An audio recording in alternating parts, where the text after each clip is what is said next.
Well, hello there. I don't know where Terron is, but I see that he is.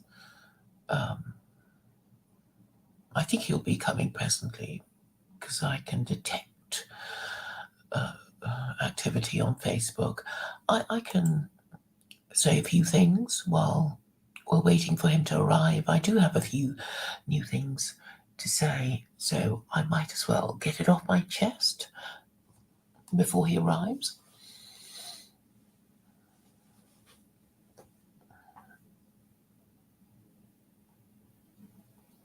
So, the problem is people not saying what they mean. I think this is a general problem, not just confined to Muslims or. Um,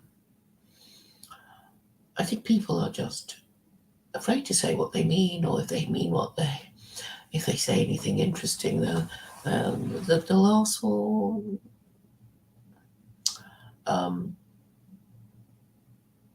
the they ask for recordings to be deleted and all that sort of thing, and and I think they haven't even really said anything that interesting, but this kind of generalized fear is. Um,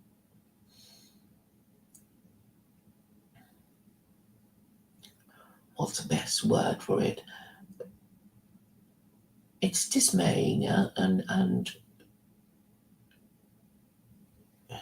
is it dismaying, annoying, irritating, infuriating, which just shows the state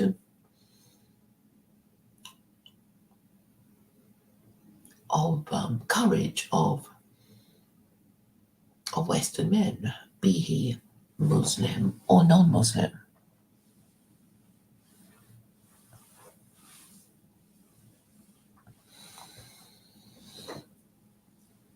Doubtless, this is to do with the desire to protect themselves, not wanting to get cancelled, not wanting to be doxxed, not wanting to be discovered. But really, we don't even know what the numbers are, of the people who are woke and the people who are against woke. And we really just need to declare ourselves. And even if most people won't declare themselves, the people who do declare themselves will help others by encouraging a course of behavior that will reveal the extent of readiness to defend a principle or the lack of it. And I think we should know, and perhaps even knowing the weakness of most people would will explain the situation better. So I like to think that there are more people who are sensible. They're just afraid to say what they really believe, and that is really the problem. So if you agree but are too afraid to say, then you might as well be on the other side, because to all intents and purposes you might as well be on the bad side. Be with the bad guy, because you by your actions you have um, submitted to the evil that you complain about, anonymously, of course, anonymously in a cowardly way. behaving like children, complaining, whining women, and that's why your women hate you. They hate you because you are useless, you are cowards, you are contemptible, and don't deserve to have reproductive rights. And those of you who manage to acquire them, well, you obviously don't deserve them. And this is really the purpose of religion. I was just listening to one of Rabbi Mizrahi's lectures, and he was complaining about all those Jews who didn't even know what they're supposed to believe in anymore. And I rather suspected that some time ago, but he's confirmed it again and again. He keeps expressing surprise and disgust at even rabbis who say crazy things that amount to heresy. What is heresy? Uh, Heresy is, well, wrong think, and obviously um, saying heretical things is a consequence of believing in heretical things. So the whole furniture of people's minds just needs to be readjusted by a re-education scheme, I guess. And obviously somebody needs to say, well, what you thought before, well, it's wrong, and you need to correct yourself. But Rabbi Mizrahi also says that it's difficult to correct people because A, they don't like it, B, they might not listen to you, C, they might even be rude to you. But it's a sacrifice that ought to be made. Um, but why are things so difficult? Why does nobody accept authority? I think the problem is liberalism. This whole idea that we are the equals of each other, which comes from the ideas of the French revolutionaries, that of liberty, equality, and fraternity, which are in fact in conflict with each other. You do you treat your brother equally? Um, I don't think so, unless he's your twin, because if he's older than you, you're supposed to respect him, and if he's younger than you, you're supposed to, well, in some way, be responsible for his guidance. So there's really no, um, well, equality is not the way to treat your brother, because even among siblings there is a sense of hierarchy, um, in that the youngest would be expected to respect the eldest, unless there's uh, unless the eldest is subject to some learning disability, suffering from being mentally deficient, or something of that nature. So even in these matters, there is a sense of hierarchy. We might not agree with it. We might think, well, some of us might think it is um, better to call everybody, our equal. But I think these ideas would soon disappear when we become parents, because obviously, in order to parent our offspring properly, we would need to assert authority, and in the same way that any organ of state wishing to assert authority over us will have to say that they are properly constituted government departments with lawful authority to do what they do, and say that their decisions will be can be reviewed by the court or some higher authority or something of that nature. Usually, not usually, in all advanced legal systems, there is some provision for this of appeal and um, supremacy in a way of the Supreme Court. And even in pre-modern forms of political hierarchies, you would have the idea of God being above the absolute monarch. Some of you will have heard of the mandate of heaven, which is the idea that every emperor of China is presumed to have the mandate of heaven until it is withdrawn, and the signs of it being withdrawn would be pestilence, famine, rebellion, invasion, and natural disaster, which are signs of um, God's displeasure.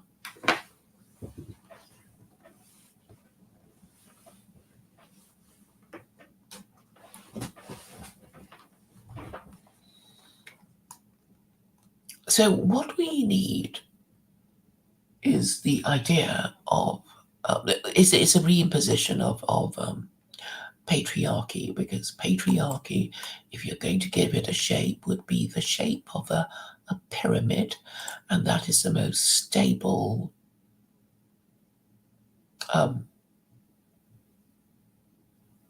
figure of all. So you would have the majority at the bottom with the elite at the top. So many people have really rather peculiar ideas, like Carol, who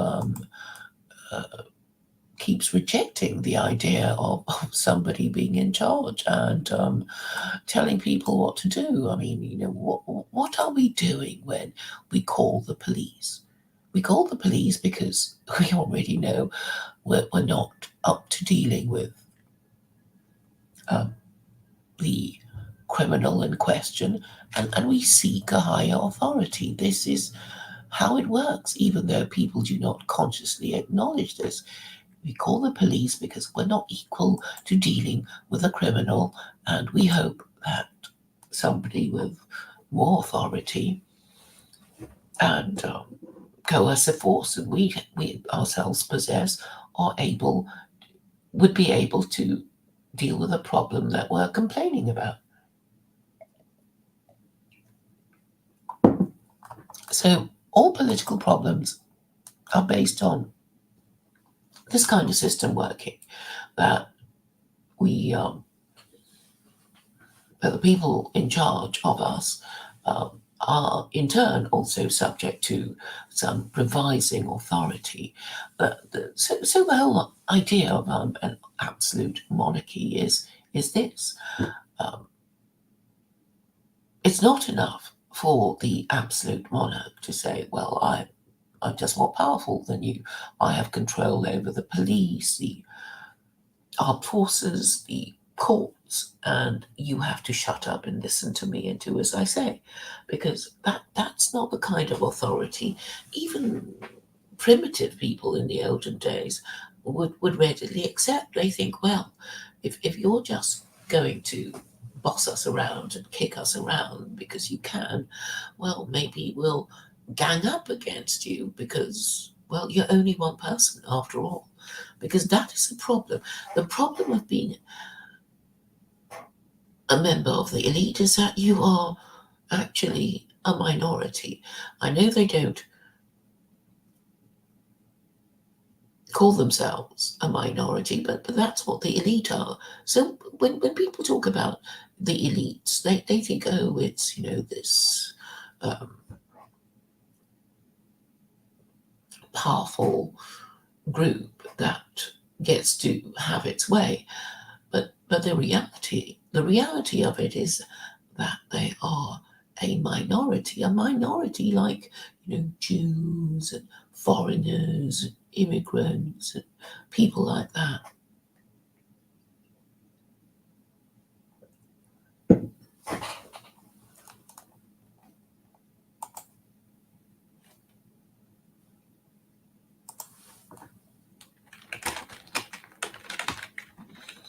I'll just send Terron a message and ask him if he's coming.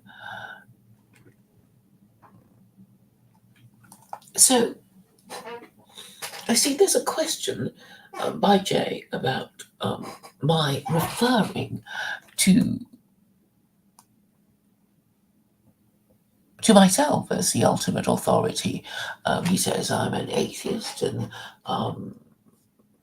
guilty of the very thing that I accuse others of. Not necessarily. I'm not saying that all atheists are unprincipled. They don't have to be. I mean, they often are, but they don't have to be. When I was an atheist, I like to think I was pretty principled and amenable to reason, because somehow or other I was taught reason.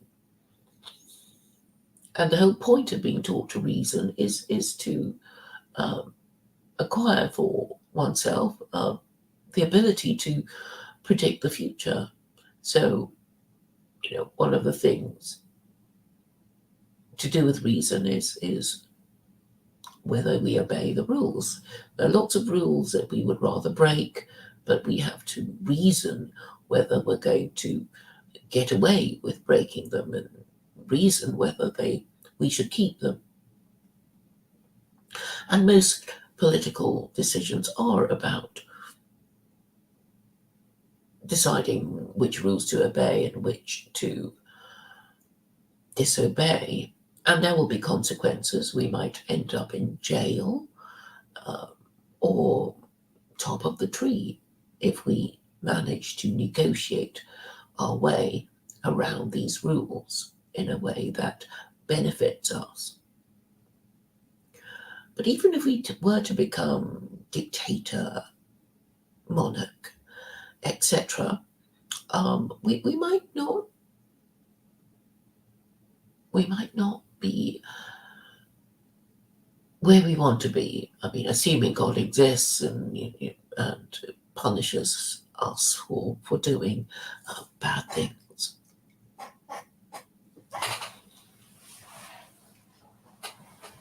So when we talk about our own decisions and our own opinions, obviously we want to believe that we're right and we were wise to do one thing rather than the other. And it is really the filter of wisdom that we would like our decisions to be armored by. If we are foolish people, then people will have a certain view of our opinions. How are we to distinguish ourselves from others in the wisdom of our decisions? Obviously, we would have to show ourselves to be able to act correctly and to benefit from this correct action. And this can be controversial. We know the story of Jesus, who said and did all those things, and he died horribly, and then he got himself worshipped as a co-equal of God, and some people might think that was jolly clever of him, but what about the people who worshipped him or still claim to? You see that there's a lot of confusion by people who call themselves Christian, and they're mainly Westerners.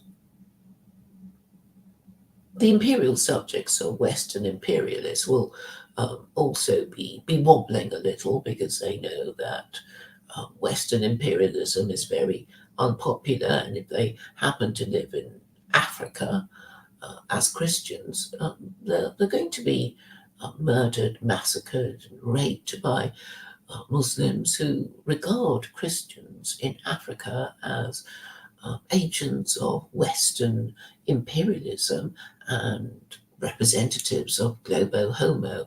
And that is why Nigerians who live in a country that is half Christian and half Muslim are complaining about being about anti-Christian violence, and this phenomenon is spreading. Um, in Israel, there is the phenomenon of Jews spitting on Christians. So there is this growing sense of rejection of Western imperialism and white supremacy. I mean, you could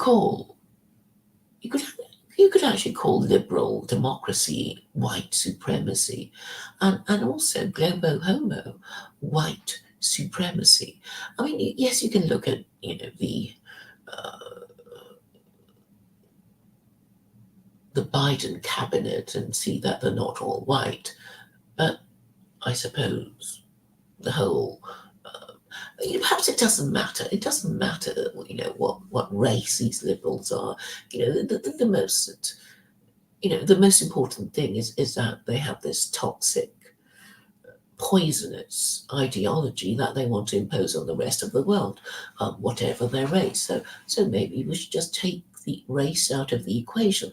But a lot of Western identity would be tied up in race, and I mean I don't recommend it because it's one of those things that you can't help being born with. The color of your skin, the nationality of your parents, your um, whether you're male or female, and middle class or working class or whatever, able-bodied or disabled,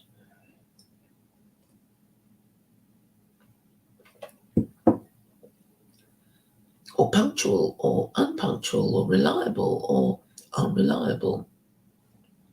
Well, actually, um, being punctual is something that you could help, and being and ditto being reliable.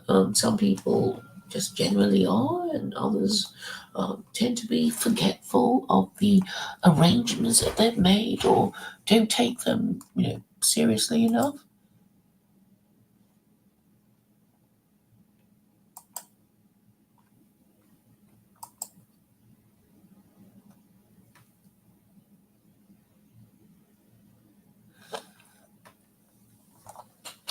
So what I'm saying is the idea of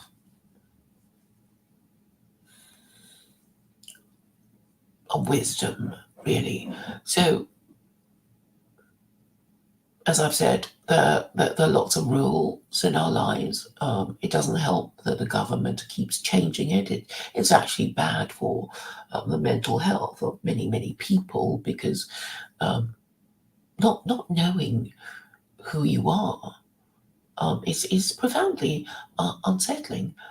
So, and okay, it's not really not knowing who you are in the sense of knowing what your name is, and how old you are, and where you live, and but I'm talking about not knowing where you are in the social hierarchy of your society is extremely unsettling, and it does look like white people have been having a very bumpy ride of late. For white people, they are, um, well, I would say that they're being very badly treated by their government, particularly white men, particularly married men. And I have diagnosed the problem. I'm saying it's because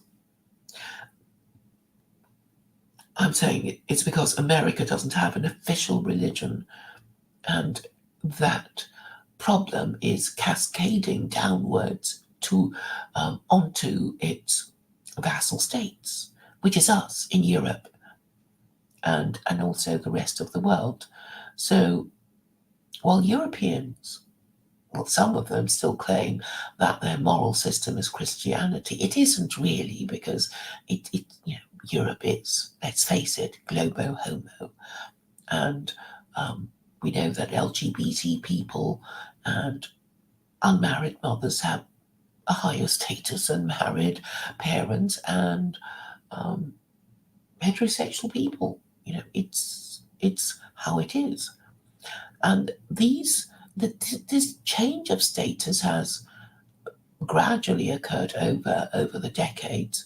And so what I was referring to earlier as the figure of a pyramid resting on its base, which represents patriarchy, has now turned into matriarchy, which is the apex of the pyramid, um, spinning round like a top, which is very, very unstable. And I think many people are profoundly unsettled by this feeling of this, of being a top about to um, topple over. And I'm saying it's because America is suffering from dementia. Nobody can think straight. Everybody's afraid, and they can't speak the truth as they see it. And so it's very difficult to begin a national dialogue when nobody's cooperating. They're all afraid. They want to remain in their own echo chambers. They don't. They don't want to be sticking their necks out. They don't want to participate in any conversation that they don't already know the outcome of. And that is a problem, the problem of cowardice. Um, like Terron is going to come in 10 minutes. That's what he says.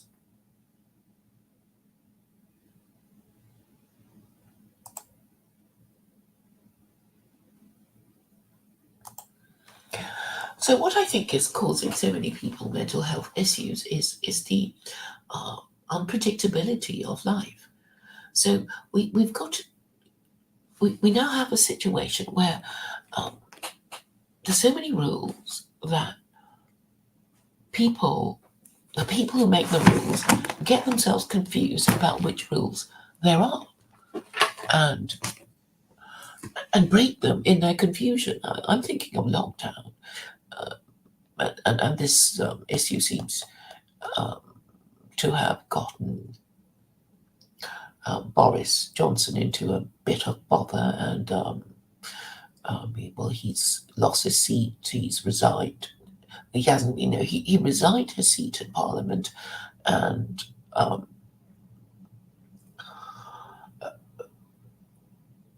we find that British prime ministers are, well, not much respected because even the ruling classes do not uh, do not actually stick up for each other. So there's no um, group solidarity in any of the social classes, not in you know not in the people below, the unskilled manual labourers and the criminal classes and the uh, welfare claimants unfit to work, not in unionised labour. Um, and I think really the problem is that it is a problem of white people. Their government doesn't care about them. It doesn't care about their future, and therefore it doesn't care to educate them properly, to train them so that they are fit to join the labour force of um, the future or the present even. So nobody wants to hire them, and even if some of them are, quite industrious and want to work, but they're just generally preferred. Um, they're generally rejected in favour of immigrant labour because what employers want is deferential, willing, cheaper labour. Who do the job without arguing and you know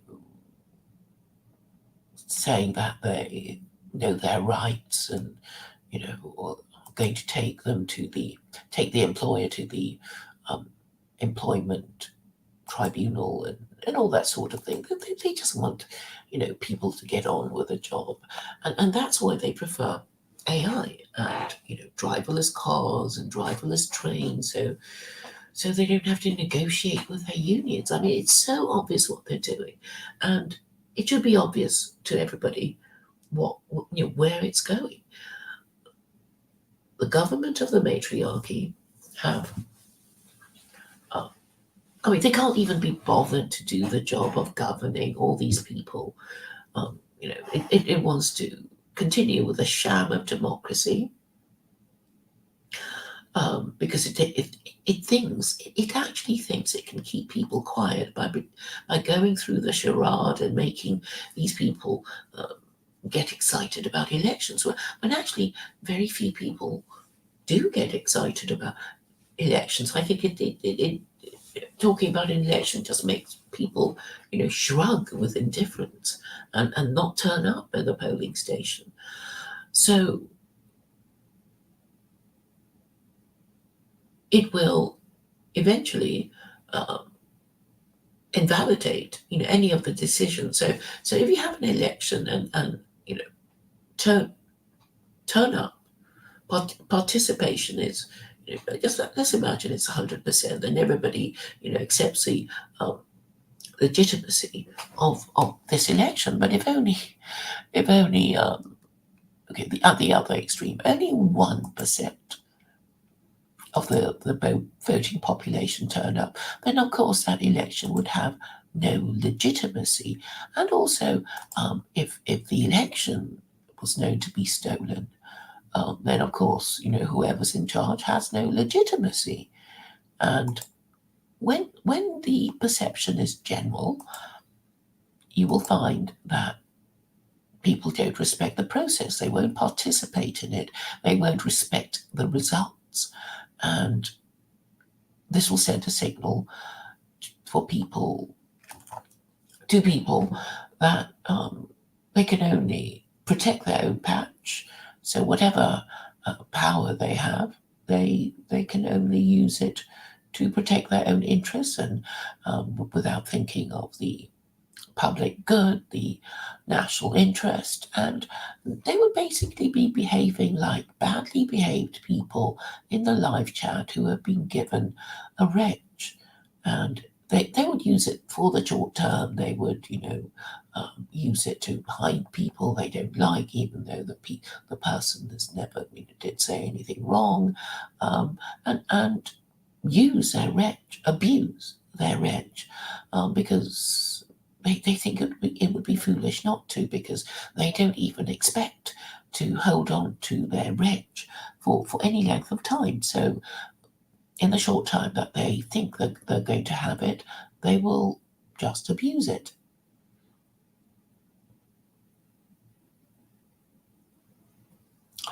So on the question of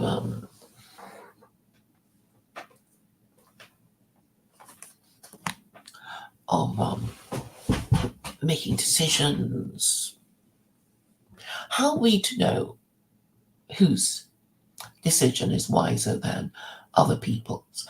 I mean, I know that I don't. My views are not generally supported, because, well, I'm proposing the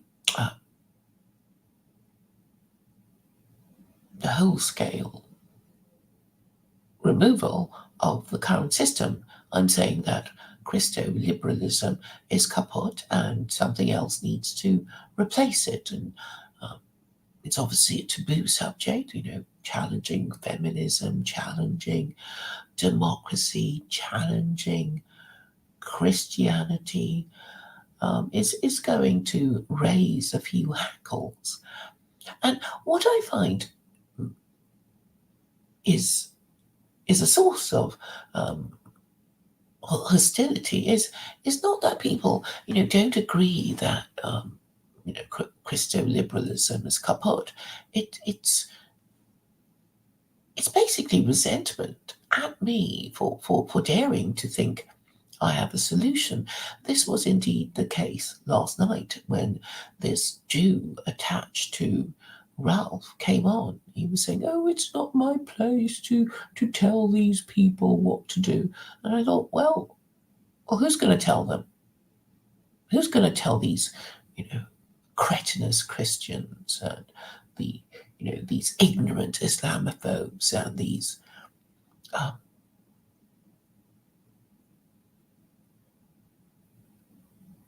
abominable anti-Semites what to think? I mean, well, they're not.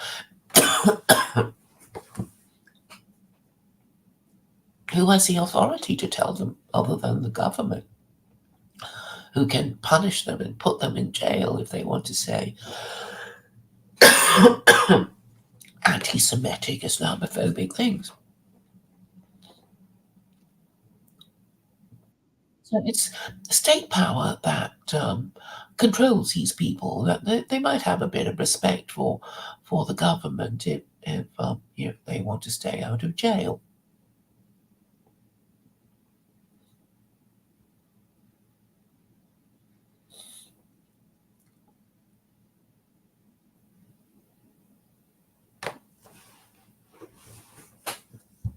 But even if it were one of their own people, I mean, can you imagine, all these anti-Semites you find one married father of an anti-Semite and he tells them, oh, you just have to marry before having children and stay together for the sake of the children.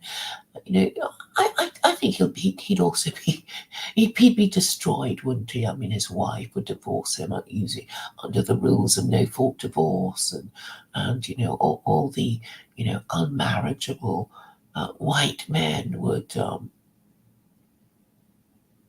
hate him for proposing to raise the price of sex, because marriage is the most expensive form of sex, and these unmarriageable men want their sex to be cheap and low and nasty. So there would be all these vested interests that that any leader of any political party would have a problem addressing, because they would be afraid of being unpopular, and if most of the people in your society, if most men in your society are unmarriageable degenerates, you're not going to get much support for the institution of marriage. And I know that Mike Buchanan, who is this leader, I put him in quotes, of an anti-feminist political party. I know he doesn't want to even talk about it, and he won't even explain it because, well, he's embarrassed. He's embarrassed to explain, to tell me that, well, there's no point in me supporting marriage because all the people that would support me, who already support me, are not marriageable men, and they have no interest in supporting marriage. That all these pathetic men want is for them to have equal rights to women, and that's all they want. They want to be in a position to apply to the matriarchy for rights that are equal to that of women. And of course, they're not going to get it because the women despise them, and the men are no use to these women. The women don't want to marry these unmarriageable men who have no money, who've been cleaned out by their divorce. So it's a vicious circle that will be very difficult to address without basically turning society upside down, or just putting it back in the original position of a pyramid resting on its base. So what is required is somebody to pick up this top, this pyramid that is spinning on its apex like a top, about to topple over, and neatly, without hurting anyone or too many people, put it gently on its base again, and hope things settle, well, that moral order is restored.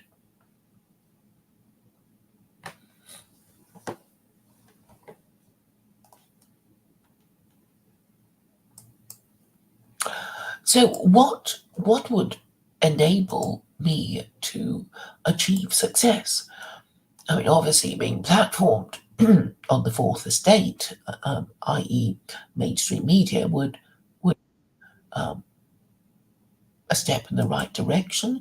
I know that I am being deprived of the oxygen of publicity, and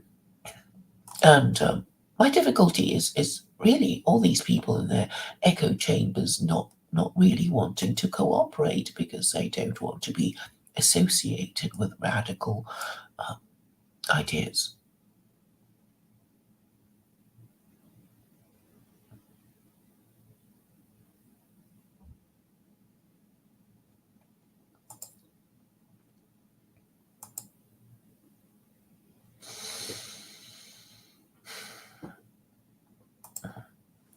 I don't want to be associated with radical ideas because, oh, they fear being cancelled. So actually, I think that there will be many people who already agree with my diagnosis. They know that Christo-liberalism is kaput. They know it has to be replaced, and but they won't talk about it because they think they can get away with it a bit more. Um, maybe they're just looking for orders from above me, I suppose, or anyone speaking in a with clarity and authority, and there just isn't anyone because everybody's doing their own thing. What are the Muslims even doing? They're arguing amongst themselves. Um, I suppose really to avoid having to discuss secular Quranism because they already acknowledge that it is the only thing that would work for Westerners, who have to be gently introduced to the idea. Um, what stops them from talking about it? Maybe maybe some of them are gatekeepers. Maybe some of them are just incapable of understanding the premise of secular Quranism. Some, and others who do, um, don't want to talk about it because they don't want to be associated with its radicalism. And there are those who, I think, there will be a significant group of Muslim men who oppose it because it is me who who who am proposing the solution that nobody dares to propose. So it's a sort of neat solution that straddles um, both camps. But they don't, I guess they don't want to acknowledge the genius of secular Quranism because it'll make them look stupid, right? These Sunnis, uh, these stupid Sunnis, they have a legal tradition of wanting to hog the interpretation of it. So they want the government interpretation and they don't want the literal interpretation that you would get from the ordinary meaning of the words. So they're saying that anyone who interprets it in a way that they don't like is a Khawarij, which is a way of, ancient Muslim form of name calling to uh, lower in status anyone who disagrees with the government interpretation. But and that's why I'm proposing secular Quranism. It would be wiping the slate clean, allowing the West to, uh, or Western lawyers to interpret the Quran using the ordinary literal meaning of the words in the Quran. And this would actually sweep away the stupid Sunni shit that really hasn't been working for centuries. these Muslims have to acknowledge that they must have got a few things wrong. Obviously, the Ottoman Empire got a few things wrong because it ended. So it must have been punishment from God, right? If God exists, he would reward those who follow the Quran with using truth and reason, and punish those with decline, degeneracy, and extinction if they don't. And Terron is here now. Hello, Terron. Hey, sorry for keeping you waiting. I know it's like what 45 minutes, a little bit more than almost an hour past Well, it's when I good to said I'd hear. be with you. Well, it's good. It's good that you finally arrived, and it's good to speak to you again. It's been a long time. Yeah, it's been a while. Just with my family, things are unpredictable. I had set some time out to where I could have met you at the time I arranged, or we had arranged or agreed on, but yeah, other things came up, and yeah, so. Hmm. Well, yeah, I think that's a problem with things being unpredictable. It upsets a lot of people, and it makes things sort of difficult to do. Difficult to arrange, and um, With me, I'm pretty good at time management. Like if I set a time, I mean, you might actually disagree because I have a history of not showing up on time every time we've tried to live stream. But in my everyday life, especially when I'm conducting business, I'm pretty good at time management. Like I rarely show up late for work. I'm always where I need to be um, when I set a time and date with people. So it's mhm, just when I'm involved with other people, then time management can be a bit tricky. mhm. So, what have you been doing? Would you like to tell us give us an update of what you've been up to? Nothing really, to be honest. Let's see, when was the last time we've spoken? Uh, I've really just been doing this YouTube thing, working, dealing with my family, and that's really about it. And Hmm. I think that might have been the same things going on last time we spoke. So, Hmm. Hmm. I guess in a sense, that's a good thing. Sometimes change isn't always for the better. So, Yeah. So, are there any developments in on the Muslim scene that you want to talk to us about? not anything I can think of off the top of my head. But if you go on Muslim Twitter or anybody engaged with Muslim Twitter, I think you are, there's always something coming up every, like, actually numerous topics. You could probably run some type of newsroom or some type of news program on what's been going on Muslim Twitter, just with all the things that go on. But I mean, I haven't really been online a whole lot leading up to this interview that I uploaded earlier today. I really just been focusing on that, and I've had a few things to take care of pertaining to work. So I haven't really been online like the last, like I say, week. Hmm. Um, but it seems like all's clear on the Western Front. To be honest, I was on there earlier today, engaging with a few people. Um, yeah, I didn't see anything out of line. I mean, Daniel Hakikaju posted some out of line stuff talking about. Oh, you shared this with me. You're the reason why I came across this post was, oh, non-Muslims want Sharia. And so Hmm. I retweeted it and I said, well, show me five non-Muslims who have said this, and because I'm interested in seeing who's saying this besides, as one commenter put, besides white Besides me. nationalists. Well, he said white nationalists and red pillars, Hmm.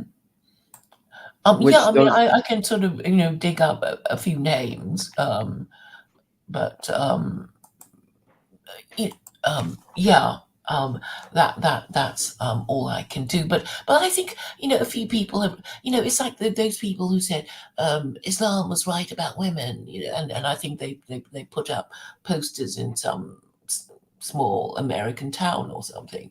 Well, so I think that must have been, well, Yeah, one. I mean, some Muslims who are like, I don't want to say low IQ might find something like that flattering. And you know what? Maybe some of the people who are saying this really are saying in a sense of like trying to really give props to the Muslims, but in a sense, it's like, what are you really saying? I mean, what are you trying to say? What type of some of these guys who say these things have a kind of like a messed up concept of women 9 times out of 10 already, or bad luck with women.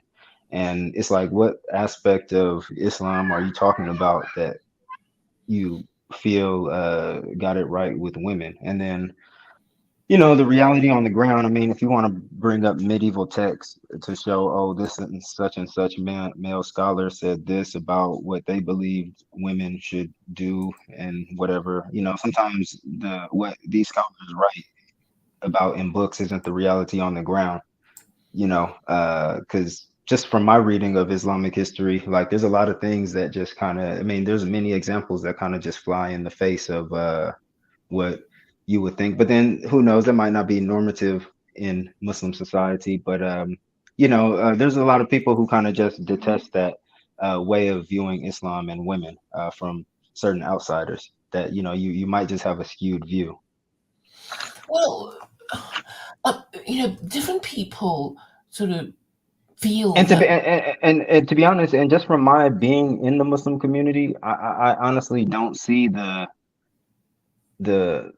what some of these outsiders who say these things. I don't see Muslim women operating in that manner. I definitely don't see a lot of Muslim men having that type of power over their women in that sense. Like, Muslims are very modern. I mean, there's not, in a sense, we're all modern Muslims, just some Muslims identify as that and have built a ideology around it. But in a sense, like, I see the way some Muslim women operate with their husbands, and it's no different than the way I've seen non-Muslims operate with. Like, there's so much nuances, and then I've seen non-Muslim women treat their husbands better than what I've seen Muslim women treat their husbands. And so these things are very nuanced. I think it's just all about trying to, instead of how Islam treats women, I think you just kind of got to find a woman who accommodates whatever you however you feel a woman should be, I guess. I think you're already starting off from a messed up premise because I mean, at least I don't know. I could go on and on about it, but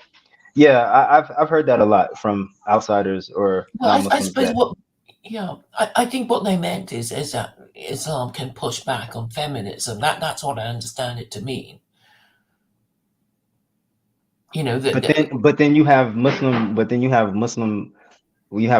who are who try to promote a feminist interpretation or even a feminized interpretation of Islam, or recognize that female voices have been excluded from a lot of Muslim thought in certain areas or certain respects. So well, we won't really know until we have Sharia. Basically, it sort of, obviously people would change their behavior if the law changes. If it was the case that you would be rewarded if you do X and be punished if you do Y, then most people will just do X and I and don't um, believe that's the avoid case. Y. I don't believe that's the if the laws change. I mean, yeah, I don't, at least from an Islamic perspective or seeing how things unfolded in Islamic history, the Prophet didn't come with laws first and then people just fell through or follow suit, but they, he kind of had to reform the hearts of the people, the hearts and minds of the people, and then they were ready to accept. Same thing, like you can just see how alcohol was prohibited in the Quran, and as it's understood in tradition, it wasn't just in one sweep. And I've read from scholars and how they've interpreted it is that the Prophet or the Quran prepared the minds and hearts of the people to abandon alcohol by putting within a certain context or contextualizing it, comparing it to or showing that there's benefit in it, but then there's also harm. Don't come to prayer drunk, or if it's probably better to not drink than all out, you shouldn't drink, you know. So and then through those stages, various Sahaba quit from the first revelation on alcohol, like, okay, you're right. I'm thinking about this and I'm gonna quit. Some didn't. Then with the second, some quit. Third, still some didn't, and then with the fourth, and then even with the fourth, some people still didn't quit. But for the vast majority of them, from what I understand, alcohol was totally removed from the society, from at least how it was before, just because in the manner that the prophet kind of prepared his community to get rid of it. And then a lot of it, some people look at it from an economic point of view, that if you were to remove alcohol from just not to bang on about the alcohol perspective, but sometimes if you cut things out of a society uh, too quick, it can be traumatic. And I think the alcohol example is a really good one if you want to compare it to the prohibition in the United States, and how that really like traumatized the United States citizens when alcohol was just, even though they were kind of prepped for it, they had set laws before, like saying this is what we're going to do, but at least how it was how it was perceived from the in the society, from the average person, like, oh, you guys just took it away from us, like just cut it out. And so people went kind of crazy and were doing like mad. They even say like crime in that period was, so I think there's a process in which you kind of have to prep people for some of these things. And right Sure. now I just don't see I don't see Westerners, like, if they were to agree, if Westerners were to vote for Sharia law, full stop, today, and implemented tomorrow, I don't think they would be ready. Well, because there is so much thinking required, that to make your case would be, carrying people along, but it has to start with a dialogue. It has to start, it has to be a national conversation. It has to be platformed. And, obviously nobody really wants to talk about it at the moment. And also, we already know that the media, uh, they don't exist to inform us. Or, Mm. they're there to, be organs of propaganda. So nobody is really interested in having an honest discussion about it. They're all, all they care about is manipulating, the existing prejudices and hatred, and, oh, let's blame, that group and hate that group, and, protect, make excuses for the other group, and on it goes, because it is really the ruling classes trying to divide and rule us, to, get us fighting each other and not deal with the problem at hand. I mean, I think that that's what they're trying to do, if they're even thinking about it at all. Yeah, if they're even they what whoever set all of this in motion probably put it as such to where people at this point don't even have to worry about it, because we're just already beefing over things from a long time ago, or so basically I agree. I actually more so believe that a lot of people at the top aren't even thinking about it. Everything that's been set in motion kind of just already got us in a hamster wheel, turning it round and round, stuck in the same position, where you have people at the bottom fighting over really minute and petty things, while people at the top are benefiting from the confusion. So, I think at this point, people at the top, they're not worried about what's going on. I mean, maybe a select few who are pulling the strings, but there's a lot of people in it that just, like, I don't know. It's sometimes I reflect on the verse where in the Quran, where people said, where it said that people say that you know we're reformers. We're just trying, basically trying to reform by what we're doing, and like, nah, what you're doing is you're really corruptors. And I wonder how much of that is the case with some of these people, that they think what they're doing is good. Maybe some of these liberals, I think, maybe a lot of people nowadays might think the liberals are like this, think that what they're doing is good, or certain liberals who think that what they're doing is good, but really it's just causing more and more havoc. So, I'm pretty sure a lot of people who have certain bright ideas, or what they believe to be bright ideas, don't understand the consequences of what it is they're putting forth. So, it could be the case. I guess I'm not a black and white person. I'm a more, I see a lot more gray. Um, so, but I think what you said was something, was very important for people to keep in mind. Like, maybe some of these people aren't even really thinking about it. They don't know. They're just born into it and continuing on with the legacy, I guess. Yeah, because if you talk to middle class people, it's sort of, they think everything's sort of okay. Yeah, prices are a bit high, but they have the income to, um, survive the inflation and whatever. And the booking their holidays and the doing their usual thing, and life seems to be continuing as normal. And I think the working classes, okay, they're the bottom. Maybe I should even call them working because a lot of them don't work. But I guess the people at the bottom who have the most to complain about will just start to say, well, I don't like this because, and I think whoever is to blame because, and they would just, they'd at least say what's on their minds, even if, the people they blame are not really to blame.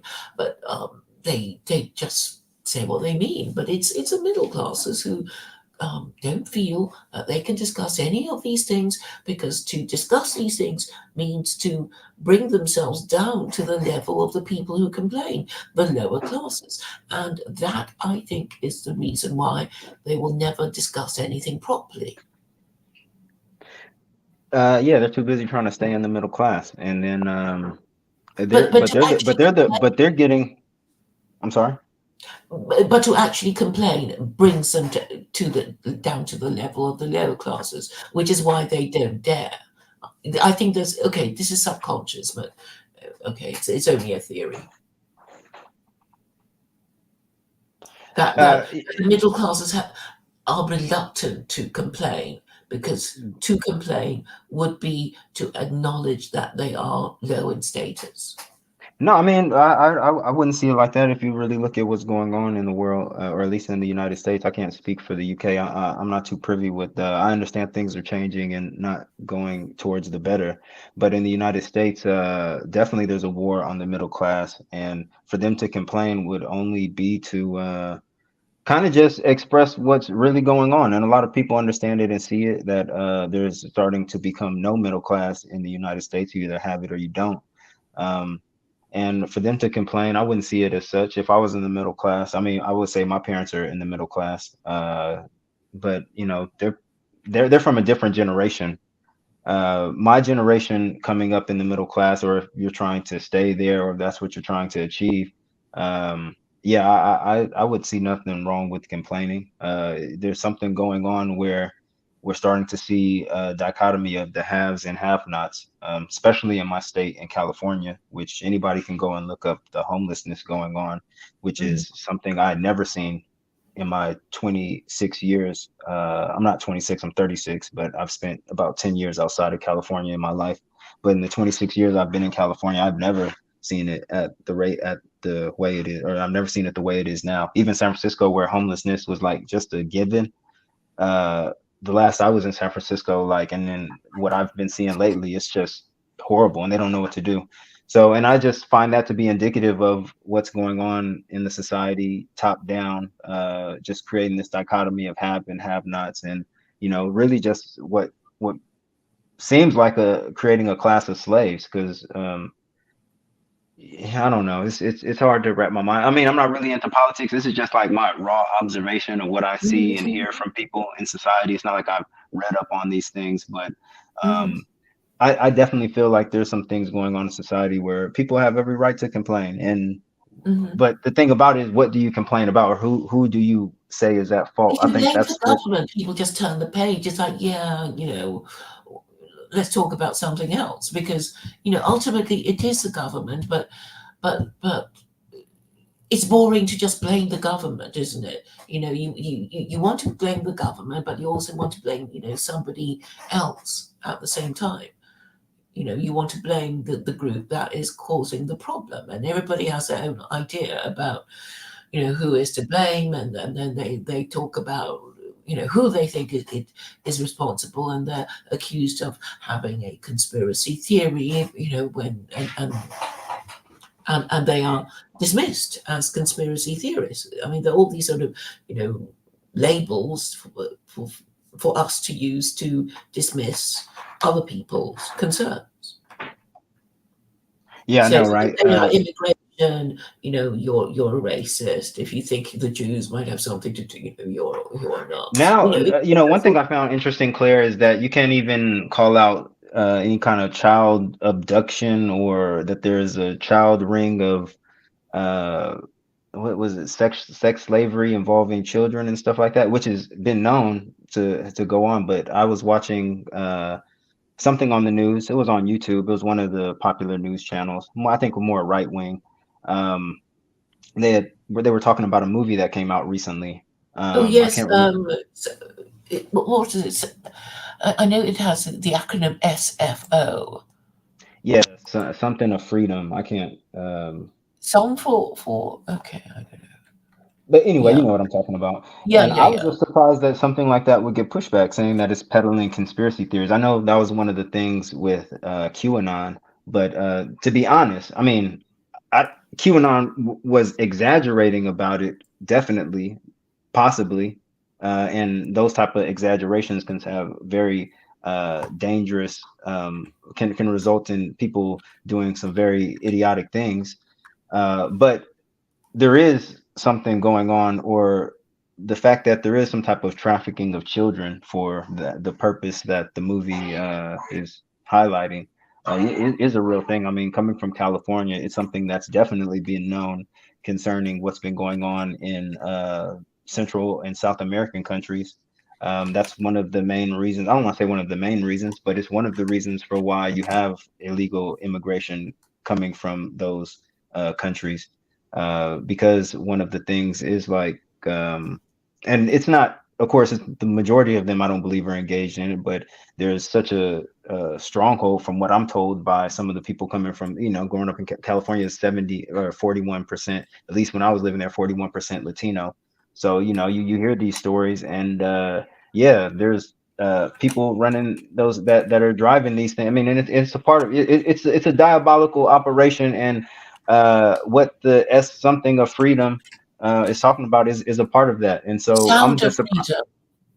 Sounds of freedom.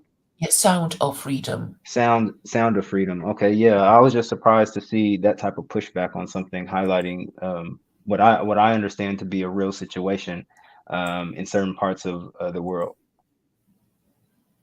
I mean, we know this. People joke about it sometimes. Doctors going to so I'm not gonna say doctors, but some people taking these sex tourism trips, and sometimes it ain't before legal. They're not dealing with people from within our context who would be considered legal.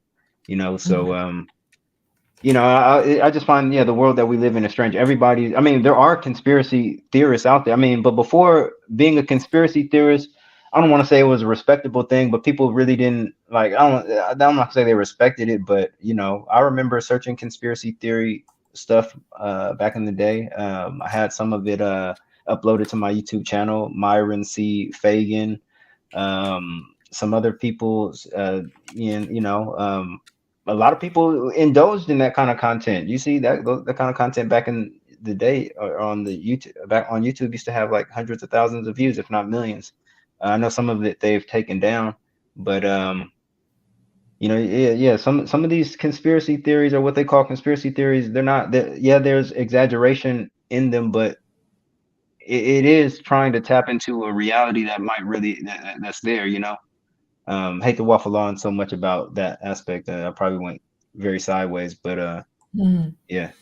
Yeah, I mean, I suppose I try to avoid them because then you argue with another person, and then you'll be none the wiser because you won't. Neither of you will get the enough evidence to conclusively prove one way you know one way or another, and um and I suppose that the thing about conspiracy theories is that they're always complicated, and you need to explain a lot of things. There's a lot of technical detail and a lot of characters, and you know whatever, and it's boring. I suppose it's boring, and I suppose some people think, "Oh, I'm so clever because I know, what the about all these conspiracy theories because I'm more informed than the person who doesn't know about it." And there's also this. this what do you call it? Flat Earth, moon landings, and stuff. It's like but intelligent people believe in it, and I think maybe they don't really believe in it. They're just doing it to show how much they hate their government. It's almost like, oh, there's no evil that I wouldn't believe of my own government, and I'm It's funny promoting. that you say that, especially the flat Earth, geocentric, all that stuff. Did you see what happened with that one Muslim scholar, Dr. Ali Attai? No, I haven't even heard of him. Do tell. Okay, well, he's very proficient in deconstructing or applying a critical analysis to the Bible and Christian Hebrew scriptures and stuff like that. He speaks, I think, Hebrew and Greek and whatever. I believe he's of Iranian origin. He works at Zaytuna College. He was giving a talk at MCC East Bay. I used to Mm, go to MCC East Bay during Ramadan because they always had programs going on. But yeah, so they were asking him a question. I don't know how it happened, but I can share with you the clip. If the clip is still there. Actually, somebody who probably shared it for the reasons of exposing him has it on YouTube, so I'm pretty sure it's still there. oh, But great. he goes on a riff about the flat Earth and geo, and so he was just you know talking as if he was someone who believed it. That's the impression that a lot of people got. Mind you, it Mm, happened years ago, but it was picked up on. Some Muslims picked it up a year ago when it happened. But memo or memory, which they always try to show hot takes or bad takes coming from the Middle East. mm, They clipped it and said East Bay Muslim scholar uh, believes in flat Earth and geocentrism, whatever, whatever. And mm, so I saw someone share it on Twitter, and then mm. I know someone shared it to me a couple days before I saw it on Twitter, and I didn't mind it at first. I was like, okay, it's just somebody else who believes in flat Earth, and it's Ali Attai. I don't really want to follow his work anyway, so who cares? But and then when I saw it was a big deal on Twitter, I went back to the link they shared me, and then I found out MCC East Bay they deleted it off of their YouTube. And so then I went and I tried to find it. Like, where could I find it? I'm trying to. And so I found someone talking about it and saying that, oh, the thing was deleted. So I shared that. But then I found it on memory, and so I shared the clip that they had. But they clipped it, like they edited the whole. It's a 20-minute video. It's a 20-minute video, but they clipped it. And so I went and found the 20-minute thing. And so yeah, and then I watched it, and it sounded like he was defending.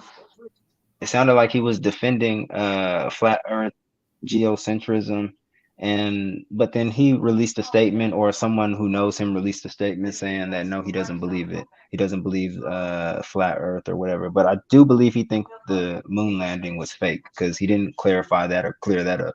So yeah, I'm surprised that it's actually taken, but I think it just has to do with people having distrust in their government and whatever any established any whatever any established scientific fact just challenge. In short, I believe people are just challenging everything at this moment. Mm. Yeah, and Uh, and and just to add, with the lady I recently interviewed, I uploaded the interview today. In her book, Neo-Traditionalism in Islam in the West, she mentions that in some of these neo-trad Sufi retreats, is that they bring up the idea of geocentrism, and it's not that they push it um, as its fact, but that living in this world where scientism has become a religion, and it's creating its own myths. Don't be surprised if geocentrism uh, is true. Basically, trying to paint it to the people at the Sufi retreats that mm, it's plausible. You know what I God, mean? that's And scary. yeah, it is. Well, I found that book is actually extremely interesting, Claire, because I didn't know anything about neo-traditional. I mean, I've heard it a lot from people, neo-trads, neo-traditionalists, and whatnot and whatnot. But that book really opened my eyes to the inner workings of it, at least perspective of someone who is critically analyzing the movement.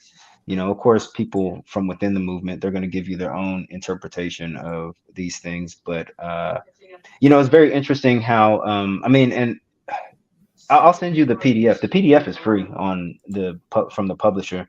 The Hmm. book and hardcover is coming out within a couple of days, but I recommend you reading it if you have some time at night. I'm not saying like, oh, you need to study it cover to cover. It's gonna change your life, but I found it to be eye opening. And if you have time, I would like just check out certain parts. It focuses on three sheikhs: Sheikh Hamza Yusuf, Hmm. Dr. Umar, and Abdul Hakim Murad.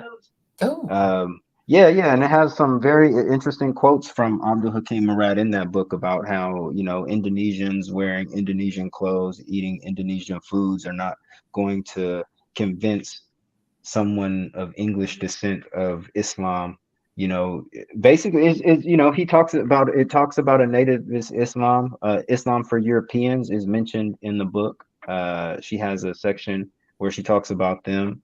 Hmm. Um, it really shows that actually, Jordan Peterson. She talks about the interview with Jordan Peterson and Hamza Yusuf and the Dutch politician that converted to Islam and stuff like that. We talk about these things in the interview, but I recommend reading the book because it really goes in depth on how neo-traditionalism was birthed, which is really a modern interpretation of Islam, a modern selective interpretation of Islam. Who were its key figures, which were not only Hamza Yusuf, but a lot of sheikhs. Um, some of them, a considerable amount of them, white, having traveled to the Middle East in remote places, study with sheikhs. Actually, I was surprised to find out that Hamza Yusuf and Dr. Umar lived in a commune with that Abdul Qadir Al Sufi, Ian Dallas, if you know who that is. Supposedly he was a white convert to Islam, comes Hmm. from aristocratic, arist, comes from aristocracy or whatever. He was Hmm. a playwright, converted to Islam. He very popular amongst certain Africans, to be honest. But yeah, Hamza Yusuf and Dr. Umar had cut their teeth with him at one point. Oh, I think please send me the link or whatever you think. It does sound very interesting. So, Yeah. So it focuses on them and it focuses on Hamza Yusuf's politics with the UAE and how, they what they preach to their how it's. I'm not going to try to explain all of it on this stream because it might become a little too confusing. But if you go to my YouTube channel, I have a interview up talking about the book, and the book is free to download on Edinburgh University's publisher. But yeah, Claire, I'll send you the book. I'll email it to you. thank I you. think you will find it interesting because it kind of focuses on it. It's. I want to say that neo-traditionalist Islam is Europe. It is a Western interpretation of Islam that tries to find its authenticity in the East. Because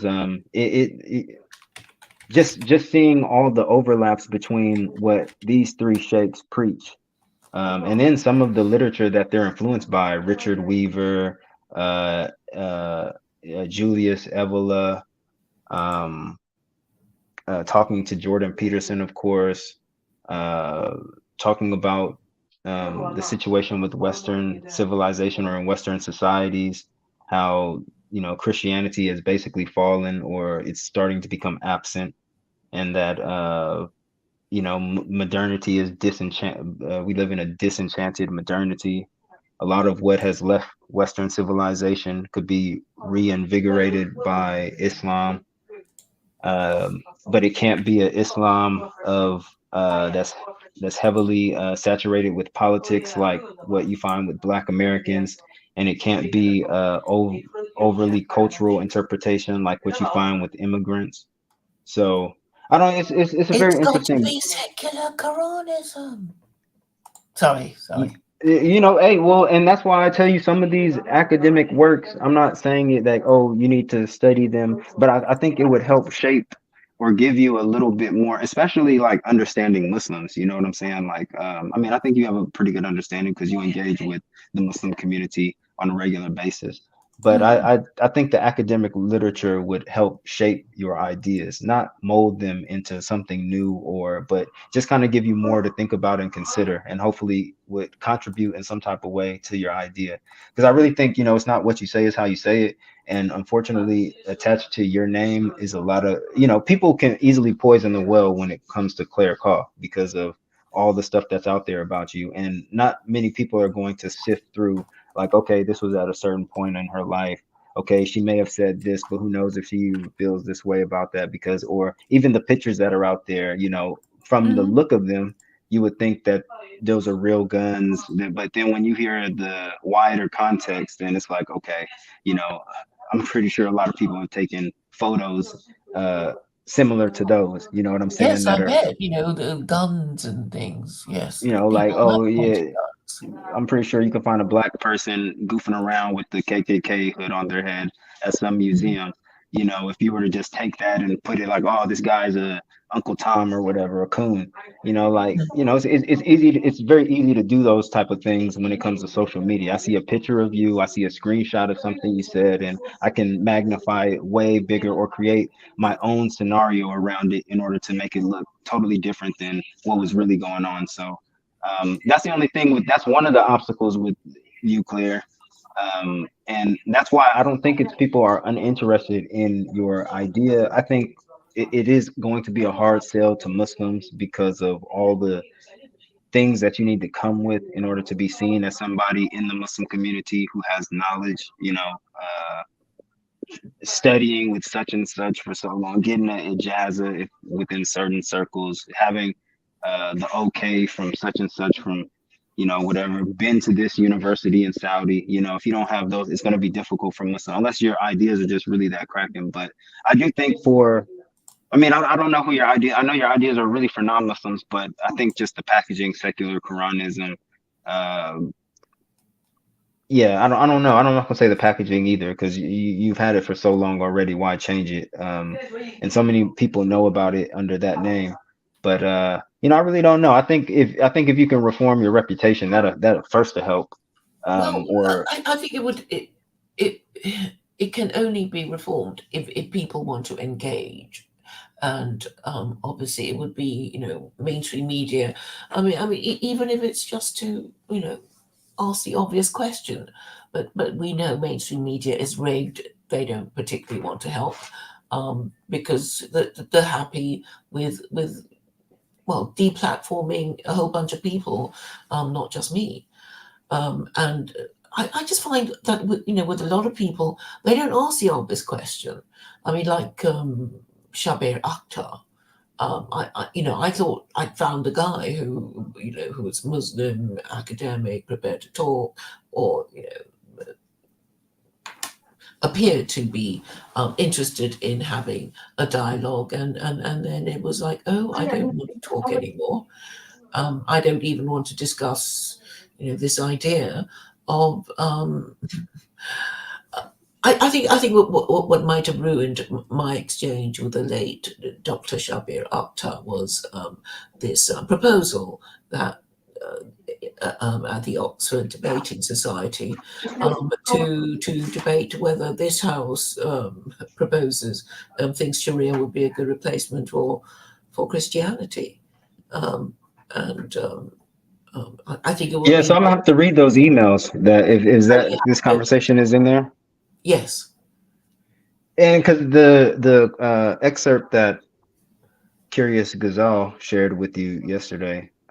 Yeah, he was basically saying that wouldn't non-Muslims want to live under, from what I understood from it, wouldn't non-Muslims want to live under a law, Sharia law, where there was peace, where peace reigned, and all, such and such was prosperous, and whatnot. So, I don't see why he would have, but it's only thing that I could think of for why he stopped talking to you was just somebody said some things in his ear, and or you probably could have just looked up your name and then like, okay, let me see what this lady's about, and seen those pictures on there with you. I don't know how long ago this was, but It was yeah, only that's last year, at the end of last year. Uh, okay. yeah, I Or mean, carry I on. was just gonna say, uh he knows, I mean, Paul Williams could have said something to him. I don't know. They said that they, and then you told me that he kind of feels some type of way about you. I do kind of feel like he's a bit of a gatekeeper in a sense, you know. Yes. Well, I think Some, he certainly is. because It just, you know I he mean, we're I've had a meal with that guy. I mean, with other people, of course. In my BNP days, because that was through Abdullah Al Andalusi, and he basically, bought us dinner in this Middle Eastern restaurant in Bayswater, and Paul Williams was there. So interesting. yeah, What was Abdullah Andalusi wanting to do with the BMP? they were going to have a debate on well, Islam, and there was this BNP organizer who was going to debate with them, and there was the usual suspects, all these sort of Islamophobes like Alan Craig, I think, and the English Democrats, I forget his name now. A whole bunch of these Islamophobes who were, having this debate. It was being filmed by Press TV, Mm, the Iranian news interesting. agency. So that was basically how we all met. Yeah, Um, see, that's why I try to tell people that, Paul has Paul opened up his channel. People already knew who he was. It was of course people were gonna flock. It was almost like if Ali Dawa, which Ali Dawa did, open up a channel, and everybody who knew him from Speaker's Corner and everything else that he did, would just naturally flock to it. So I'm just surprised to hear, just always hear that. Well, I guess I'm surprised because I thought he was only a Speaker's Corner character, but I mean, I'm starting to find out Speaker's Corner has, really provided a lot of opportunities for people, way bigger, way more than just Speaker's Corner. But yeah, just to hear that he was at this dinner with the, for a debate that was going to happen between the BNP and Abdullah and the Lucy. Interesting. yeah, I think at the time he was an academic, and I guess he moved on over into politics and gatekeeping. And some years ago, I went to Regent's Park Mosque. He happened to be there, and the next day he posted those flag and gun photos to frighten people, um, but and didn't allow me the opportunity of defending myself because he disabled my comments. So that was a pretty low down dirty trick. Yeah, see, well, my thing with him is like, man, we're friends on Facebook. You know who I am. You know what I'm saying? I share your content even when even if it is just to critique it. Uh, man, do the same for me. You know what I'm saying? And we know mutual people who have obviously said good things about me to you. So I don't see. I just feel like it's a bit of hating, in a bit. I don't. He probably not hating. He might even think that my shit's better than his. But you could at least see somebody trying to do something who's pretty kind of in your same lane. But there's just so much politics in the Muslim community. It's worse than LA gang politics. I actually would much rather deal with that than the politics that you have to deal with in the Muslim community because it's all kind of, oh, well, you don't believe you believe in 120 things that I believe in, but there's 30 of those things that you disagree with me on, so I can't mess with you in the total, or differences. I identify as a Shia, or you identify as in a body, or you identify as a Sunni. What kind of Sunni are you? Some people don't like them. There's just all kind of, or then country, sometimes with certain people, tribe, be within the same country, tribe, beefing. So it's like, man, it's like walking through a minefield in the Muslim community. Sometimes I can see why some people drop out of it because of Muslims, not because of the theology or the concept of God or anything like that, but because of it's such a messy community at times. And I think it's because we're trying to look at this thing like one big community. I think that's the problem when really this isn't a community. Well, I think the Um, problem is, I mean, what you say affects, nationalists. I mean, the really like ferrets in the fighting in the sack, and you think, what is it? It's usually nothing about any political principle. It's sort of, oh, they stole each other's women, or they, you know, but this reminds me of this warning about people who want to go in politics, and saying it's not the enemy, your political opponents, your political rivals whom you must most fear. It's a people who are supposedly on your side, Right, because only they would be in a position to stab you in your back, and not right. your sworn enemies who can only stab you in the front, basically. But And you can see that coming. But yeah, no, you're 100% right. I believe that's the closest people to you are the ones you have to watch out for. I'm not saying that in a familial sense, but I'm saying that in a more like your acquaintance, associates, people who you do business or confide in that manner. Um, yeah, you can only be betrayed by a friend. You can't be and that's betrayed really by what it any. is.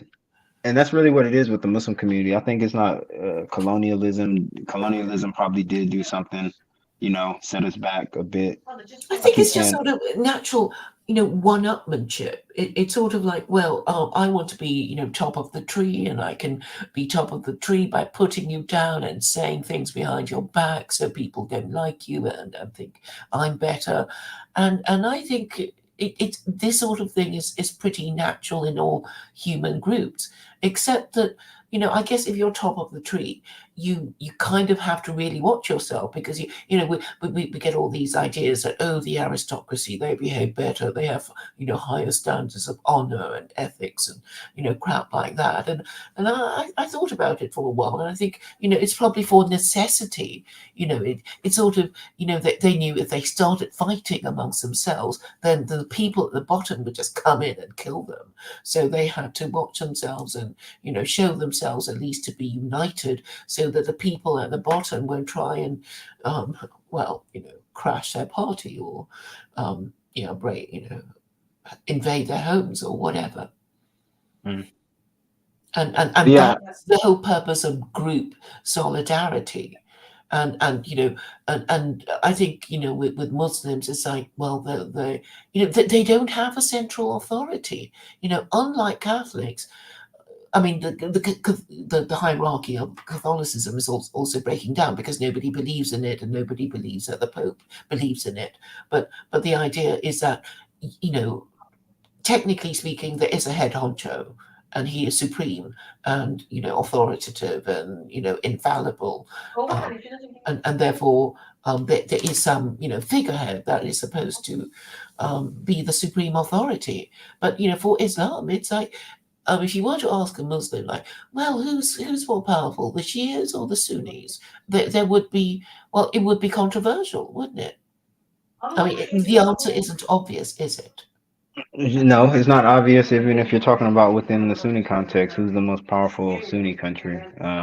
You know, you're right. We don't have a central authority. I don't know if central authority is necessary, in the sense of the Catholics, but there needs to be some type of breaking this thing apart to Well, where I things are think go. so. So I think in any country, it doesn't matter, whether you're Muslim or non-Muslim. It's like the Muslims have to elect somebody to represent them, and that's what they and then and give this person the authority they need to say what they, to represent their interests. But they can't even do that in this country. It's like, this group of Muslim have their kind of, Muslim association, and that kind, those other Muslims have something else, and there are all these competing little groups, when really there should be just one Muslim, so everybody goes to him, and he actually has the authority to speak on behalf of Muslims. And it would be the same for Jews, and whatever, in any other context, even if you're. Is there a top Catholic authority? Is there a top Christian authority in here that all Christian? I mean, I know there's different denominations of Christians, but let's just talk about the Well, main ones. Anglicanism is officially the religion of Britain. So yeah, I mean, that would be the Archbishop of Canterbury, but nobody takes him seriously. And if you meet any Anglicans, they would be, well, they would just mock their own religion, within a few minutes of knowing you. I don't know, that one Archbishop of Canterbury seemed respectable. He was at least going engaging with Muslims, tackling difficult questions. I can't remember his name exactly, but Justin Welby. yeah, I don't know. But he was praised by a lot of people as being very intellectual and very with the times as a Christian. Not with the times in a bad way, but just understand a lot of what's going on contemporary, whether it be in science or uh, what people are wrestling with faith and stuff like that. He's got a lot of praise. Again, I can't think of his name. I can only think of his Justin face. Welby? It's not Justin Welby. Well, that's the name of the Archbishop of Canterbury. I don't know if you're How thinking. long has he been there? Because I was just watching some things about him on YouTube, and I just heard things about him that I know was referring to him. So, but anyway, yeah, it would be the main point that the point I'm trying to make is that it would be interesting to see a caliph of we Muslim communities have emirs, and then there's a caliph up top, the emirs governing certain sections of the Muslim population in Britain, and then having, because I think the global caliphate can never happen. You know, you got too many.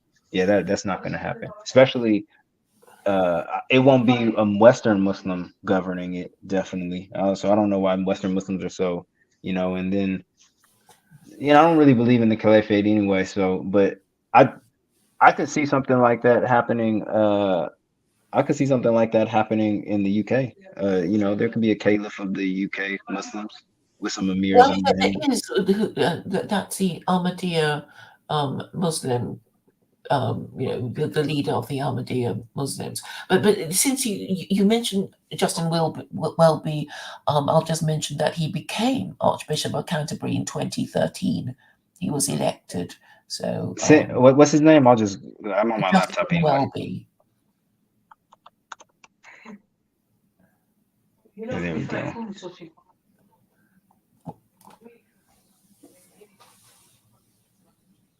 Yeah, this is him. Right, right. But I Well, swear when I seen him, he had some facial hair going on. oh, Nah, nah, I think it was Rowan it, Williams, yeah, maybe. Rowan Williams. Rowan Williams. Yeah. But okay, so I remember him saying, "Oh, Sharia's already here," and everybody went ape, and he had to apologize or prevaricate or something.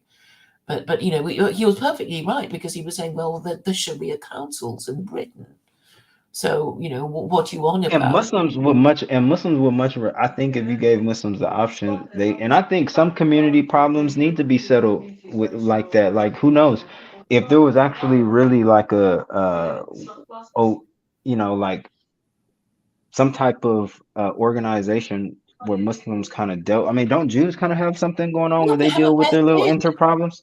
Yeah, You know, the it's arbitration basically. I mean, anybody can set up an arbitration council. I mean, it's like you and I have a dispute about something. We don't want to go to court. We appoint somebody that we both agree and agree to accept his decision, whatever it is, and we pay the guy, to resolve our dispute, and that's it.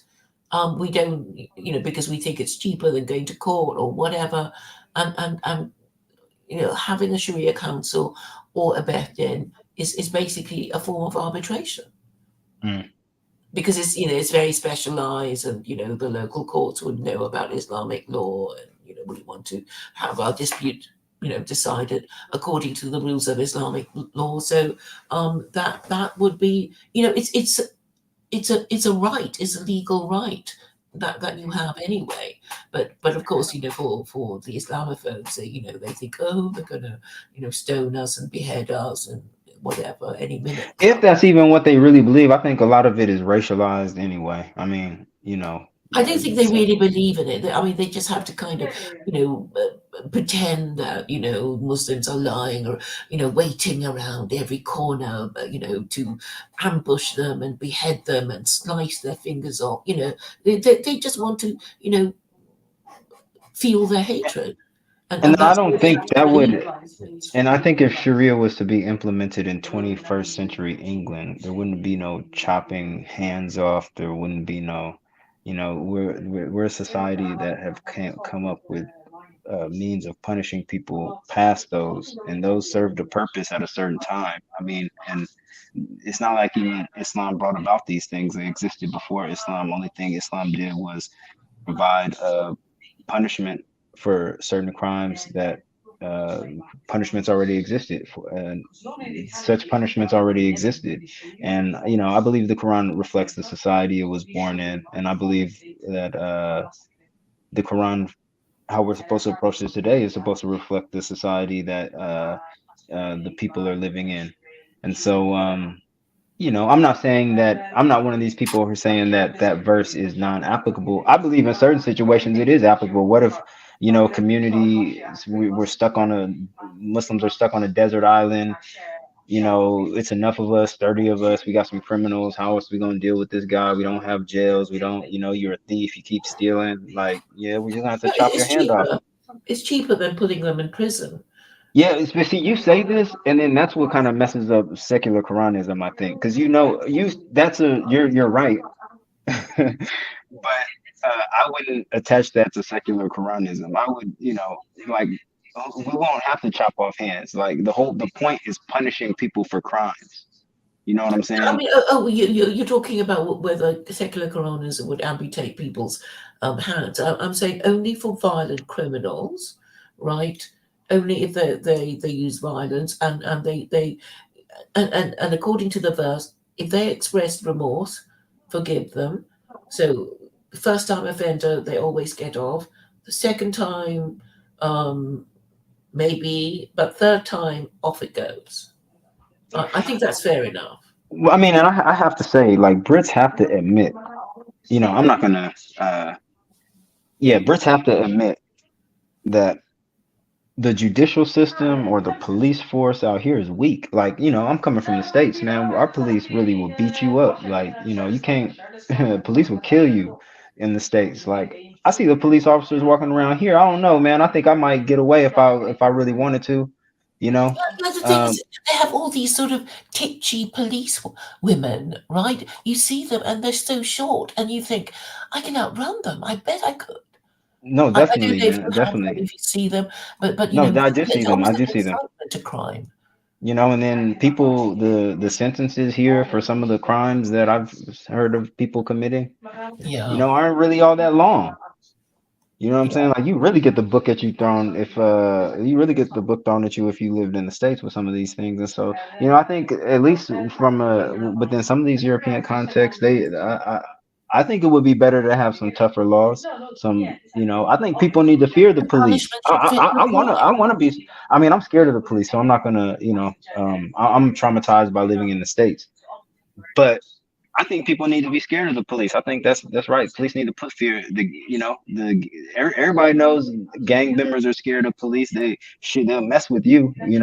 Abuse you all kind of ways. Won't do certain things to certain people. I mean, will abuse everybody in their community. But when the police roll up, they're not trying to shoot it out with them or have problems with them.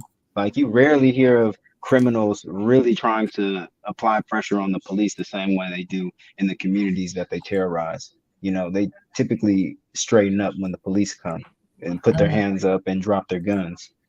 So I think that's the way people need to see the police. You shouldn't have people. Too many people in the UK laugh at the police force. They don't take it seriously.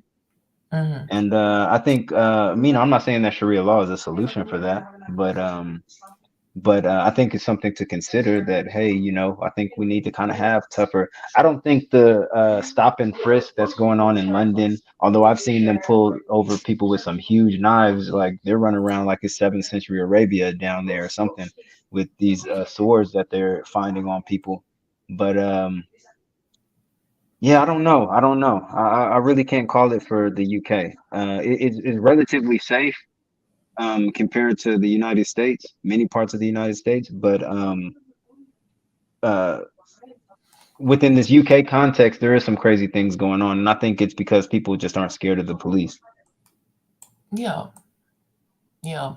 I mean, you, I think you're absolutely right that if you put it to people in that way, if Sharia gives you social stability, economic stability, progress, and peace, why would you reject it? you know. And it's like, well, you might reject it in spite of all that it offers if you're an Islamophobe, and if you're an Islamophobe, it means you're being irrational. But then the packaging though as well too, and I think the black community is the African American, the Black American community is a good case study for how Islam enters a community, takes is given a seat at the table when it comes to black politics, and then you have a mass conversion of Black Americans to Islam, to where for a long time Black Americans were the majority Muslim population. Might still be, but our numbers are extremely smaller than what they used to be, in the 70s, 80s, 90s, and stuff like that. So yeah, I believe it's the way that Islam enters a society. For one, it's not. I'm not trying to talk bad about Muslims living in Europe anything, but the wave of Muslims, the significant wave of Muslims to Europe came, um, as laborers and then as immigrants. It's not like it came to and then it, it it didn't come in this it didn't come to Europe the same way it came to the Black American communities, put it like that.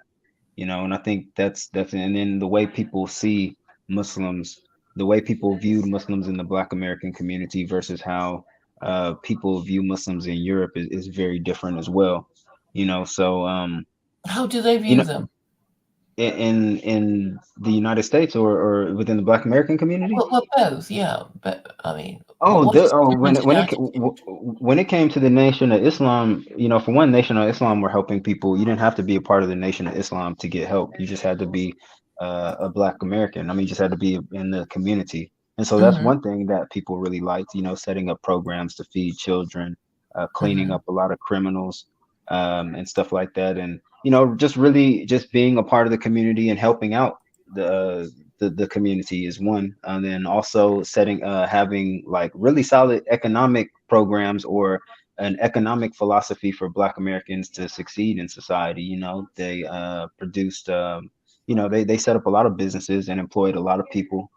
There's a lot of Black Americans who were non-Nation of Islam, who had said that, I actually really wish that we had followed them, not followed them like converted, but followed the program that they were trying to teach Black Americans to, be economic independence and do for yourself and to live a clean lifestyle and stuff like that. Um, that's how Islam came to, and then also a mythology, where white people are the devil, and we were created Black scientists and stuff. It was sometimes those things are necessary. As I talked to one ex Nation of Islam member, sometimes those things are necessary, or that was necessary at least to break a certain mentality that Black people had about themselves because of the society that they were living in and the propaganda that were, or even not just the propaganda from the media, but even just how wider society was treating them to a certain extent. You know, yeah, that's how Islam came. It came as something to help Black people. It was a movement that spoke to the Black American situation. And Islam didn't come to Europe in that manner. You know what I'm saying? I'm not even talking like way back 7-Eleven with or the Ottomans or anything like that. I'm saying in a modern sense, like, okay, yeah, we hear about Yemenis and Somalis who were sailors back in the early 1900s and stuff like that, and I'll find pictures of 5 Somalis who graduated from Oxford in the 50s, and but the vast majority of Muslims didn't come that way, and that's not how the vast majority of Muslims are seen. And so I think, when you have the majority of society who sees, okay, this is the religion of immigrants, this is the religion of refugees, this is the religion of people who Oh, came here as okay, so laborers. there's an element of snobbery about it. We're Oh not yeah, going of to teach course. the religion of the yeah. Yeah, exactly, exactly. Just yeah, you summed it up in short. What I tried to explain in a matter of minutes, you said it in a short sentence. Yeah, there's a bit of snobbery behind why I feel Europeans are reluctant to convert to Islam, and I think there's a lot of a lot of submarines, as they call them, um, Europeans pretending to be Muslims. You're not pretending. Europeans who are Muslims, but they go about their lives like they're not, and so they just keep it to themselves and do it in the closet, because of Hey, Hey, Hi, hi, hi. Hi, Hello. hi. Assalamu alaikum, Terron. alaikum assalam wa Meaning to speak rahmatullahi wa to, barakatuh. yeah. Been meaning to speak to Terron for a while, but he is unable to access the mic on Twitter Spaces. But it's Well, really nice to hear you, Terron. I didn't know Twitter discriminated against not having an iPhone. Oh, well, it does. And I think it's going to discriminate against people who don't have Elon Musk's Tesla phone soon. You never know That would be what could be smart, in but store. I don't think people are gonna buy his phone just to go on Twitter Spaces. Mm. Well, I might. I might even buy his car just to go in Twitter Spaces. Claire might. But Anyway, not really interested so in yeah, car. I'm listening. Sorry, I didn't want to derail the conversation. So you guys carry on, but I'm here now. Okay, cool. I don't know how much you heard. I'm just actually sitting at my laptop talking, looking at Rowan Williams. I'm probably gonna, go to another page You though. you said you said you think there are a few Europeans out there who have converted to Islam, but they don't really tell anybody. Is that what is that the point you were making? Yeah. I know there are some out there just because it wouldn't be within their social circle, it wouldn't be seen as something ideal, or it might. And we've talked about this. I mean, you did an expose Mm, on Yahya Burt, or at least talked about his situation, hypothesizing maybe what he's mm, going through at the moment. Um, mm. yeah, I But believe then there are. he's openly Muslim though, so he doesn't fall into the category of people that you're talking about. I know, and I believe it's because Mm, of his situation that these people who are submarines, as they're called, I believe, don't want to come out and be Muslim because they might lose certain opportunities. They might, oh, within their okay, I social, understand. Mm. because But I for think that's quite nice because I'm kind of tired of seeing Muslims so over the top about their faith and things like that. So I don't know, just it gives me a kind of consolation that people like this still exist who are quiet about their religion, but they have a deep faith inside of them. Because I've talked to Europeans at work. They didn't know I was like, I've worked at a place, they didn't know I was Muslim. I pretty much kept to myself. I mean, my job, I was isolated. And so I would only talk to people like the beginning of the day and the end of the day. They didn't know I was Muslim. But I overheard them talking in the manager's office, and the manager was saying, "Oh yeah, I have a friend. He converted to Islam." But the way she was Mm, speaking about it, she didn't look at it highly. It's almost like she said he only converted to Islam to marry some girl. And I've mm, heard that mm. a lot about European converts, that a lot of people don't take, not a lot, but some people from their background don't take their conversion seriously. Sometimes they just attribute it to, oh well, you became interested in this girl and you decided to convert, or you're just going through a certain phase or something, or you're just a weirdo or something like that. um Yeah. but you'll hear this a lot from white converts, pertaining to people in their background, how they view them after conversion. Mm, mm. Yeah. But yeah, that was the only point I was trying to make. But other than that, I was just saying that, I think Muslim communities in Europe could use better PR if they were interested in Islam being appealing to European societies. Let's just say that, not even converting, because But you can. how is that different to what a lot of Muslim scholars and sects, I guess, are doing already? Because neo-traditional Islam, even the Salafis, etc., at Yaqeen Institute, are they not doing that? Are they not doing the whole PR Islam thing? Yeah, I'm saying I'm more so Muslims on the ground. I mean, that's not. I don't see Yaqeen or what's the other Muslim organ. Well, I don't see So Yaqeen just generally, or Zaytuna, Abdul Zaytuna. Samad, CMC. I do see that with certain Muslims. I mean, the Muslims I associate with, they very much know about these figures, but like the average Muslim, I just don't see their ways of thinking. They're permeating through Muslims or Muslim communities like that, to where it's stylized in that manner. Um, no, I don't know. Is that what they're? I mean, if that's what they're doing, it's not working. Just put it like that. I don't believe it's working. And that still involves maybe packaging this thing a little bit differently, or uh, yeah, I mean, I don't think that's what. I mean, you stumped me with that one. I mean, because I, I want to say that is what they're doing, but I don't think it's working. I don't see it like making a difference in society. I mean, people still view, Muslims in a certain way, especially in Europe. Um, but then again, things are changing. I mean, more and more right-leaning people are, let's say, more and more people of European descent are seeing certain things about Islam, or seeing certain aspects of Islam as something worth looking into, especially with Andrew Tate, people like Sneeko. Uh, yeah.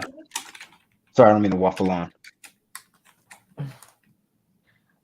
No, it's good to hear your views on this.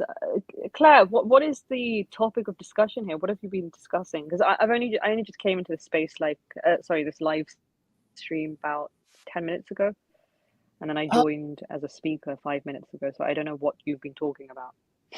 Well, there's no set subject, but I suppose I was hoping that we can discuss discussing the viability. I mean, this was something that was discussed yesterday in my stream with Raul. It's like, how are you going to make all these Islamophobes accept secular Quranism? And my answer is the same. It's like, well, through our mainstream media, who have to platform me, but who don't want to.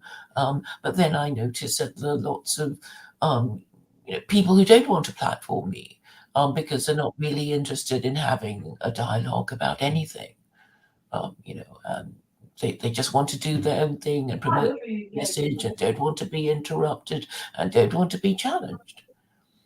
And it's a kind of discourse. Tell us about. I don't know if Terron's heard this story, but can you tell us a bit about your meeting with Abdul Hakim Murad?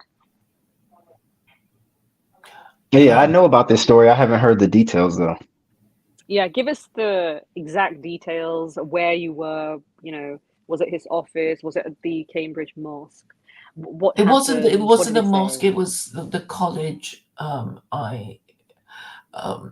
He invited me to meet him, and I did, and he bought me lunch at the Cambridge canteen. Muslim College. Is that Cambridge Muslim College, or do you mean at Cambridge University, because he's got some roles as a professor at Cambridge University as well?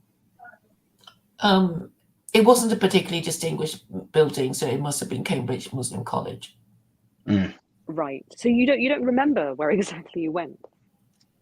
It was a long time ago. Okay. But so yeah, Cambridge Muslim College. Then what happened? Well, we had a few exchanges. He expected me to convert. I said my purpose was political, and that it wouldn't really suit my purpose to become Muslim, because then I'd just be another Muslim, but doing dawah to all these Islamophobes. So it wouldn't help with the message of secular Quranism, and that's why it's so important. But if you didn't have this message of but if you didn't have SK, would you? If SK wasn't a thing, an idea that you have? It's so difficult to give you a proper answer, because like, if you were the non-Muslim that you're preaching this to, would you think it was a good idea to convert to Islam? Like, I don't think she could even she can't even convince herself, Terron. About what? About secular Quranism. You can't even convince yourself to actually embrace Islam. No, because to convert to Islam, as I was explaining to you, would mean that I negate the idea of it being for non-Muslims. Okay, well, I would become another Muslim doing dawah, or be shoved into the category of the Anjem Chowdhuries of the world. So I don't know. Well, which category do you fall into right now? Because you fall into the kind of heresy category. And can I just frame this discussion in a kind of different direction for a second? So we just mentioned Abdul Hakim Murad. I just think, it's just amazing that these neo-trad scholars and all of these people who are claiming orthodoxy within the Muslim community, when they come across someone like Claire, they don't say anything. They just want to be on the podium talking about how bad the Salafis are or the other sects What would are. you want them But to when say? no, but I just think it's a bit hypocritical for them to go on and on about the Ahmadiyya Muslims. I'm not an Ahmadiyya Muslim, by the way, so it's like I don't have any dog in the fight. However, I don't really understand why they keep, saying that these people are heretics, and then when someone like Claire comes along, who's literally trying to change the religion, it's like, oh, welcome, sit with us, everything's fine, that sort of thing. So I'm not saying anything bad about Claire, actually. I just don't understand their behavior. Well, probably because they think that she's close to Islam, and that maybe if they give her a push, say a few things, that she'll just take that leap of faith and leave whatever she's talking about or whatever ideas she has about Mm. Islam. Well, Because why we don't they all do come the to same with Ahmadiyyas? Why don't they do the same with Ahmadiyyas? Like, why don't Sunni Muslims, why don't they do more sort of interfaith engagement sessions with Ahmadiyya Muslims? Like, if this mainstream Sunni Islam is the truth, and they're trying to convert everyone with it, including people like Claire, why can't they just, extend an olive branch to the Ahmadiyyas as well? I don't understand. Ahmadiyya Because see they themselves as Sunni. Yeah, that's fine if they see themselves, but they still get a lot of hate from the proper Sunnis. It's It doesn't matter what they see themselves as. I mean, I would be interested in seeing. I've never seen a debate between a Sunni and Ahmadiyya, although I believe both of them are Sunni, but I've never seen a debate between the two. well, That Well, would. actually, Claire debates an Ahmadiyya Muslim very often on her channel. Khalid Safir. But I mean, I don't, debate the details of his religion. I know he keeps trying to tell me about it, but I noticed that with William Brianis, he just won't even talk to him. It's like, it's just a white convert who's completely internalized all the, shit attitudes of Sunnis, and I will tell you, Poole smoked him that one day. Poole smoked him. I mean, yes, and how could and how can you say, how could you be so confident in Sunni Islam if you don't know any other a legit interpret that's just as old as Sunni Islam? How could you think Sunni Islam is all that in a bag of chips if you never really looked into anything else? There's Who things are in these Sunni people? Islam. What are their names? What are William their names? Brianis, he's on. I think he's on. He subscribed to my channel, but when I tried to Mm, send him a friend's request on Facebook, he didn't accept it. I thought he was an interesting figure. I mean, because he was a white Muslim talking about mm, message to the white man, which I thought was a pretty interesting title of his book, which is just a play on Elijah Muhammad's message to the black man. But mm, I'm sympathetic to white Muslims trying to preach Islam to their community. I don't think mm. it's necessarily a bad thing. I think Robert he goes off the deep end sometimes, Islam and Europeans, Who's but Robert? Robert Akan, if you ever see on my Oh, my the Twitter, one with the wart Vitamin in his R, eye. Vitamin R. Yeah, the guy with the wart in his eye, and he thinks he's the Caliph of Canada. no, No, no, that's some that's other John guy. Vance. I think you mean Rob Dufour. Yeah, Rob DeFore. Yeah. Oh, I know, no. He's got some website called Islam for Europeans. Yeah, it's not for you. That's right. Yeah, Website is yeah. mentioned in Wallah's book, Dr. Kwesi's book. Mm-hmm. Islam for Europeans. How have you found Wallah Kwesi? Is it, sorry, Kwesi per se? I don't know. Let's just call it Wallah. Kwesi. I Oh, uploaded the interview Kwesi. Okay. today. Okay, And excellent. I'll watch it tomorrow. it's Okay, 2 hours and and I'll 30 get back minutes. to.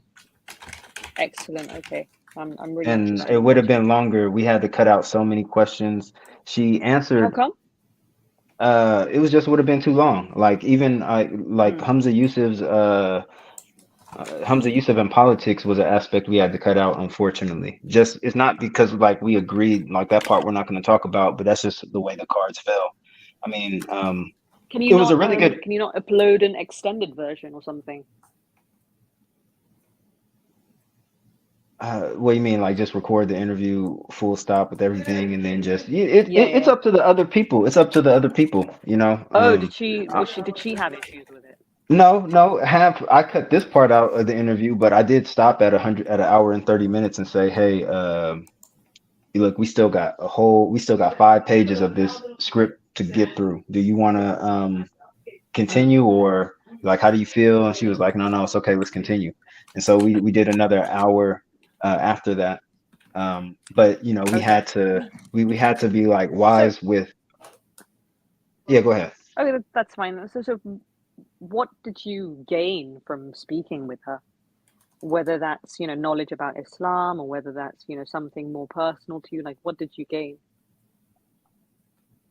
I mentioned in the interview a lot of what I gained from the book.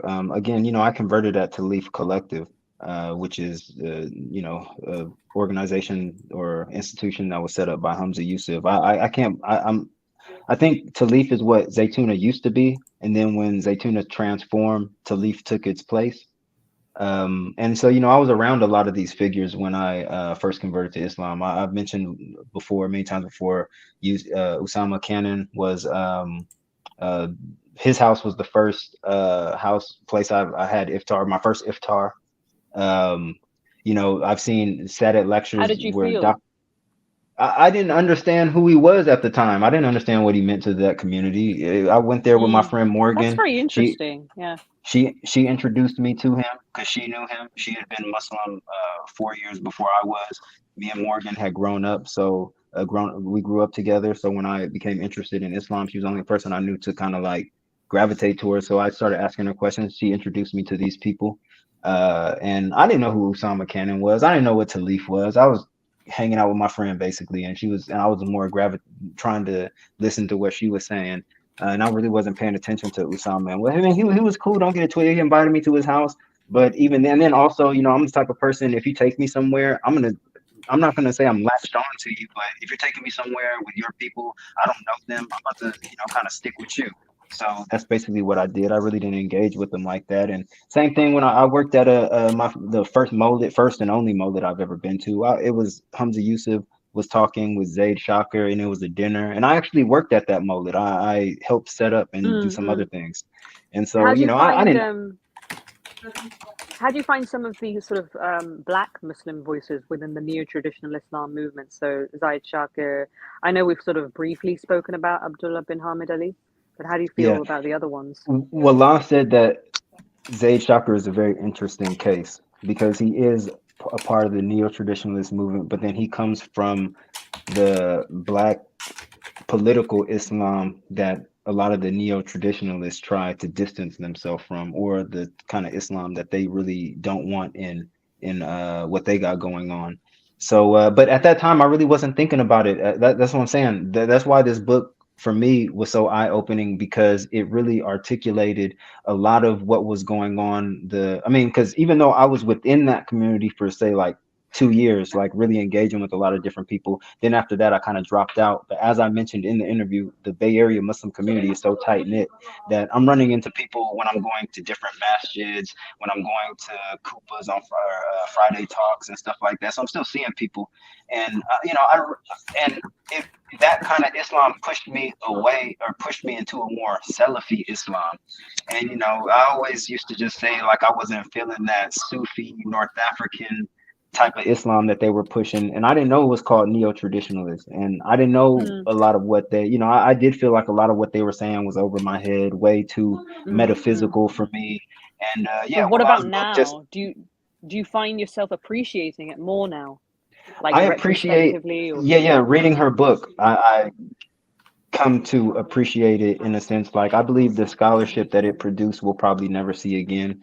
You know, Mm, Muslims making that arduous journey to distant Muslim lands, living in remote areas, studying, sitting, living with certain Muslim scholars and figures and stuff like that. Today, I don't see any of that going on, and it definitely was a generation of scholars that in the West that embarked on that, and it produced something that when I came into Islam, I thought this was just how Islam was. And in a sense, I gained a bit of respect for neo-traditionalists. They were able to, they were the underdog against Salafism. They were able to rival Salafism, and then at this point, they're thriving, or at least they're a lot better condition than the Salafi movement is in. So yeah, I give it respect in that sense. I don't buy what they're selling, not all of it at least, but there's I try to give props. I try to see the silver lining, so to speak. Yeah. But yeah, so Walal's book was more personal, and I think a lot of people, But she's obviously very critical as well in that book. So even though you appreciated aspects of neo-traditional Islam once you read the book, at least retrospectively, because you began. No, but there was other aspects that just made it totally appalling, or not appalling, but like, okay, I can never be a neo-traditionalist. Do you think is your biggest problem with neo-traditional Islam, is it the racial aspect?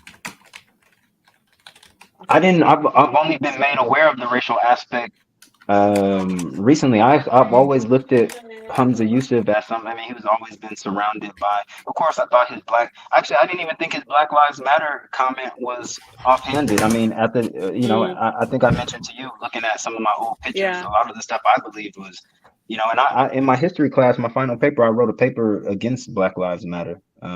Even then, I really didn't think about it like that coming from him. It was only within the context, or after reading Walal's book, it opened my eyes to like wider debates and a longer history of Hamza Yusuf. I think Walal's analysis, I've not read the book yet, but whatever you're telling me, and I will listen to the podcast as well, but what you're telling me is, it just feels like a kind of gatekeeper analysis of neo-traditional Islam. Like, they're racist. They oppose Black Lives Matter. They kind of suck up to, the Republican Party. They are against the Muslim Brotherhood in Egypt. Okay, but like, what else? Like, what about how close they are to the original understanding of Islam? What about how close they are to the Quran? Like, these are more important questions that somebody like Wallah should be asking. So it's a stupid gatekeeper analysis. I actually don't. I would actually disagree. And I asked her this question: are there books written? And I actually mentioned in the interview, like, I understand that her book is written from a certain perspective. And then I asked her, is there other books out there dealing with the subject? And she said, yeah, dealing with it from a different perspective. But in the interview, we talk about that. Her thing was that she actually went on one of these Sufi retreats, and that's how she became privy. And then she only started studying it after, looking into it after experiencing it. But I wouldn't just relegate or say that her book is about the things that you mentioned. I mean, she covers a lot of stuff in those 246 pages, and even the Black Lives Matter aspect of it really isn't that much. It deals a lot with how they deal with modernity. If you read the conclusion, it actually sums up a lot of what the book is about, or the three main objectives of the book anyway. And so, yeah, a lot of it has to do with how neo-traditionalists deal with modernity, how this rhetoric affects the seekers or the audience or the people who buy into it, especially when they have to deal with very different realities outside of this setting. And how do you kind of, and what kind of Muslims do these create and things like that? I don't know. I know you're a very critical person in general, but I still recommend the book to you. I think you would find some things in it eye-opening. I'll write a refutation. Okay.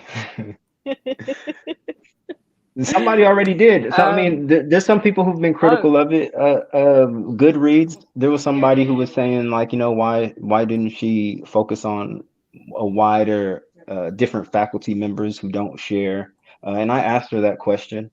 I mean, there's Hatim Bazian. I asked her about him. I asked her about him. So she gives an answer about him. I really tried to do my homework outside of what her book was talking about, to see what criticism. But there was. I'll definitely look into it. Yeah. I think.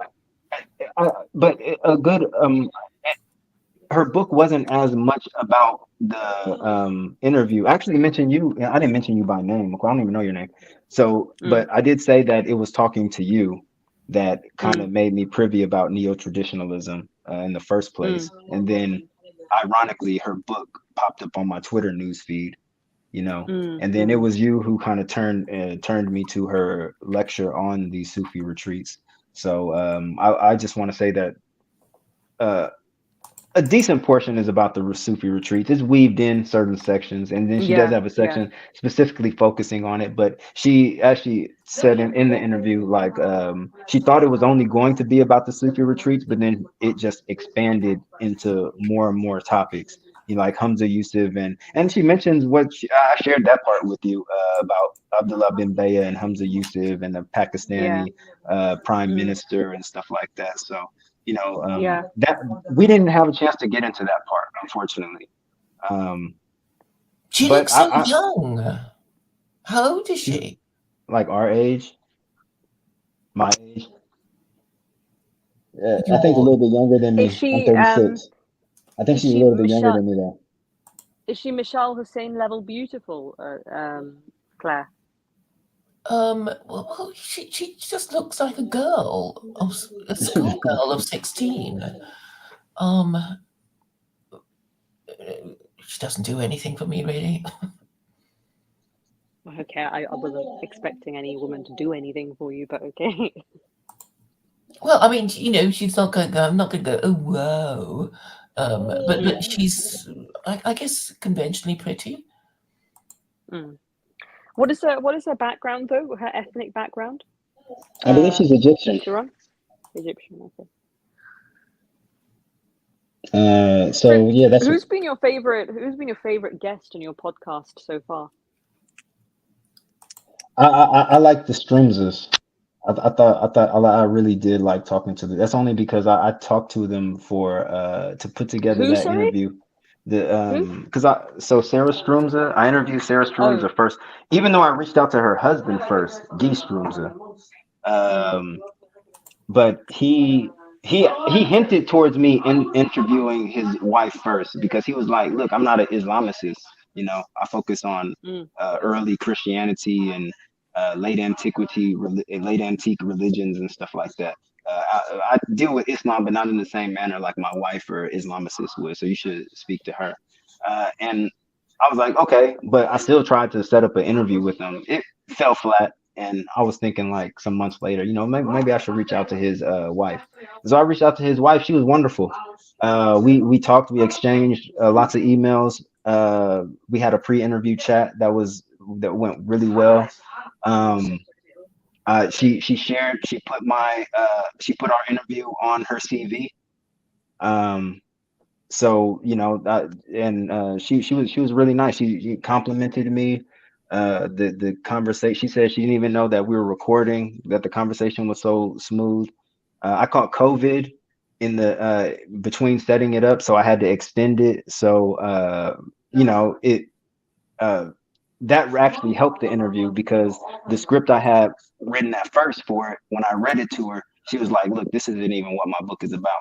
And so I had to go back and rewrite the script. And so and it ended up being a phenomenal interview. Her husband, I was really infatuated with his work, which is why, even though it was her work that I bought first, I can't remember, Free Thinkers of Medieval Islam. It was his work that I really took a liking to from the jump, and I reached out to him, and then I had a chance to interview him on Preparatio Quranica. That was the title of the interview. It was based on a title that he taken from Eusebius, Preparatio Evangelica. Yeah, so I like the Stroomses. I mean, I don't want to even pick really which one. A lot of these people have been wonderful just to sit and speak with me about their work, and have made brought immense value to my channel. So I mean, all the people have been great. But if I was to think about those two, I think Sarah Stroomza was I really enjoyed speaking to her. She was an awesome person. sorry, Are people still my there? connection sort of went for a second, but yeah, I heard most of that. So yeah, I will look into that interview that you've done with her. Well, really, but Joe Hayward though. I mean, Mm, but Joe Hayward is the person I probably talk to the most though on a regular basis. Joe Hayward. mm, Those two interviews were easy. The first right. one with me and Joe Hayward, I didn't prepare much. I didn't know exactly what to. I really just based the talk off of what I seen from him on Blog and Theology. But speaking to him is very easy. The How's your second. tweet gone, by the way, regarding blogging theology? The veiled Yeah, people know what I'm critique. talking about though. People know what I'm talking about though. People, oh, people do, is it? Yeah, people know who I'm talking about. Somebody even said that I Mm, should name and shame. But mm, the point is to highlight a double standard. To be honest, I don't care what. It's not. He's not a part of my camp. I don't. You know. But I just find it hypocritical that he would jam somebody up like Javid Hashimi for mm, impact and dealing with who they call the feds. But then you won't say nothing when you have a Muslim. Uh, mm, you have a Muslim who will call the cops on another Muslim for something that he does himself. You know what I'm saying? Like you can find blogs or people saying that the content that Paul makes on Blog and Theology relating to the LGBTQ uh, situation, agenda, people, whatever you want to call it, is homophobic. And he got somebody locked up for making homophobic slurs towards him. Uh, and I believe he could have dealt with it in a different way. He didn't. You didn't have to go. And I believe that was him being petty. And mm, if I understand correctly, he was linked up with some other uh, gay non-Muslim who also had it mm, in for this Muslim. I just find that figures like that could have such a checkered past, and I'm not trying to hold his past against him. I very much understand, like, hey, Muslims can push you out of this thing.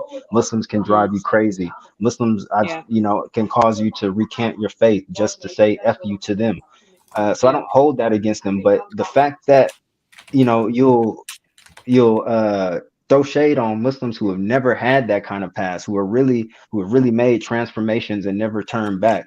You look at them mm, like their Islam isn't authentic, but somebody who can have all these complications, not like 10, 20 years ago when you first, but in recently, and then all of a sudden he starts this channel, it gains a lot of traction, you're able to use it as a means to further move the needle on your work or to get whatever you got going on out there, and all of a sudden all that is he doesn't have to answer for it, no explanation, no nothing. mm, And it could have been beneficial for people who are experiencing the same things, whether it be I'm dealing with same-sex attraction, I'm dealing with you know I understand Islam to be beautiful, ahead of its time, and all this other type of stuff. But what I'm hearing from Muslims sounds backwards, or this interpretation of Islam conflicts with my sensibilities as an Englishman. All of these things could have been beneficial to people who are going through the same things, but you took it a different route, or nobody is even looking at it from that perspective. The repentance or the sorry statement doesn't even yeah, tap into anything that you said, any of the statements that you made, any of the feelings mm. that you had that prompted you Well, to. I don't know if I even care much about him. I think it's more, I don't understand the groups who are platforming him. I don't understand the neo-trads and all these people who give like 7-hour lectures about how homosexuality is a sin, or how we need to ally with Republicans so that we can go back on gay marriage. And it's like, well, why would you give him a platform then? And why would you cancel somebody like, I don't know, somebody so back when I was a bit more religious and an actual properly believing Muslim, like I'm sure they would cancel me. It's like I did nothing wrong though. I just have some questions, and you would literally, kick me out of your little seminars or whatever you're doing. But then you have Paul as your main interviewer. He's the main guy. I just don't understand that. Well, yeah, when technically he would be considered a sex offender if Sharia Yeah. were operational. I mean, Well, that he would is the he would thing. possibly be considered whatever you just said, even according to British law, if certain things came out about him. Hmm. But like we're kind of entering Well, speculation territory. oh, what things? Can you drop a few names? No, let's because I think we've said a bit much now. So especially me. But yeah, I just think for me, it's not just him. He can do what he likes. I don't understand. It just reveals a hypocrisy on the part of all these cults that have been propped up by certain leaders, and it's like, well, you don't accept, say, a non-hijabi Muslim woman who prays 5 times a day, but it's like, oh, but we don't really care if Paul does all of these things so long as he's kind of just saying the main talking points that we like, that kind of thing. Hmm. That's it. Have you been excluded, Ghazali, No, I've from? not been excluded, but I observe these dynamics, and also I'm perspicacious, so I know when I'm going to be excluded. I have this gut feeling that I know that if I turn up to, say, Zaytuna College without the correct kind of um attire, I will be kind of not dealt with nicely, I think. They won't literally kick me out straight up and then, but it's like you would feel uncomfortable. Do you understand? Like, I know that I would not belong there if I'm not following uh, certain codes of dress, and also if I'm not touting those Mm. typical sort of talking points that they're kind of addicted to. Like, I've got to go there and I've got to like wear a headscarf and talk about madhabs and all of this stuff, and say sheikh and be like really, just do But what they that's do. Zaytuna now, though. That's now Zaytuna. When I converted in 2013, they were seen as a liberal institution. You know what I'm Mm, saying?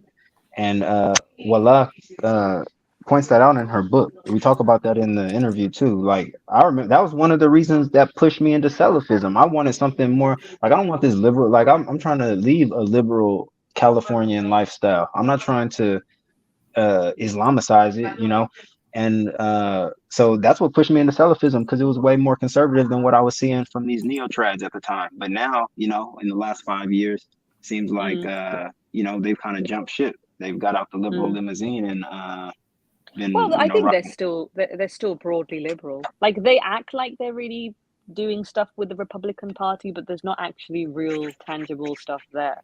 It's like they're just acting like, oh, look at me, I did a podcast with Jordan Peterson. Like, oh, we're all part of one gang now. But actually, you know, the reality beneath all of these optics is a bit different. That they No, still no, are I pretty think their liberal. community. No, yeah, I believe their community is still pretty liberal. These sheiks are trying Mm, to do, as I think Umar Lee had a critique about it. mm, Like, they seen what they did by jumping in bed with the left and the type of Muslims it started to create, and now they're trying to pull it back in the other direction. You know, um, but the damage has already been done. You already, and again, I'm not trying to keep promoting my interview, but Walab mentions that one of the reasons why you see sheiks preaching something or saying something pertaining to politics, gender, race, and whatnot, and then you see their congregation uh, doing things differently, or not really buying that aspects. Yeah, taking mm, the religious aspects, but when it comes to their politics, they don't take it on. They have a more yeah, activist take. And so yeah. there is that, especially when it comes to Talif, there is that, or Zaytuna, there is that dichotomy that you see with the people up top are preaching and saying a different, not all of them, of course. We mentioned Dr. Hatem, but Mm, um, the congregation is totally different. The congregation are millennials, and they've grown up in the George Floyd, the Michael Brown, the protest everything, racism and everything, women over everything. If that's how you mm, interpret it, they've grown up in that, with that rhetoric. So it's a little bit, yeah. You see that yeah. dichotomy. It's just their situation is a little bit is strange. Mm. And that's why Umar Ali say Bay Area Muslims are weird. You know what I'm saying? Bay Area Muslims are weird in that sense. Mm. But then you've got plenty of kind of Muslims who just aren't political at all. So obviously you've got the kind of Bay Area, probably converts who have some sort of political mindset. But then you've got loads of like immigrant Muslims who are just like Pakistani doctors, Indian Muslims who are kind of funding these projects that Zaytuna Institute do, or maybe Cambridge Muslim College, but they're not really right, nor are they sort of left wing. They're just there. Yeah, I don't know if you noticed that. I'm probably in that category. I mean, of course, I'm not donating to any of these institutions. I'm pretty much not any No, but you are a which bit way. different because you're more of an observer, whereas these people won't even observe what's going on. It's like they're just there, and if they don't really listen too carefully to what the sheikhs are saying, but they don't kind of Oh, it's dismiss like them either. They're just there. a social group for them. Yeah, or just kind of more of a kind of ritual. Like they just go to these seminars and they attend the mosque and they like Hamza Yusuf and they like what he has to say, and then they just go back home and that's it. Oh yeah, that's the So, majority. That's what you get from Muslims when you're not online. That's that's really only thing that I pretty but much see. you strike me as different because you are an observer. You don't. I think you're very objective, and you do notice things, right? Yeah, As an sometimes I can't always outsider, articulate it. well, Uh, Terron notices things because he's an outsider, isn't he? Because he's not Sunni. Now I was noticing these things while I was Sunni. I only like stopped saying I was Sunni or like flipping a couple years ago, like maybe even only a year ago. Mm-hmm. It's this was while I was a Sunni. I was known, but again, I was a new Muslim. I didn't understand what was going on or how to articulate it. You know, now I'm been Muslim for quite a while. I kind of starting to understand what's going on. What really accelerated my understanding was moving to the UK, because when I was in again, the Bay Area Muslim community is kind of we don't have really ethnic enclaves of Muslims in the Bay Area. Maybe in San Francisco with some Yemenis, but we're very spread out. People doing their own thing, not and I really didn't engage with Muslims on a regular basis if I wasn't going to if I wasn't going to a masjid or some type of Islamic gathering. But Mm-hmm. here it's like I'm running into Muslims left and right, regardless of where I go or what I do. And Mm-hmm. so I'm dealing with Muslims in a lot of different situations. I'm not just dealing with Muslims who are putting on their game face for the masjid or for this Islamic gathering. I'm getting cheated by Muslims down the street on Stretford Road when I go in and I try to buy products from the corner store. So I'm seeing, not trying to use an extreme example, but I'm seeing Muslims in a lot of different situations, not just religious.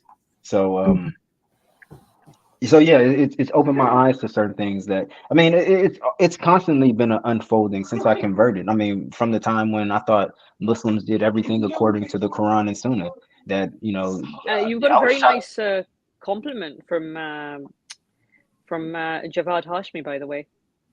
Why? He's given you a wonderful compliment, which is you're more intellectual than 99% of the ummah. Congrats. I have to Thanks. say, Thanks. I agree with you. I think you're more intellectual than 100% of the ummah. No, I'm not, man. A lot of stuff go over my head. There's a lot of smart Muslims. Like, to be honest, I'm not that. I appreciate the comment, but No, it's just because you are objective, and that is all it takes. Because all of these people are just lost in their little cults. So, okay, they may appear intellectual at the time, but they cannot get out of their little cults. Even Javad Hashmi, to an extent, I do feel that he's kind of trapped in his own mode of thinking. And even though I appreciate what he's doing, I do think he's pretty much trapped. However, I don't find you trapped. I might be trapped in some ways. Might just be more hidden than other people. I don't know. Thank you. I appreciate that for taking notice. I try. I just try to look at this from every angle. I really find all of this stuff interesting. What did you say, Terron, that generated that compliment? No, I think I It posted. was I've been Muslim for yeah. 10 years. Oh, I right. just He just posted a yeah. photo of himself when he first sort of converted Oh, officially. right. And how long have you been Ibadi, Tehran? I'm not that I went through that phase, Claire. I know I went through that phase. I was talking to you a lot. I mean, it's really your channel that I cut my teeth on pertaining to YouTube. But I was not influenced, but yeah, I really took in a lot of the rhetoric coming from Palu and my other friend Jason. Again, Palu is a warrior when it comes to Ibadism. I mean, he Right, doesn't and hold you're back. no longer Ibadi. You're now Sunni again. Is No, it? no, I consider myself a non-denominational Muslim. Like I probably have more so Ibadi leanings. I agree with their theology more so, especially in the points where they differ with Sunnis. Hmm. But as far as like I couldn't be an Ibadi because I don't really buy their origin story, and there are other things within that school I don't necessarily agree with. So, Yeah, I mm, don't really want to get involved. with the sectarianism. Well, they're not sectarian at all. I mean, they're probably the least sectarian Muslim group.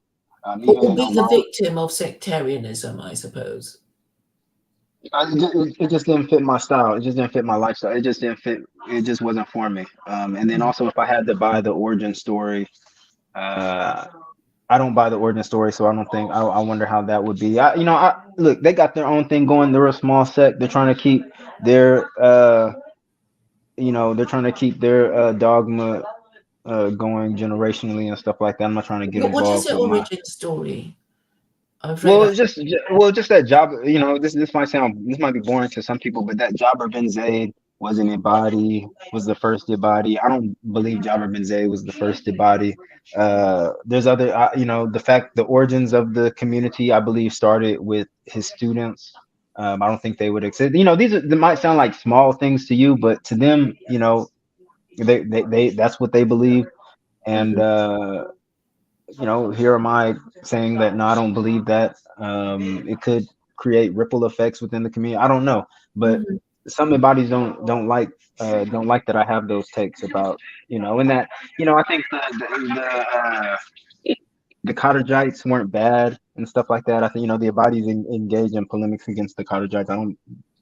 Oh, right. Well, I you don't called me a Kharajite once, didn't you, on Yeah, Facebook? well, Kawadage, because your last name is Ka, and then the first Yes. four letters of Kawadage is Khaw. And if you look into the Kawadage, I mean, they got a lot of bad press from the Sunnis, of course, and from other Muslims because of how they're deemed. But if you look at the historical Cottagites, they weren't as bad as there were some like the Azarika, who Nafi bin Azrak, Nafi bin al Azrak, he was crazy, and his group that followed him were crazy, but there were Cottagites who did. I mean, look at when Cottagism spread to North Africa.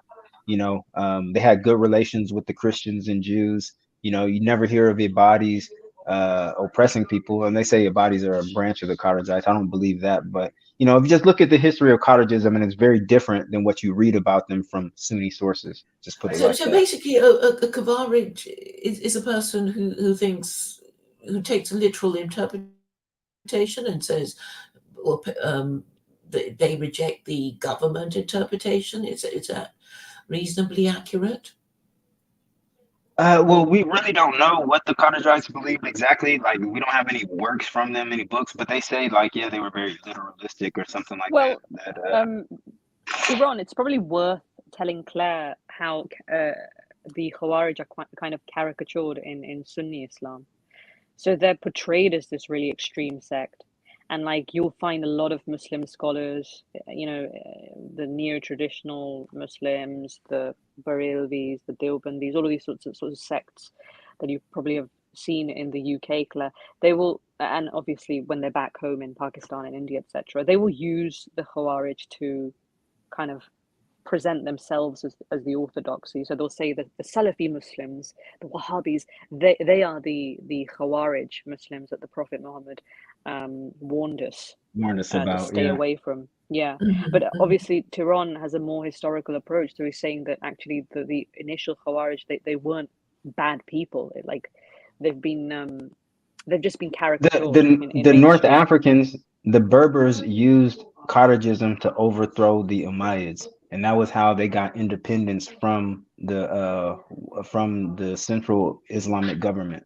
You know, It, and it, it sounds a bit like the Pharisees or the Sadducees in a way. I mean, like the Sadducees were these Hebrew priests who didn't believe in the afterlife and only cared about their own privileges and it's just some people have made that analogy, and the Pharisees are the ones who went by the rules that were the equivalent of UKIP.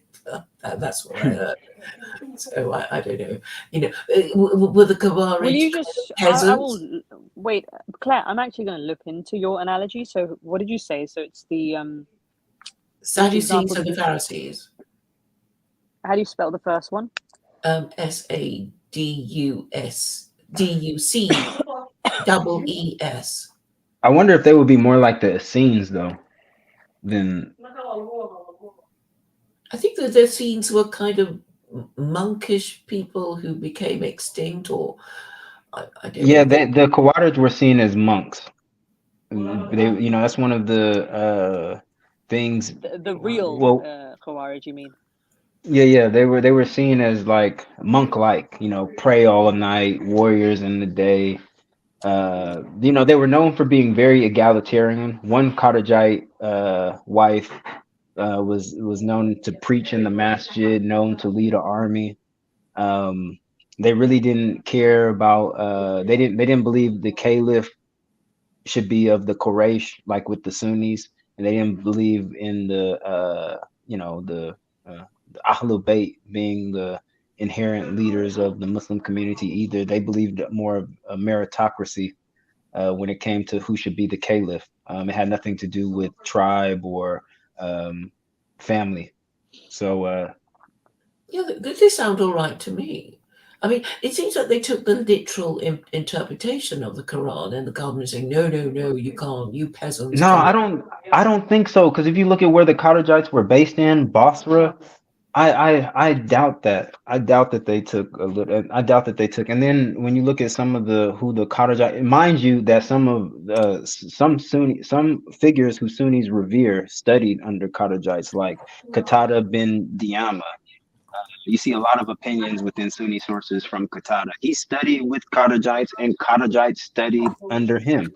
You know, so Mhm. um, you know, Ahmed ibn Hanbal prayed behind a Cottagite or studied under a Cottagite. You know, Cottagism was a real movement in Islam, different than what it came to be seen as because of how their enemies described them when they no longer existed.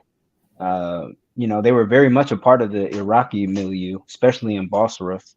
Mhm. The if you want to consider the Abadis a part of the Cottagites, the first uh, book on Arabic grammar was from an Ibadi, who is said to had once been a Cottagite and then went to Ibadism, or is something of that matter. You know, but looking into them, yeah, they were a real movement within Islam. They weren't as bad as they had a very egalitarian outlook on things. They didn't care about tribe. At least they said that they didn't care about tribe or family when it came to looking for leadership. They even had a saying that we'll even follow uh, a black slave or something like that. There's, so I don't find that too flattering, but I guess they try to just demonstrate how egalitarian they are. They don't care who their leader is. If he's the most pious of us, if the merit is there, we don't care about following him. So yeah, there was a lot of good things I found in even Javed Hashemi said, the Cottagites got a lot of things right.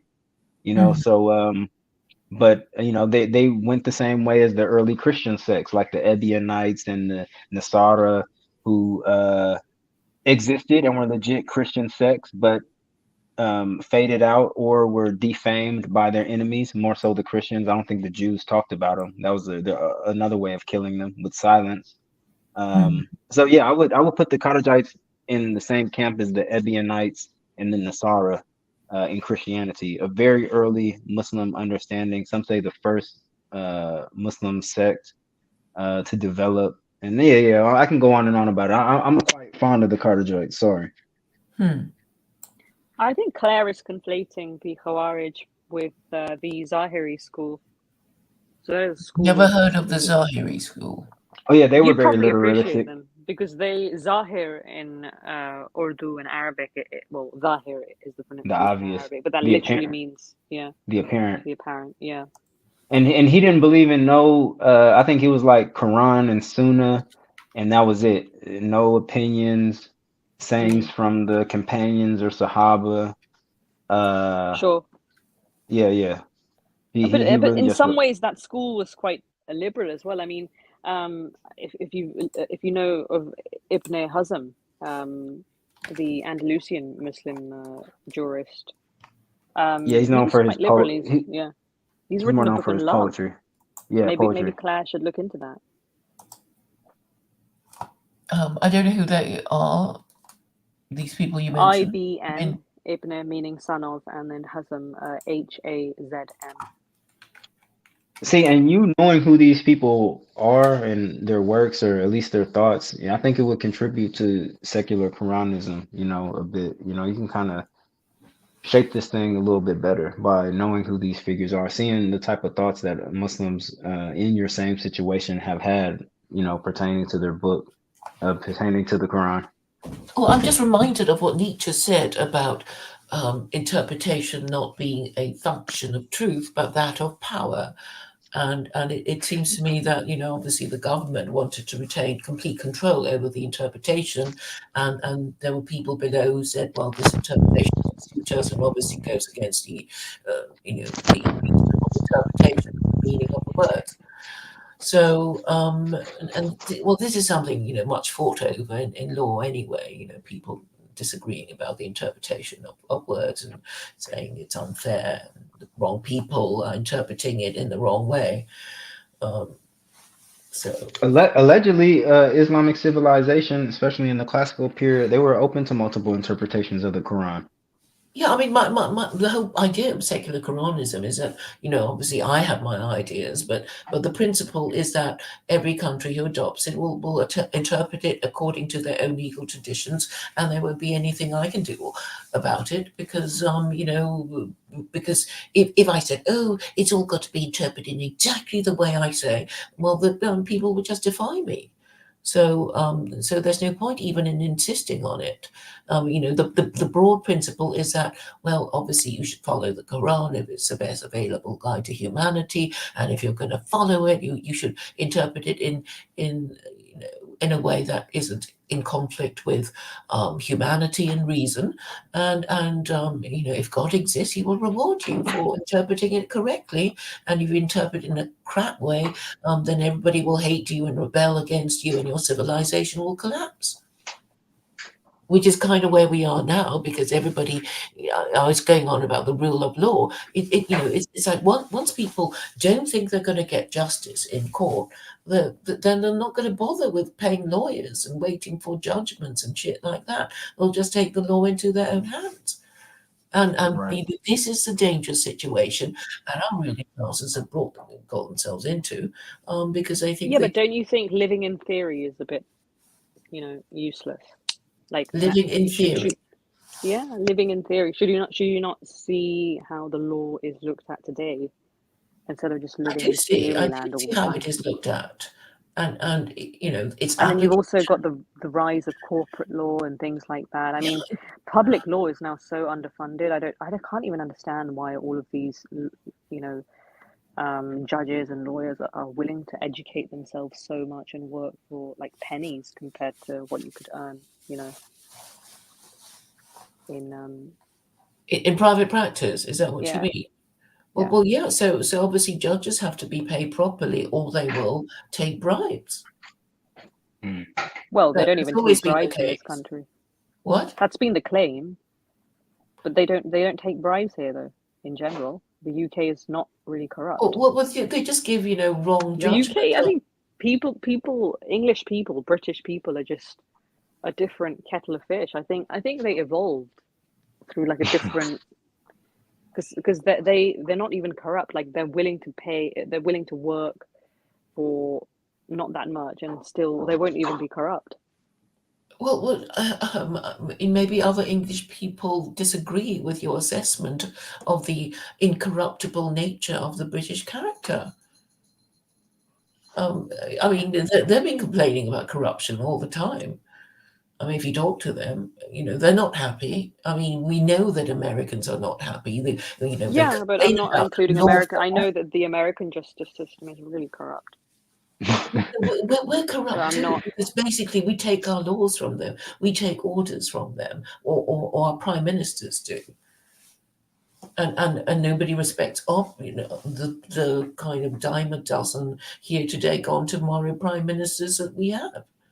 It's all they can do to even get one term, and most of them, well, they don't stay that long.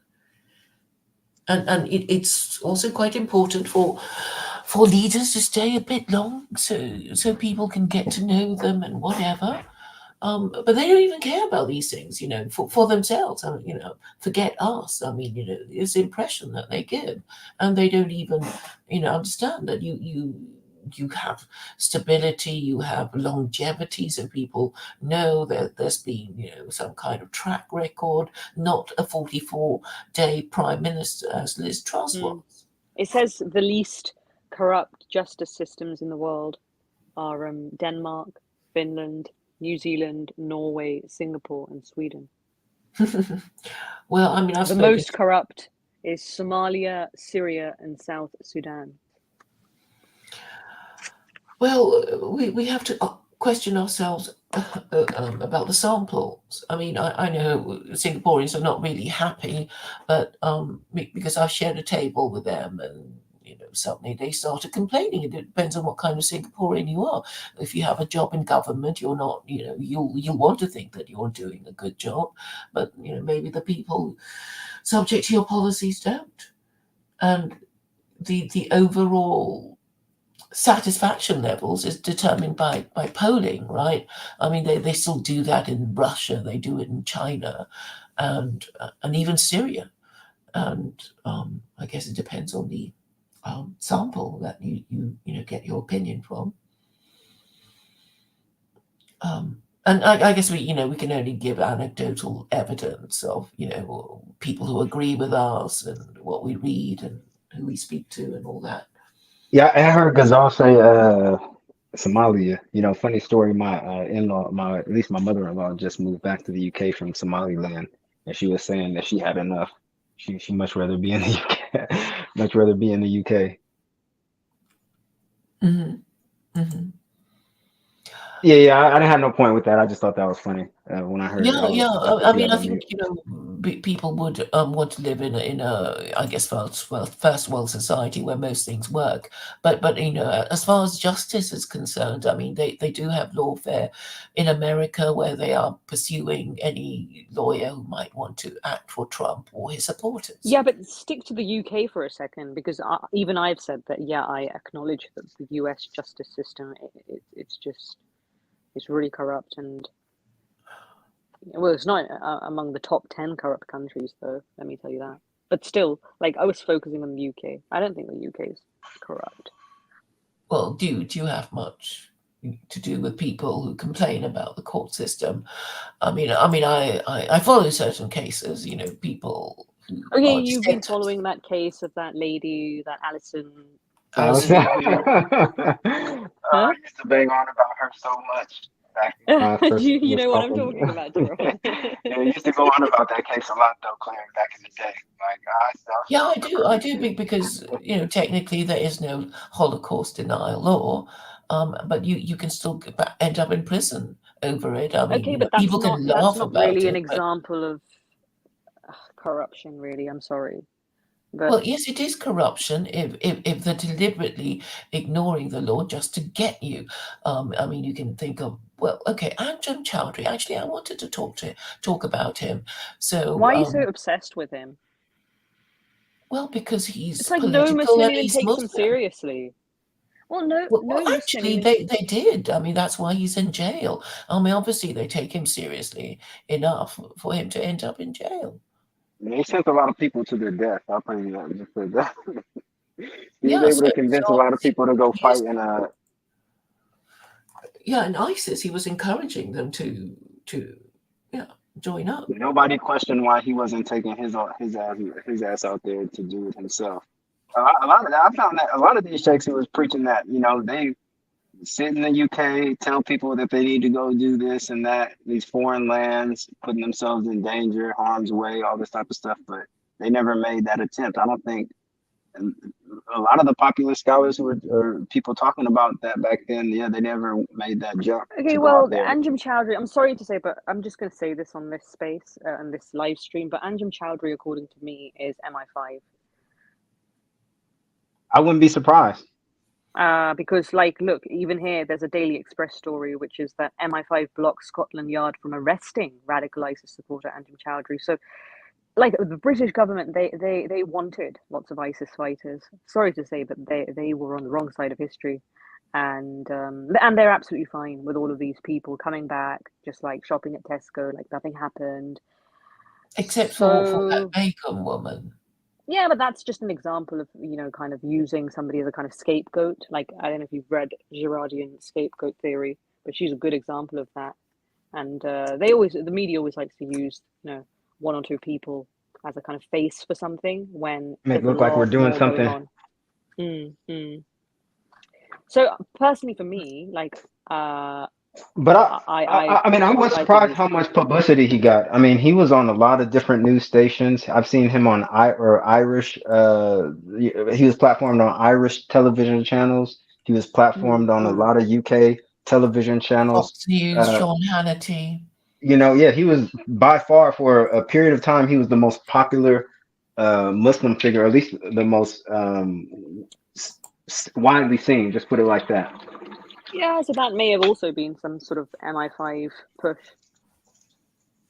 because they probably needed people to go and join ISIS because they were absolutely fine with it. This is the thing. I don't understand why everyone's crying about Shamima Begum. I would cry about it because I don't support anything that's going on in Syria. So it makes sense for me to do so. But I don't understand why Brits who were, that they basically supported. I'm talking about the British establishment, by the way. They basically supported the Free Syrian Army, the crackdown against Assad. Like the United Arab Emirates was completely against this whole thing from day one. So it's pretty insane what went on, and it's pretty insane what the UK government has done and Yeah, but I find it they've been interesting supporting. because one of Anjem Chowdhury's followers got in trouble with the law, and then he was able, even after that happened, able to sneak off to Syria and die there. Like I mean, most people. I mean, my understanding that when the law is on you, they're on you. Especially in that situation. So I don't. So it Yeah. had to be some type of, okay, we're gonna crack the window open for him a bit so he can get out and kind of continue. Then we can just spin this narrative of, you know, look, he was such and such. But and also there was a guy I was friends with on Facebook. Claire, I believe I told you the story. He was a convert, white kid, in the Central Valley of California, talking a whole bunch of wild stuff pertaining to Islam, influenced by what was going on in the Middle East with ISIS and stuff like that. And I saw that his family members or people who were close to him was commenting on his Facebook saying, "Are you okay? You're not talking like your usual self," and all this other type of stuff. Come to find out, a couple months later, he's arrested in San Francisco for trying to plan some type of terrorist attack involving a car. And then involving a van he was trying to rent or something like that. And then when you look into the story, there was an agent involved who was talking to him this whole time, and it just makes you wonder, like, are these people kind of pushing these people in that direction to kind of create a case or create a story? Because if I was an agent really trying to do some kind of prevention, I'm going to stop it before he even gets to the point of going to San Francisco. And, I'm going to tip and then send some people to kind of talk to him, maybe put him in some program or whatever. But it seems like they'll push these people all the way to the brink, and then they'll, make something of it, which probably helps spin a certain narrative. So yeah, I'm very suspicious in the way that they handle these people, especially when they get wind of them. This reminds me of years ago when ISIS was active, and this was on Twitter, and I think Okay, I just have this memory of I don't know, MI5 or, complaining that Twitter shouldn't take these accounts off so quickly. They wanted the situation to develop and ripen, and they didn't want Twitter to take away all these, ISIS posting accounts. Well, maybe I got that wrong, but that was my memory of that. Well, I mean, perhaps it didn't happen, but it seems like it could happen. So, because we know what the climate is like when it comes to how British intelligence and all these Mm. agencies deal with these things, they just don't care. I mean, even the Manchester bombings, it turns out that that dude who did it, he was on some sort of watch list anyway, and they didn't even do anything. So But they you're must have literally so letting many. young girls die, But just because you there must support be some so silly many little people. policy abroad. Sorry. Yeah, I mean, but there must be so many people, that they're supposed to be, watching, and they say we just haven't got the resources to, Yeah, really well, they've keep them got under resources for control. everything else. They've got resources for everything else, and he was on the watch list. Okay, so it's not like he wasn't there. But it's But yet Yeah. they sent the FBI to my job to harass mm, me Mm, over mm, being affiliated, and that was enough to get. I think if they were to even just do that, mm, I mean, mind you, I wasn't. I mean, I was.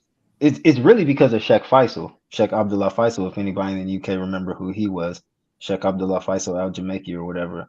I had, at one point was listening a lot to him, and we were in contact. And then come to find out, he was sending people over, uh, to their death or encouraging people to go join ISIS too. And then when he went down, everybody who was close to him, around him, had said anything to him, they had sent people to investigate them. And one of those people, or I was one of those people, when the FBI came and was asking me all kind of questions about him and all type of stuff and Facebook posts, and I'm like, man, So uh, did it work though? Like, did it scare you, or you're like, what? I mean, Is it really worth got it? me thinking. It really got me thinking about who I'm dealing with online. You never know. Somebody from another country, you don't know what they got going on behind the scenes. A lot Mm, of these people with mm, fake avatars, fake names, you don't know who they are. Could be, maybe could be. I'm not. There could be an agent. mm, Could be somebody who got all kind of problems. Going on mm, in the background.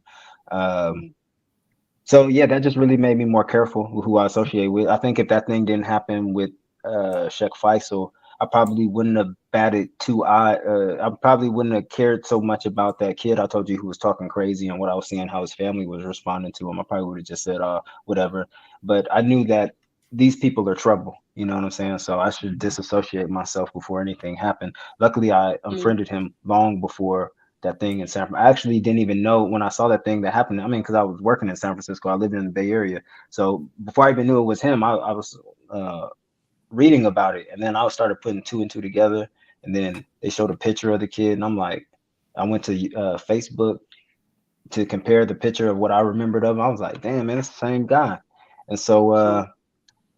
yeah, But then foreign policy still is very confusing because it's like they'll clamp down on certain people in the UK or the US, but then they'll literally support these people if they just went off to, serve their interests in foreign countries. And these, I don't think it's any of this has been good. Like this whole serving interests thing. Like all we've seen is these terrorists just sort of wreak havoc, really. It's not like, oh, all of a sudden Syria is now a part of the United States, or something really great has come of it. Um, yeah, mhm. I just think the policy is very, very kind of schizophrenic because, yeah, on the one hand they may be like, oh, Terron, who are you listening to? Which sheikh? We need to do some investigation on your sort of um, consumption online, Well, it's a etc. tactic of But then they'll be intimidation. fine. Sorry. It's a tactic of intimidation. That this knock on your door and FBI or the police and taking away your computer and your phone. A lot of people will be totally frightened by it and will just sort of not talk about it Yeah, anymore. but I'm not even saying that's necessarily wrong. I'm not going down that road. All I'm saying is it's just hypocritical because what's the point of intimidating people listening to people that you're absolutely actually fine with in a foreign Yeah, policy context. I suppose it's plausible deniability, isn't it? That this whole idea of agent provocateur. I'm looking at the Wikipedia entry now, and it's actually the modus operandi of well, the secret police, or well, the not so secret police.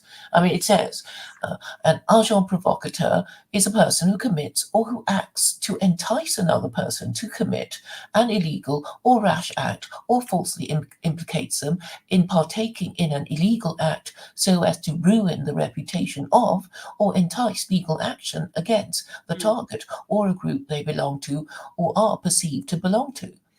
They may Okay, target so any group, such as a peaceful protest or demonstration, a union, a political party, or okay, a but so company. where are you going with this? What is the point of telling us I this? am saying that this is a very common tactic used for centuries, and then it goes by region: Russia, United States, What Europe, do you mean Canada. by hiring someone like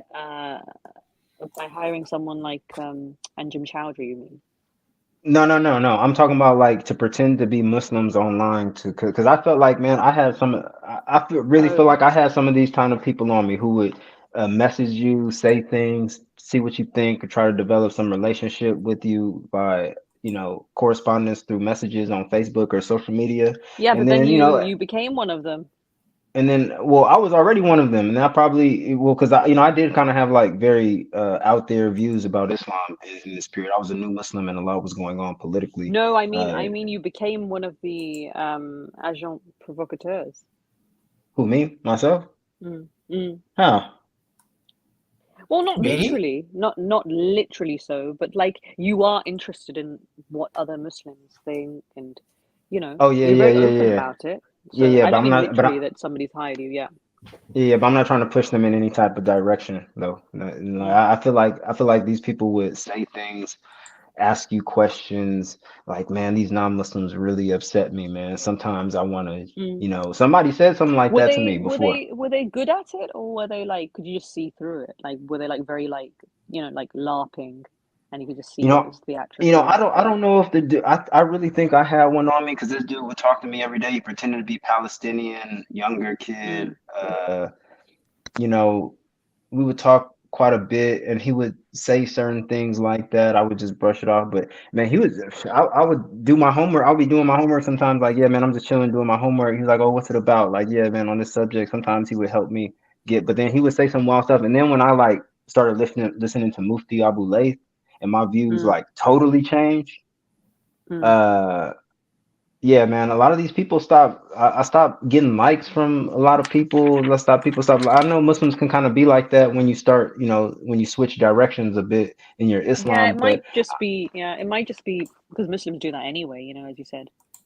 They're yeah, they can be quite cultish, just like at any other least with this religion. guy, I thought it was fine. I at least would have thought. But yeah, it could have been that. So it's still something that I wrestle with to this day. Like, but I Mm. do believe it's out there. If it hadn't Mm. happened, if it hasn't happened to me already, I do believe it's out there that there are agent provocateurs, as Claire mentioned.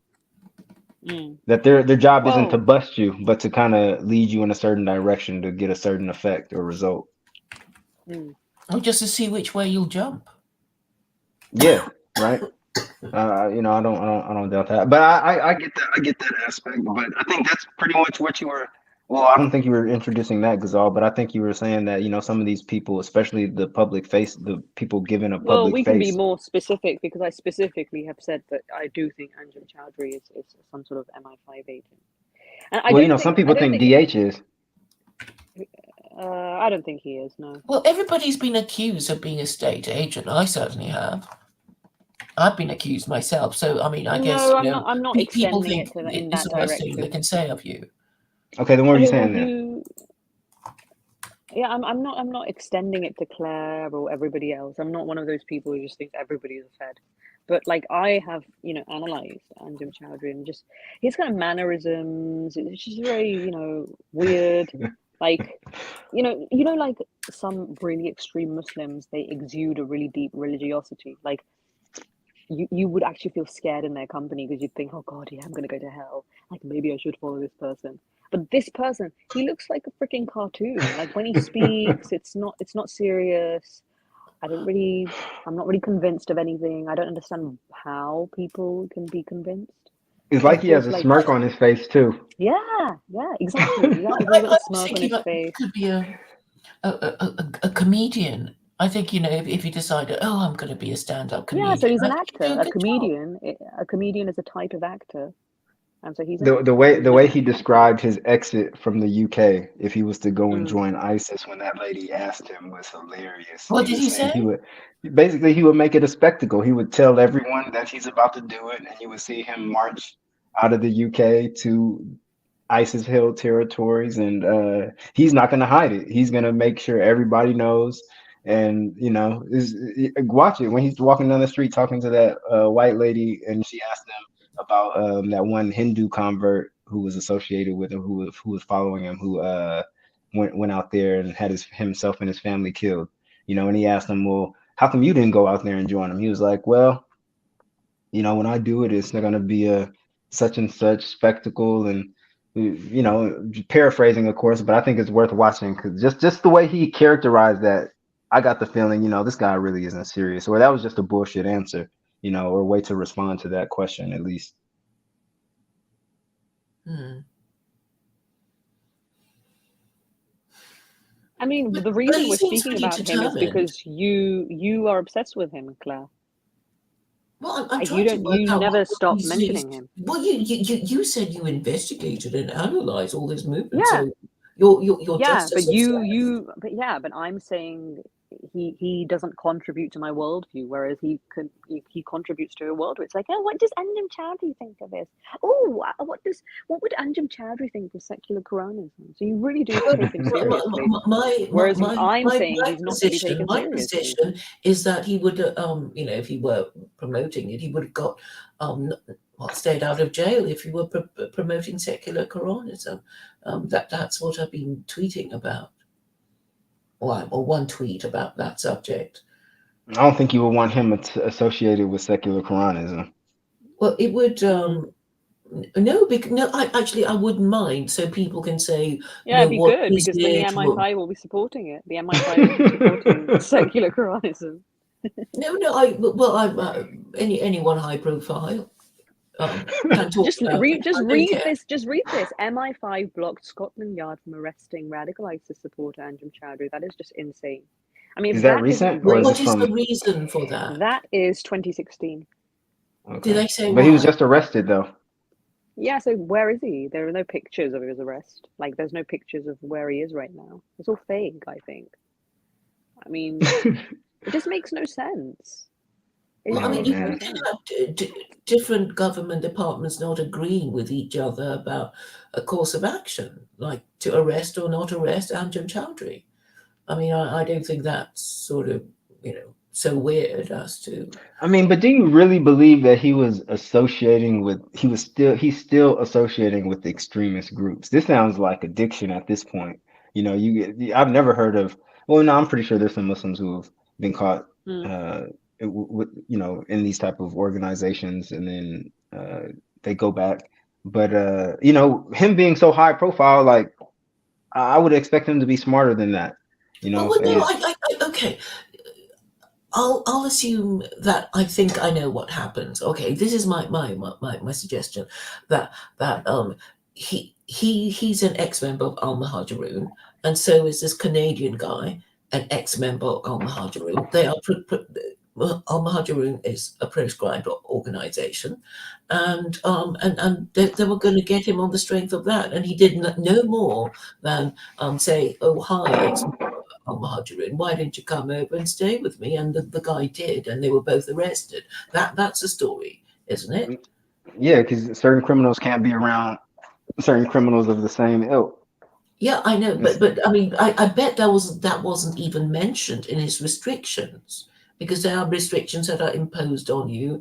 You can't, go on Facebook, you can't post whatever, and then it's lifted. And I when think it was he could lifted have in fixed. 2021, he just went on LinkedIn, he went on He's a. Facebook, he went everywhere, and I'm really annoyed that I missed him because I would have liked to have said it. But anyway, and then he was swiftly deplatformed. But anyway, I didn't know that.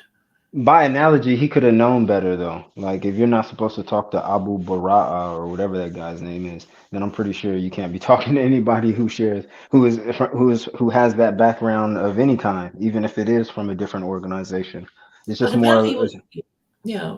But apparently he was giving lectures, and I still remember when he was on. What was that?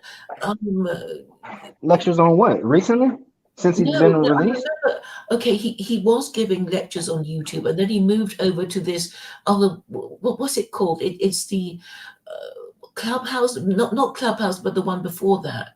Pow or Oh, Pal something. Talk. Yeah, that one. And I remember watching one of his lectures, This and is long ago. This is yeah, how long ago was this? years ago. Because And I remember thinking, oh, it reminds me of my first year, law lectures, what he was doing, explaining Sharia and terrorizing the enemy and whatever. And it made me smile because it was like, it's like just a first year law lecture that he was doing. So I so you're see gonna get us all in he's doing trouble that talking. again. He's doing that again.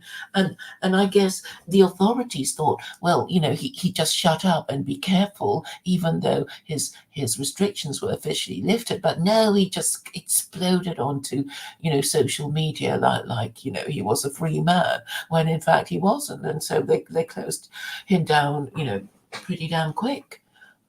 Okay, that's But, my theory. I but he don't. should have. But I thought that was part of him getting released. He can't go on social media. Yeah, and then it was lifted. There was that restriction, and then it was lifted because Then what when was he posting? I don't know. I only recently found all this out. And the other Chowdhury story I wanted to tell you was, I wanted to interview him. So I was, exchanging a few text messages with him. And you know what he said in the end? He said, I need a chaperone, so I can't talk to you. It's like, so funny that he needed Interesting. a chaperone from me, little old me. A chaperone. Yeah, Like what? because, Somebody well, I had to guess be he on got camera to with be. you. A Yeah, male had to be on camera with you for him I to. don't know. I don't know because I said I wanted an interview, so I thought, well, I mean, somebody could be standing out, sitting outside or what. Oh, you wasn't gonna Or, do it podcast style. yeah, no, no. I mean, I actually meant meet in person and interview him. But and so he said no. But anyway, so it didn't happen. But I mean, at the time, I was sort of publicity hungry. But that was the excuse he gave me. I Somebody's need a tweeted. chaperone. Somebody tweeted in 2014 because I just typed in like on Twitter. I just typed in Anjem Chowdhury MI5 to see if anyone's come up with this theory. And somebody said, you need to expose Anjem Chowdhury and EDL. Either he is MI6 or MI5, an asset to them, or he's a participant in the Hegelian dialectic to remove freedoms. Who said that? My God, what a complicated. This is. I'll send you the tweet. Thank you. I mean, all these conspiracy theories. It's like, okay, he obviously shouldn't have sent all these, Muslims to die in ISIS. Yeah, But but I'm at the not time, it was saying all very of those. romantic, wasn't it? The Wait, whole I'm not. idea. Wait. I'm not saying all of those Muslims are MI5 agents. I'm just saying that he is one. Well, at the very least, the British. I mean, even if he's sincere, the British government wants him there. Like MI5 wants him there. They protect him. Yeah, So they want. you can become an inadvertent agent as well, right? So he Yes, may yes. not That, even that, know that's it. what I meant. So that sort of thing. That could also be. Yeah. Yeah, because really they wanted people to join ISIS to, topple Assad, and and there was a time when they were changing their names like mad because, basically, the Americans basically decided they don't want to send, actual white men to come back in body bags. So they obviously decided that the best way of getting things done and toppling governments in the Middle East would be to get the Muslims to fight because Muslims are Give the only these Muslims a they caliph. trusted them. So yeah, just rile them up and give them sort of Steven Spielberg quality, scenes of beheadings and orange jumpsuits, and you'll get them going and wanting to fight, and you get the women going, and give all these men who are hungry for booty and women, to go and fight, Well, and that was what they did. But obviously yeah. they wanted them to fight in Syria, but leave Iraq alone, and they kind of exceeded their brief, and was causing trouble in Mm. Iraq, which Oh, and also I noticed some people who went off to like fight for the IDF, and some British Jews do that. Like it's normal for them to go and train with the IDF for a bit and then come to the UK for jobs, etc. So it was just interesting to watch them also kind of theorize their right to go abroad and serve in the IDF. And they analogized that to ISIS fighters. They were like, if they can do that, if British Bangladeshis can go abroad to fight for ISIS, why can't we do it for our own country? Israelis in the UK can't do that. Can't do that. They can, but whenever there's some sort of criticism raised against this by the sort of more anti-Israel lobby, well, whatever that lobby is, I don't think it really exists as a coherent thing. But you know what I mean, like. Yeah. Pro-Palestine activists or any of these sorts of people, they raise this that how can you go, how can we allow people to go and fight for foreign governments? And then I've noticed some British Jews kind of use the example of ISIS, which is just kind of weird, but whatever. Yeah, but Muslims be fighting 365 days a year if that was the case. It's just Israel's one place. Yeah. Muslims got 52 countries. You don't have like that American dude who went to Somalia to fight in they shit. I would never. I don't really understand how people even find the motivation to do this. Like men do. No, so many Booty and women. Like, what the fuck? Booty and women. Can I just say one thing, that it's important to make distinction between the conspiracy theories that regular Muslims have about Anjem Choudhury and the point that I'm making, because the average Muslim in this country, they think Anjem Choudhury is this intelligence operative to make Islam look bad, whereas I'm not saying that's the case. I'm saying that he's purposely used so that the British government can send people off to fight for their silly little foreign wars. Yeah, Muslims are good at that though. Anybody or any interpretation of Islam that they don't like coming from a certain person, he's being used by certain organizations in order to make Islam. And I'm a bit of a conspiracy theorist myself, but I fucking hate those sorts of. It's really difficult to even like contradict them on it, because they're so they treat it like a theology almost. Well, that's what they use. That's what they say about Daniel Hakikaju. He's being used as a whatever in order to make Islam look bad. They say that about Javad Hashmi as well. And then he says it about people. He says it about ex-Muslims. He says that ex-Muslims are just native informants. So it's like, why can these people never ever think critically, ever in their entire life? Just once, Javad. I don't agree with him, by the way, that ex-Muslims get used as native informants, because I've met ex-Muslims in the UK, and they're really, really careful about how they kind of talk about Islam. 5-hour discussions about we need to separate Islam from Muslims, and we need to Muslims humanize them, and blah blah blah. Who are very careful about how they talk about Islam because of what other Muslims might think about them. Yeah, exactly. I think I've expressed this to you all the time, though. It's not anything new that you've heard from me, but yeah, it's unfortunate that the Muslim community is like this, man. Like it's really stifling free thought or any kind of decent thinking, or people who could actually probably do something for the Muslim community in order to change its condition. Well, that's the reason they are attracted to Andrew Tate, because he's quite conspiratorial. But then they don't actually understand what he's saying, which just amazes me. That well, they do that with everybody, right? They don't know what Hamza Yusuf is saying, but then they support him. They go to all of these Rihla events, as Wala Kisaya said, and they have no clue what's going on, what's being said. It just sounds good. Exactly. But yeah, Andrew Tate, man, he's an interesting case. I don't know which way to take him, man. The propaganda machine is working hard against him. I think he's reforming Islam. You think so? Yeah, I think he's reforming Islam in the direction that Javad Hashmi wants to go, but Javad doesn't like him because he's a bitch at it. That's my theory. Because All right, if how do you think Javad's he's thing, reforming? How do you well, think he's I think reforming it though? well, clearly Muslims now don't even care. Well, remember when they used to go on about hijab so much? Then now they don't even care about if you're doing OnlyFans. It's like, dude, like, you used to cry about, head coverings just 5 to 10 years ago, and now you're all like, oh, it's fine if there are OnlyFans models around me, Mm. which they obviously won't recognize that what they're saying is not orthodoxy, but they're still accepting it implicitly. I mean, I do see a lot of so-called Orthodox Muslims really supporting Andrew Tate, making up all kind of excuses for him. Well, it's Um, the Pakistanis again. We always get used as the kind of simps to fund people's projects, and you need more Pakistani Muslims supporting your project, Terron. man, you might be right, or I got the wrong one supporting it. But no, South Asians, I think are some of my biggest supporters. To be honest, man, Mm. I'm not going to front. I remember No, one but we time we in. are a very kind of supportive community, by the way. We won't just like we won't we everyone thinks we stick to our own, but we do support people outside as well, I think. Yeah, I heard that one talk.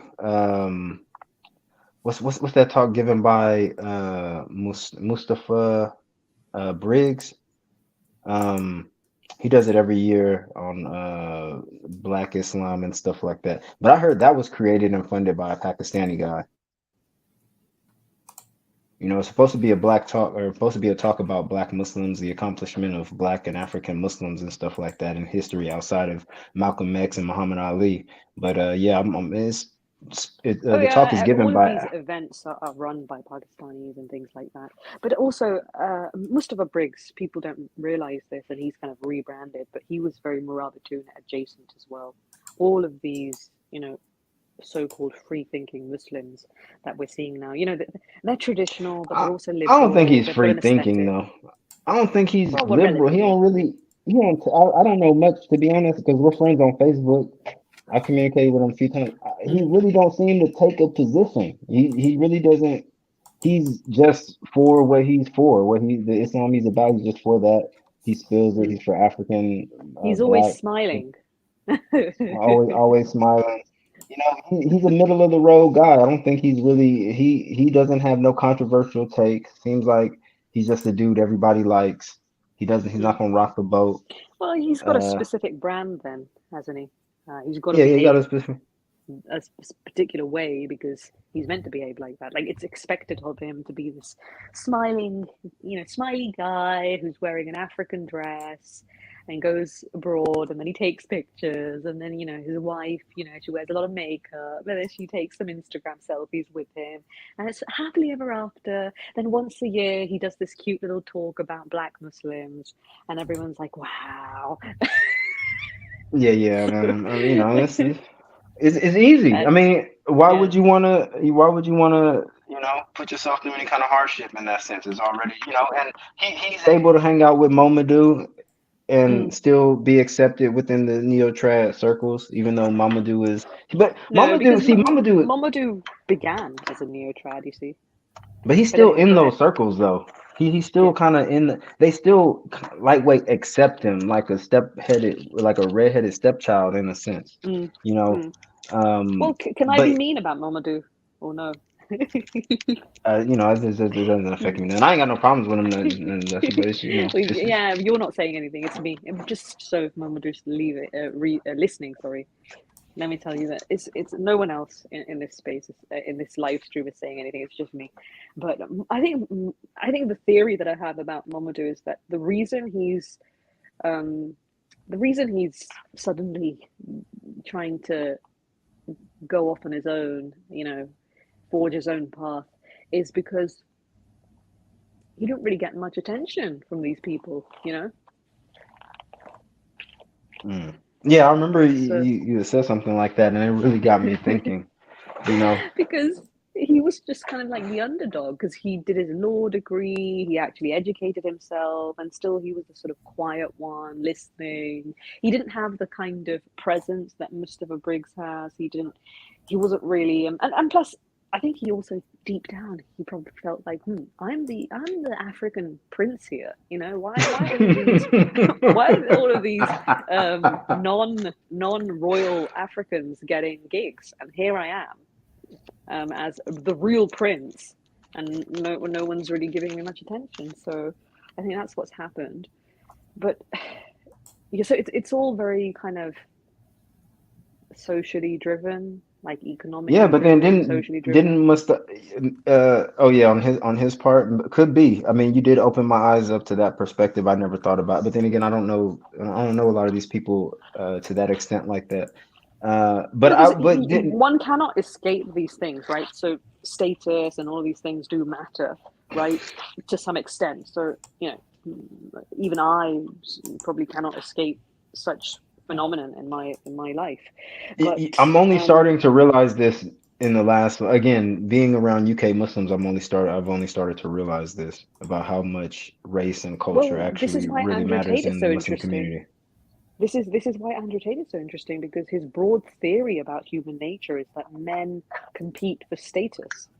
So then you will notice this kind of underlying drive in everything, I see it from a Tatean lens, even though maybe um, whatever. I'm not going to build more on that, but A lot of it's entitlement, though. If you feel like you came from a certain background, you think people should see you as such, and they don't. I think well, but maybe also he probably feels a bit sad because he's actually pushed himself. He was like giving speeches in Parliament, some youth Parliament thing that was going on, and he was a part of that. He actually educated himself. A lot of these, like Muslims who are stuck in these neo-trad bubbles, or they're associating with the Murabitun. They won't necessarily go and get degrees or get normal sort of jobs, and they'll stick to their little dawa scene. So he's done all of that.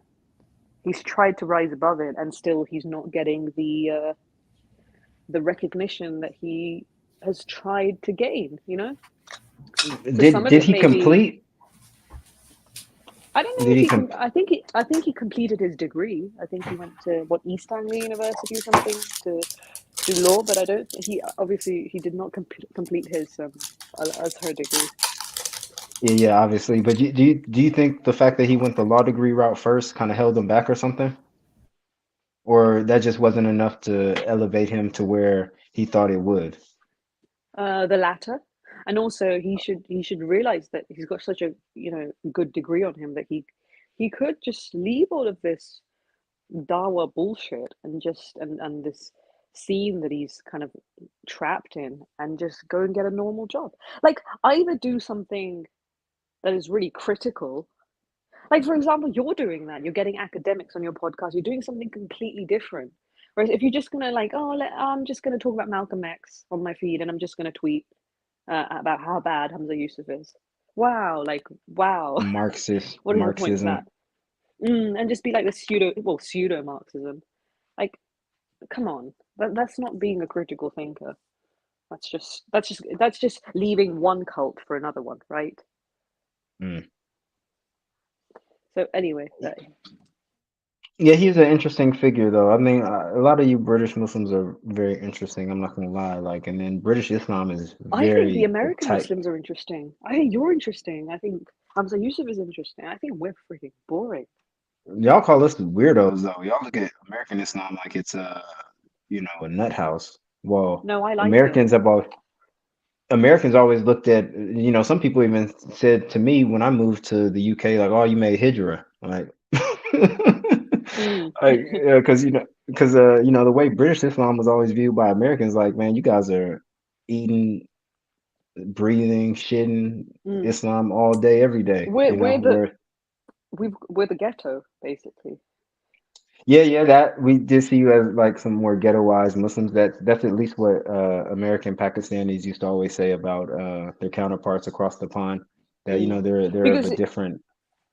even if you meet like professional sort of Pakistanis in the UK, a lot of them are still quite ghettoized, at least mentality-wise. They still hang out with each other, you know?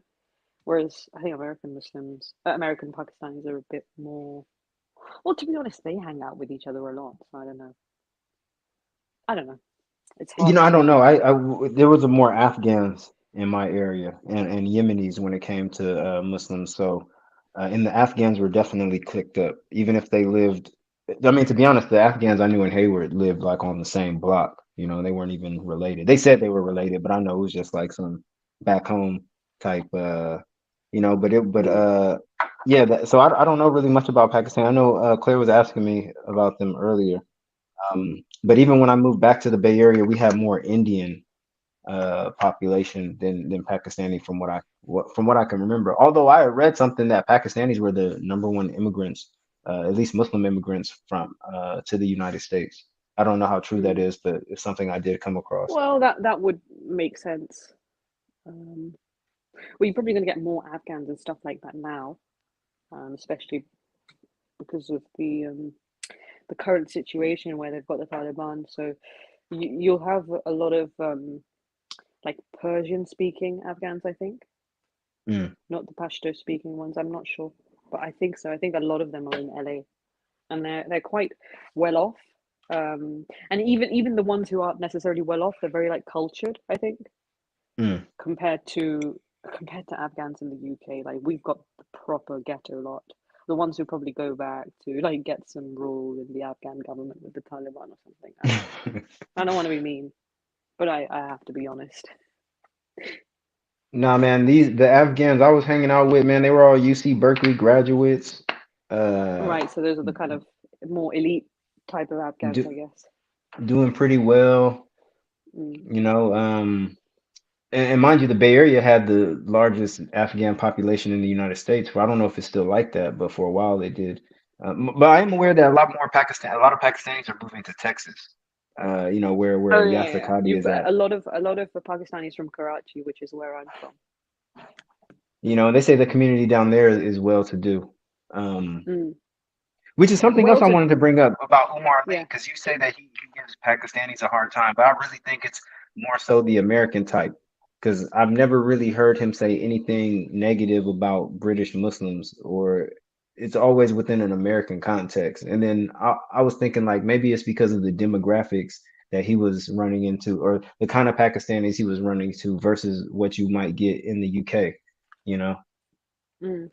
Well, honestly, I'm just waiting for Omar Ali to apostatize again because he's done that once or maybe twice, and I just want him to be brave enough to just accept that maybe this faith isn't for him because he's constantly criticizing and he doesn't see any good, and then he's randomly going off to Israel to like make content. It's like, what is going on?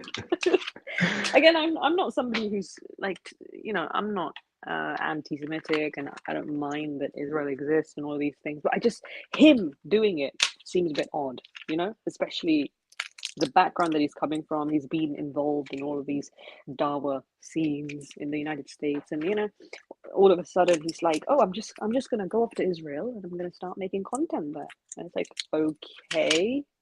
No, I don't think it was all of a sudden. I think it was a transition.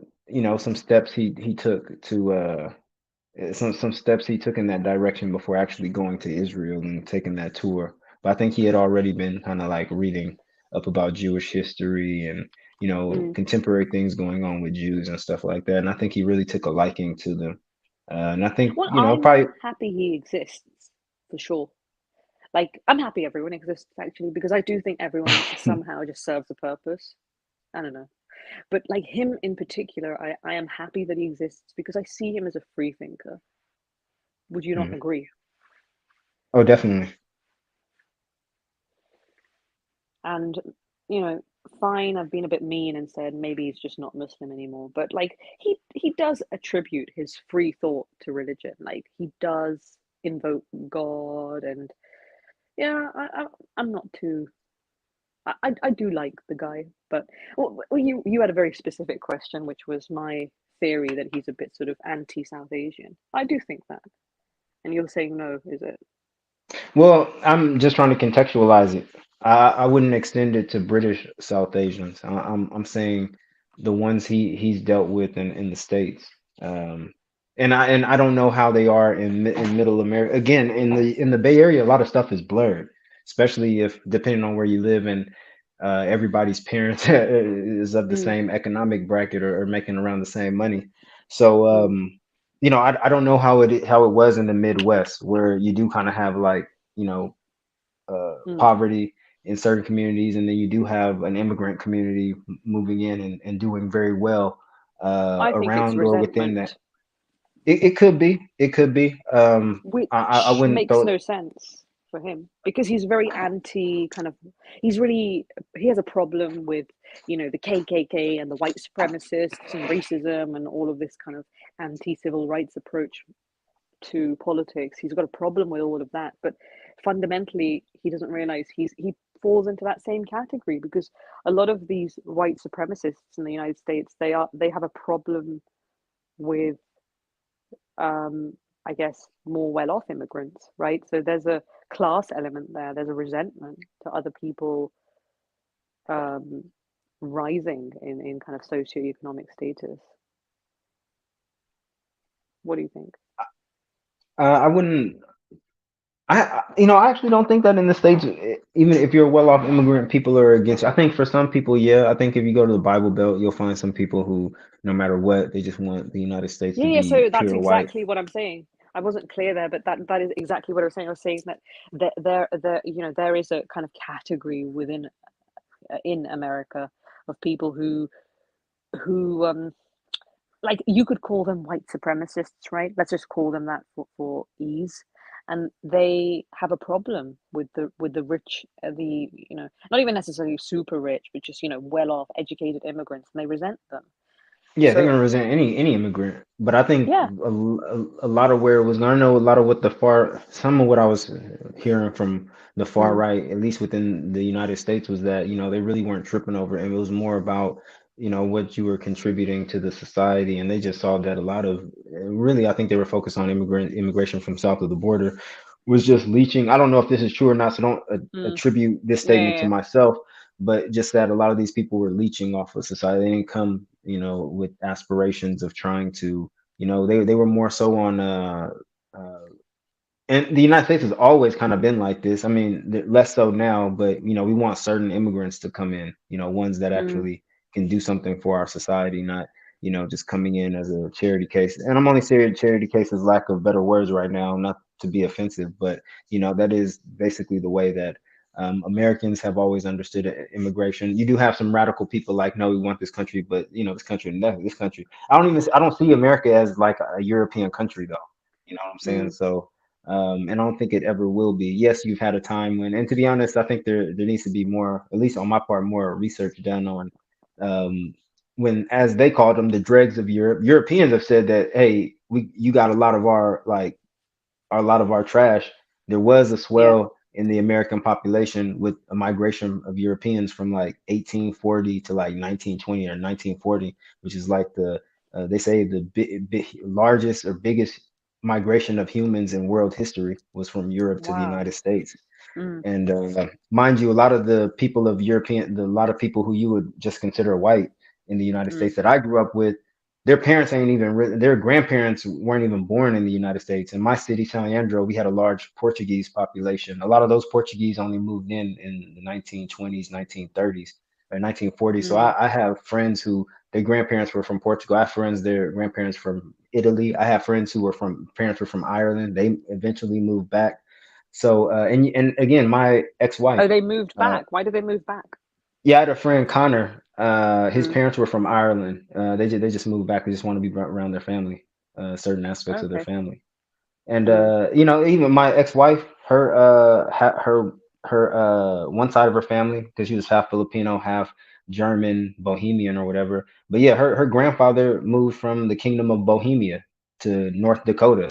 And then when I did the research on North Dakota, there was a lot of Central European migration to North Dakota, and they had given them free land and all the stuff like that. Eventually, they became cowboys, and that's how my ex-wife's that side of her family styled themselves right now. Weren't ain't been in the United States for 100 years, but now they're, roping cattle and calling themselves cowboys and listening to George Strait.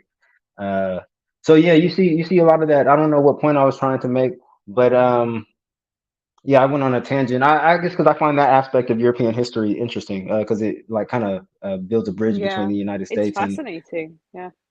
Well, you seem to be a bit of a history buff, actually. The fact that you had some sort of history coursework as well when you were at college, is it? And you wrote something about yeah, I Black wanted to Lives be a Matter. historian. Yeah, I wanted to be a historian. So I was at Berkeley City College taking history You should classes, and definitely pursue that further. I don't know if you still have those aspirations, but I do, and I was close, man. It was really, again, it's 5 years. I'm about to 5 years this month. I've been in the UK. Actually, the 31st of July it will be 5 years. I didn't plan on staying out here. I was supposed to start fall course to finish my AA. It's associate because I don't know if you guys do junior college out here, but in the States, after high school, you have junior college. You can either go to university or junior college. Junior college is more for everybody. It's cheaper, but then at junior college, you also have you also get university credits. It's just that they don't have all the credits necessary for you to get like a BA. So you'll get an mm. AA, transfer to a university, and then you might just do two or 3 years, probably not even 3 years, like 2 years after having done like 2 or 3 years at a JC. You do 2 years at university and get a BA, and then you just continue on like everybody else. Well, But can I give you advice regarding career and stuff, or is this like too personal on this live stream? no, I'm not tripping. I'm always for good Yeah, advice. I was going to say that you should think of uh, you should think of doing a postgraduate sort of diploma in teaching. I think you would make a really good history teacher. And the fact that you have a natural flair for the subject without, I mean, people literally do a bachelor's degree in history and related disciplines, and still they don't really have that flair for history. You know, uh, they don't really understand origin stories and things like that. The fact that you've been able to separate um, the Khawarij in modern mainstream Muslim imagination, and you've actually been able to separate that from what actually happened and the actual origin story, and then you've actually gone into how the Khawarij, sort of the Ibadis, perceive themselves and whether their origin story is real. That you are a very historical thinker, and I think that you would make a very good history teacher. Yeah, I'm always there's a couple things that I'm always worried about, the money, and then I'm always worried not like the money to fund myself doing it, but just what career prospects I have, and then age sometimes hold me back. Sometimes I feel like, man, if I was to, even though then when I started this or going to JC, I was like a lot younger. It was 5 years ago. Mm, So I was like 31 when I moved here, and I had started mm, JC like at 20, right after I converted to Islam.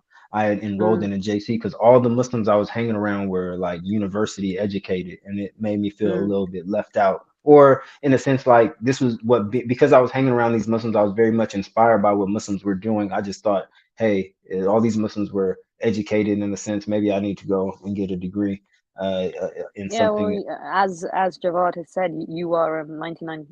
You are cleverer than 99% of the ummah.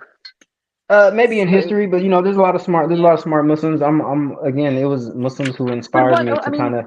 fine, okay, blah blah blah blah. But why wouldn't you want to become a history teacher in terms of the money?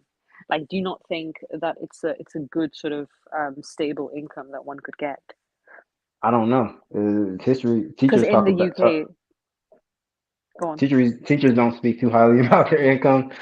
So I don't. I mean, it's probably not even the money. I think look. I'm not trying to. I'm Well, okay. Mufti Abu Layth is a teacher. Is he? Yeah, he That's his teaches regular day job. Yeah, he's a teacher, and he was part of that whole Trojan horse scandal, if you Yeah, remember. yeah, I know, but I thought that he was just doing like some contracted work for them. Like he was just coming up I didn't know that he was a teacher. No, he's a teacher. He's got So he completed his madrasa sort of schooling, and so in Pakistan, some of the madrasas now have sort of university status. So they give they give out a sort of bachelor's in Islamic jurisprudence, which is quite nice. Uh, well, for somebody like somebody who does that and they want to come back to the UK. And then Yeah. I think he did some sort of postgraduate qualification in teaching, and then he's got some postgraduate studies in psychology. So he's mainly a psychology teacher. Yeah, I can see that because he deals with a whole lot of about Islam and Islamic psychology, Sure, but tries I to don't relate think it. he's very helpful when it comes to psychology. And now he's just trying to do this Jordan Peterson sort of grift. So it's like, oh, like, fine. I get that there's an entire economy behind this, but for me personally, I have zero interest in that content. I think he was making an impact when the old Mufti, as the old Mm, Mufti Abu Lay. But I'm at a crossroads right now. I really, I want to do something like that, but I think there's other things that I probably just need to get over. Sometimes I feel like I'm just too old to kind of go in that direction. When I see a lot of the younger people in university, and as I get older, I'm like, man, 36 to go back to study. I got 2 kids and a wife. Pretty much the breadwinner. I kind of like it's difficult in that sense. I do hope I'm not one of those people when my kids get older. I'm pushing them to do all these type of stuff because I feel like I missed out on certain opportunities. But it's a difficult place to be I in. think I think I think teaching would be the best, because I swear to you, you would be a natural. You would be a natural at it. I do think that, and especially if you're teaching a subject that you actually enjoy yourself, and you don't feel it's a dead end. Because obviously, if you're fascinated by history, you will always be interested in it all your life, um, to a certain degree. And then other things may come along, and then No, no, I that's just believe life. you're right. There's not just one point in history I'm interested in, and it's not just Mm, Islamic history. mm, Um, mm, Although that's what I would love to teach. I actually mm, feel like I don't know. Sometimes when I look into these things, it's a bit of escapism or something. But mm. but yeah, I like this stuff. I think I would do it no matter. Who knows? I think it's something to think about. The only problem you'd have is the online profile. You'd probably have to tone it down if you actually do pursue a career in the profession, because you're going to be around children, and then there's lots of you know form filling and things like that regarding online stuff. I don't Not know. disassociate from Claire, for they find a picture of her with in front of a Nazi stuff. No, No, but but Claire is safe. I think it's more Alison, her friend Alison.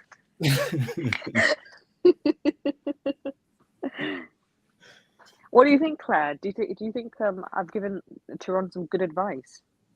About being a teacher, well, it depends on where he's teaching.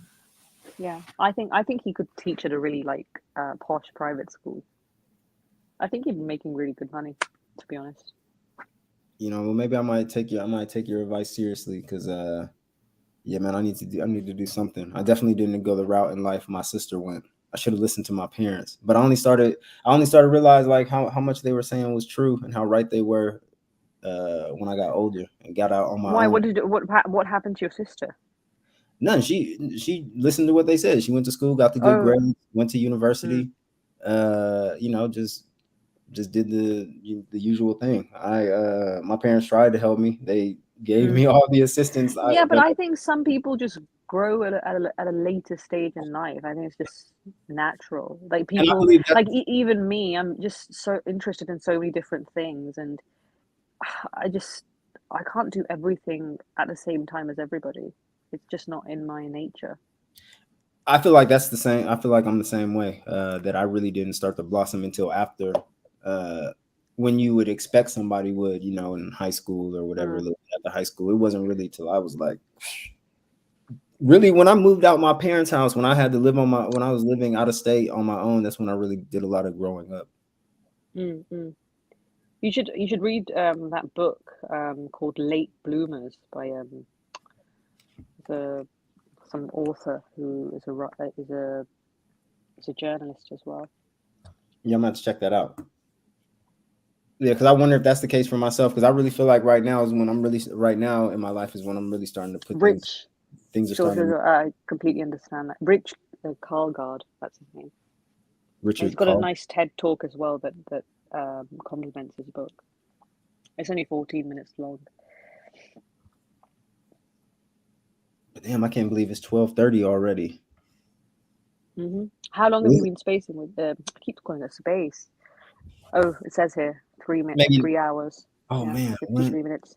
it would have been longer if I didn't have so much to do. I took my kids out for a walk because they've been in all day and it stopped raining, so I had to delay what Claire and I had going on. But yeah, it's been. Well, did I interrupt a bit too much? Did you have anything important to talk No, about? I don't think me and Claire ever have anything like planned to say. I mean, this is like talks that Claire and I was speaking already like through message all day, so this is probably like a continuation of that. I think we covered all the subjects that I wanted to cover. Yeah, I think there was one. Yeah, the final one. Do you want to wait? Okay, fine, go on. I think we wanted to talk about how things could change by people saying what they meant. That's No, all I wanted to ask well, actually, I'll ask him via Twitter, voice message actually. Why? Because it's okay, fine. I really want to do a year of Anglo-Saxon, Norse, and Celtic studies, and I'm looking for somebody to study this with. And there are a few people I've met online who've been interested, and they seem to be pretty good at history as a subject. However, they are not willing to actually do this for a year with me. Why do you feel you have to do it with anyone? I just think it's fun. But where would you do it? Which university would you do it at? Well, let's just do it. No, I mean, not all universities offer Anglo-Saxon, do they? Yeah, so there are a few. Well, it would have to be where Terron lives, right? Do you want to do it, Claire? No. Crazy. No, I just don't see the point in learning Anglo-Saxon. Well, this is it, because you're one of those idiot Brits who are so obsessed with classics, like the ancient Romans and the Greeks.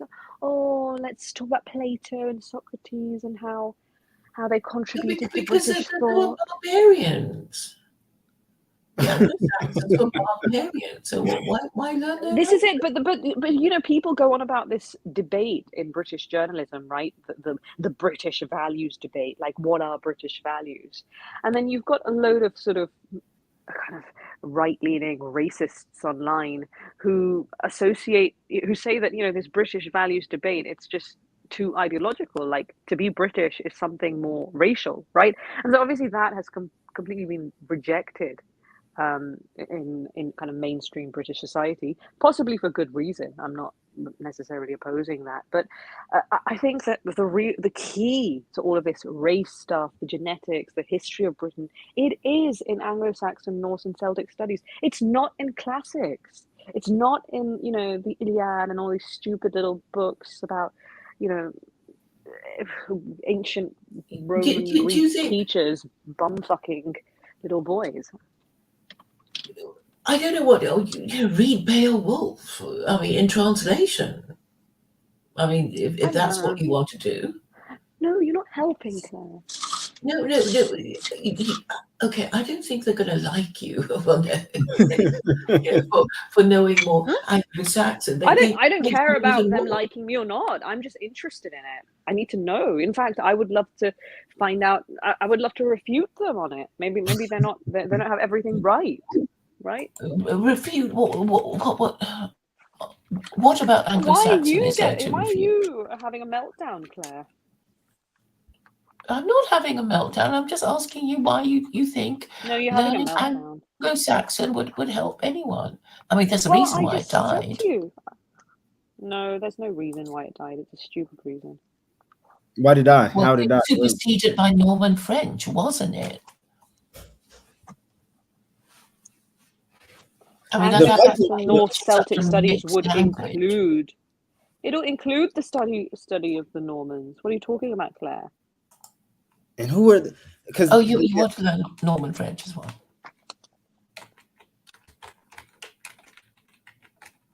So I'm going to check out all the places. It's Old English, isn't it? You want to learn Old English and read Chaucer. Called no, I don't want to learn Old English. Although that's what Anglo-Saxon is. You don't even know that. Yeah, exactly. So I want to learn it. I'm only going to learn it if it's read at Wikipedia, university. for God's sake. No, I don't want to learn Wikipedia. I want to do this. Sounds like a little girl. I want to go to the park today. I'm for it. So, I was actually interested in the Anglo-Saxons at one point, especially the Vikings, when I found out that they had become the Normans or something like that, and then they had also made it all the way around the world, and they also became a part of I want to say the Italians, and then these Italian Vikings. Of course, Italy probably didn't exist then. I don't think Italy existed then, but those Vikings that were in where Italy is at today started fighting the Vikings who were where France is at today, but yet these were basically like the same people, just one kind of went all the way around, made it to Italy. The Vikings are interesting. The Celtics are interesting. I think there's like some, but I really would like to know about the Aryan race theory though. Like I think that and because that kind of links like so many different people, Indians or people from the subcontinent, Persians, the Anglo. I agree. You'll be going to Cambridge, will you? The English. A lot of the Indians like to exaggerate this Aryan race theory, and actually, basically, if you're Aryan in an Indian context, all that means is that you're a Roma gypsy. That's all it means. I'm not kidding. So these people exaggerate all of these things so much. And so you think the Indians are exaggerating? No, they don't. Well, do you follow this geneticist called Razib Khan? I think you'd really benefit from that, actually. No, send it to me. I've only become privy of this like last week, hearing somebody talk about it. I think it can help Terron get his life in order. What's that?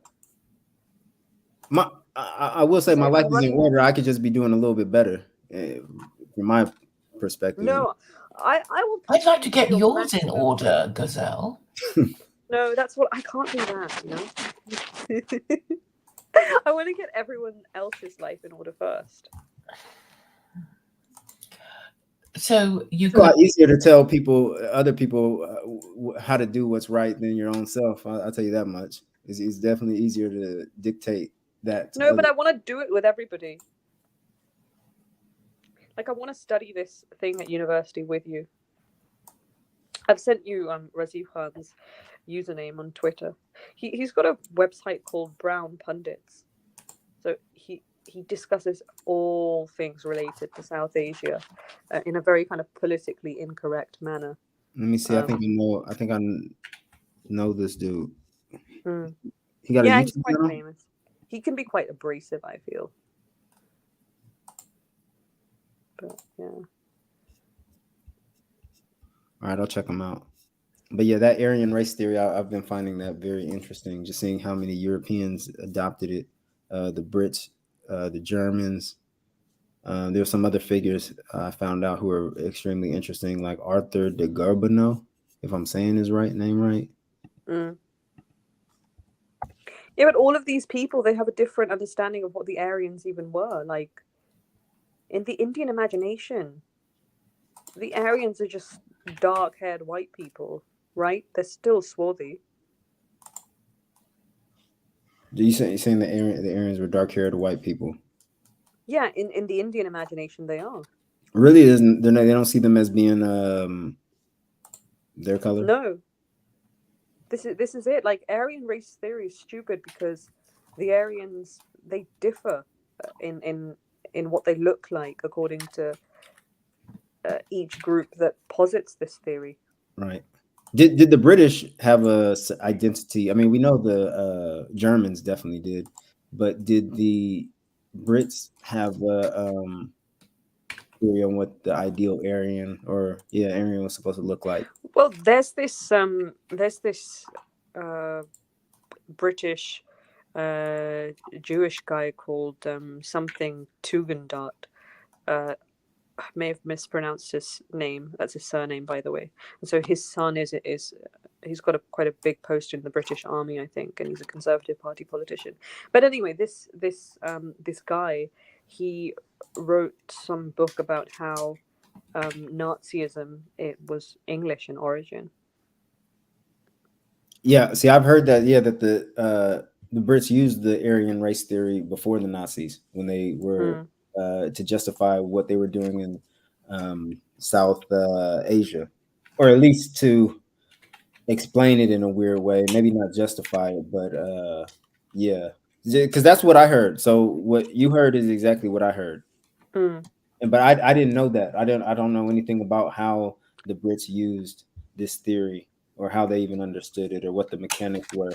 We typically hear how the Germans understood it and used it and stuff like that, and that it's actually more of a spiritual type of racism than it is of a scientific.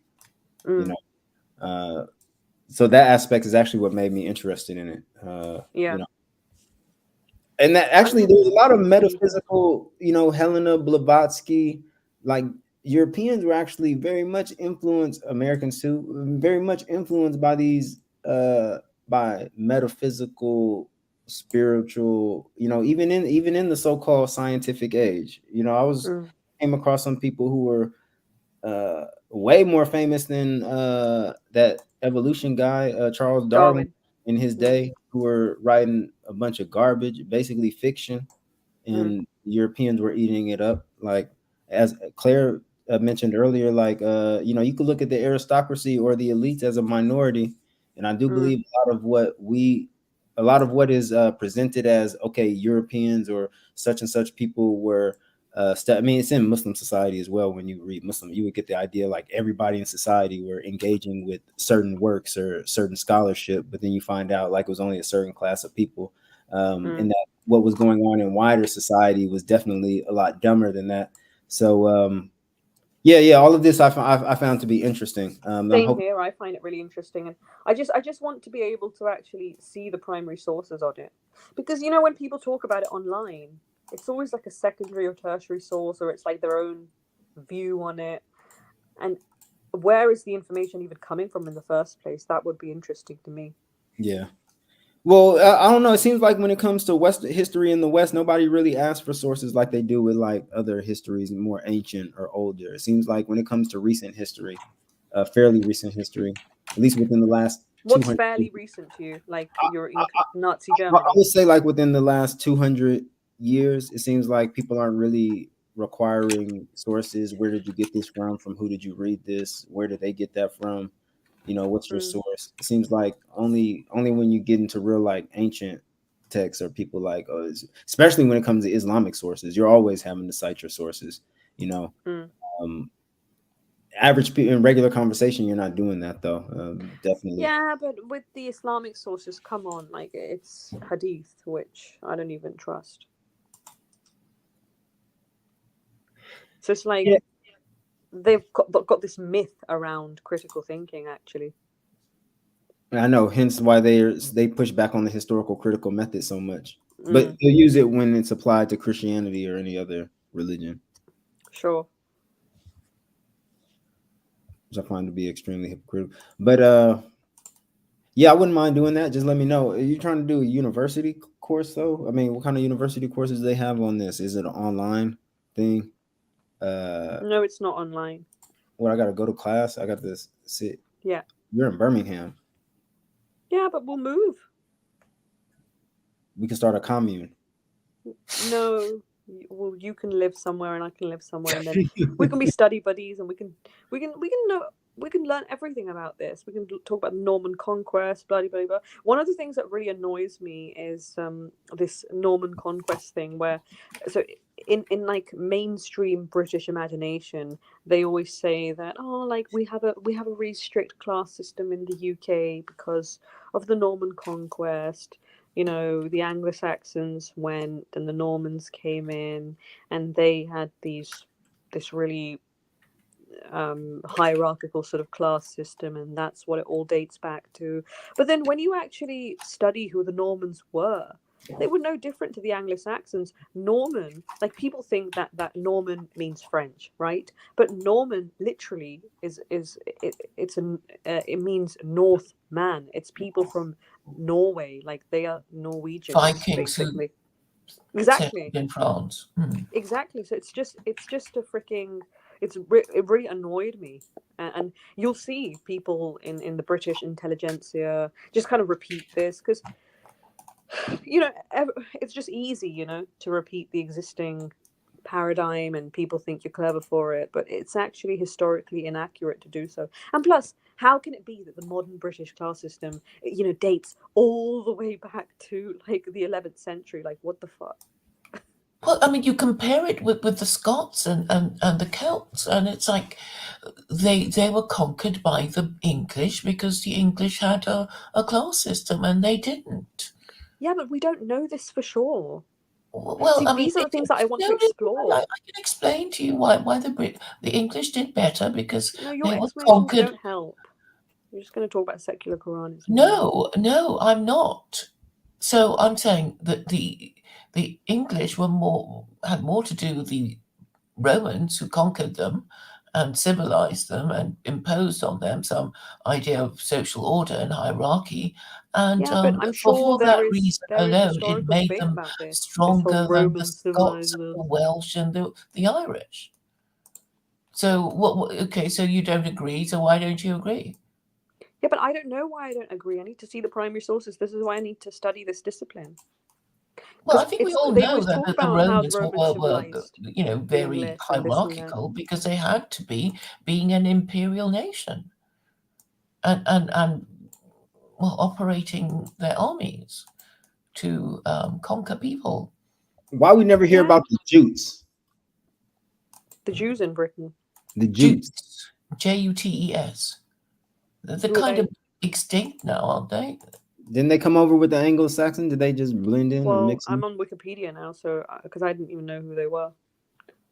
I'll send you one of the Germanic tribes who settled in Great Britain after the departure of the Romans. Yeah, it's interesting that you raised this. Exactly. So why didn't we hear about all these people? It's just the Normans came, invasion. Oh, the Romans made sure that we became civilized. Like freaking the Romans had slavery and whatnot, so they're not exactly the bastion of civilization. No. Well, you're confusing being civilized with being liberal, which is retarded.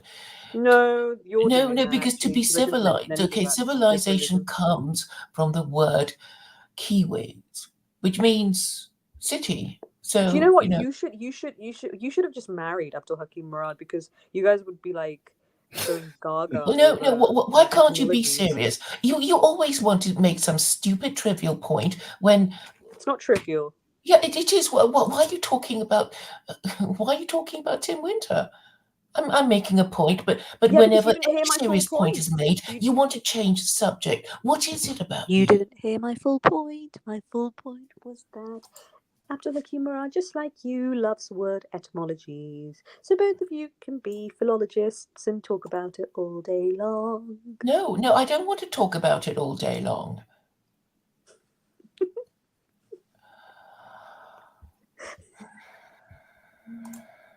I think Terron is asleep now. No, I'm not asleep. I'm just letting you guys have your, I'm staying out of it. No, I mean, there's nothing. I mean, she always, you can't have a serious discussion with her. This is she it. Will always derail it and say something stupid. Omar Ali would be a Viking. We know this. Come on. And Hamza Yusuf would be a Norman. I don't really want to carry on anymore because it's sort of annoying and I kind of want to go to bed. Yeah, I heard that it's getting late, but it was fun though. But it was. Unfortunately, we had to end on the talk of Anglo-Saxon. I had to pull out this map of Britain in the 400s to 500s just to see what was going on. But it is an interesting topic. Well, I mean, basically, the Germans, Anglo-Saxons came over and then the Vikings. So basically, the original Britons were can only be found in Cornwall or in North Wales, because the rest is just invaders and immigrants, right? What did the original Britons look like? Cheddar Man? Well, I mean, I think they kind of look vaguely alike, because they say, "Oh, the blonde and blue," it's like, well, actually, they're not that. Okay, a few of them are blonde and blue-eyed, and a few of them, are brunette and redhead. So, you can't even make a generalized point. But I remember watching this movie ages ago. It was some black and white movie, and it was something about the Norman invasion, and the Normans who invaded said, "Ooh, these Saxons, they lisp, or they talk in a funny way," and that was this weird thing that I remembered about the difference in languages. So I just thought I'd mention it while Gazelle is still, and people say, "Oh, Anglo-Saxon swear words," all the four-letter words, that's Anglo-Saxon.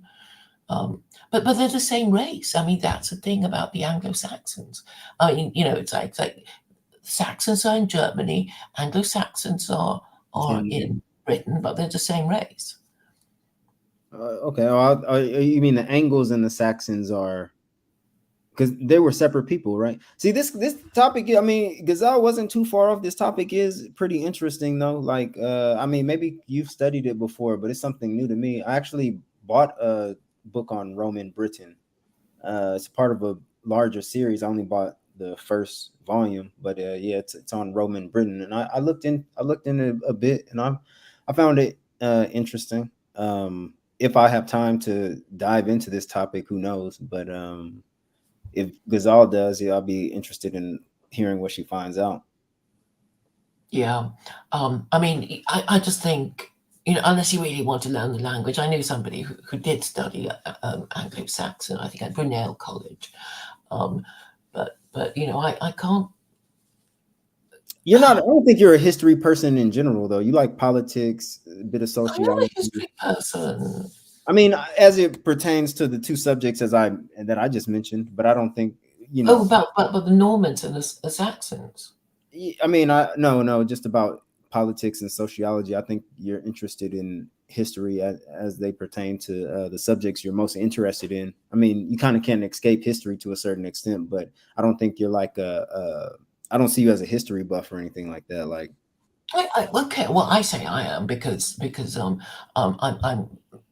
doing a new take on Western history, because I'm basically saying that white people, Europeans, have been trying to reject Christianity for 500 years, and I'm saying Christianity began to break down since the wars of the Reformation, since the European wars of religion, and it's like they haven't noticed.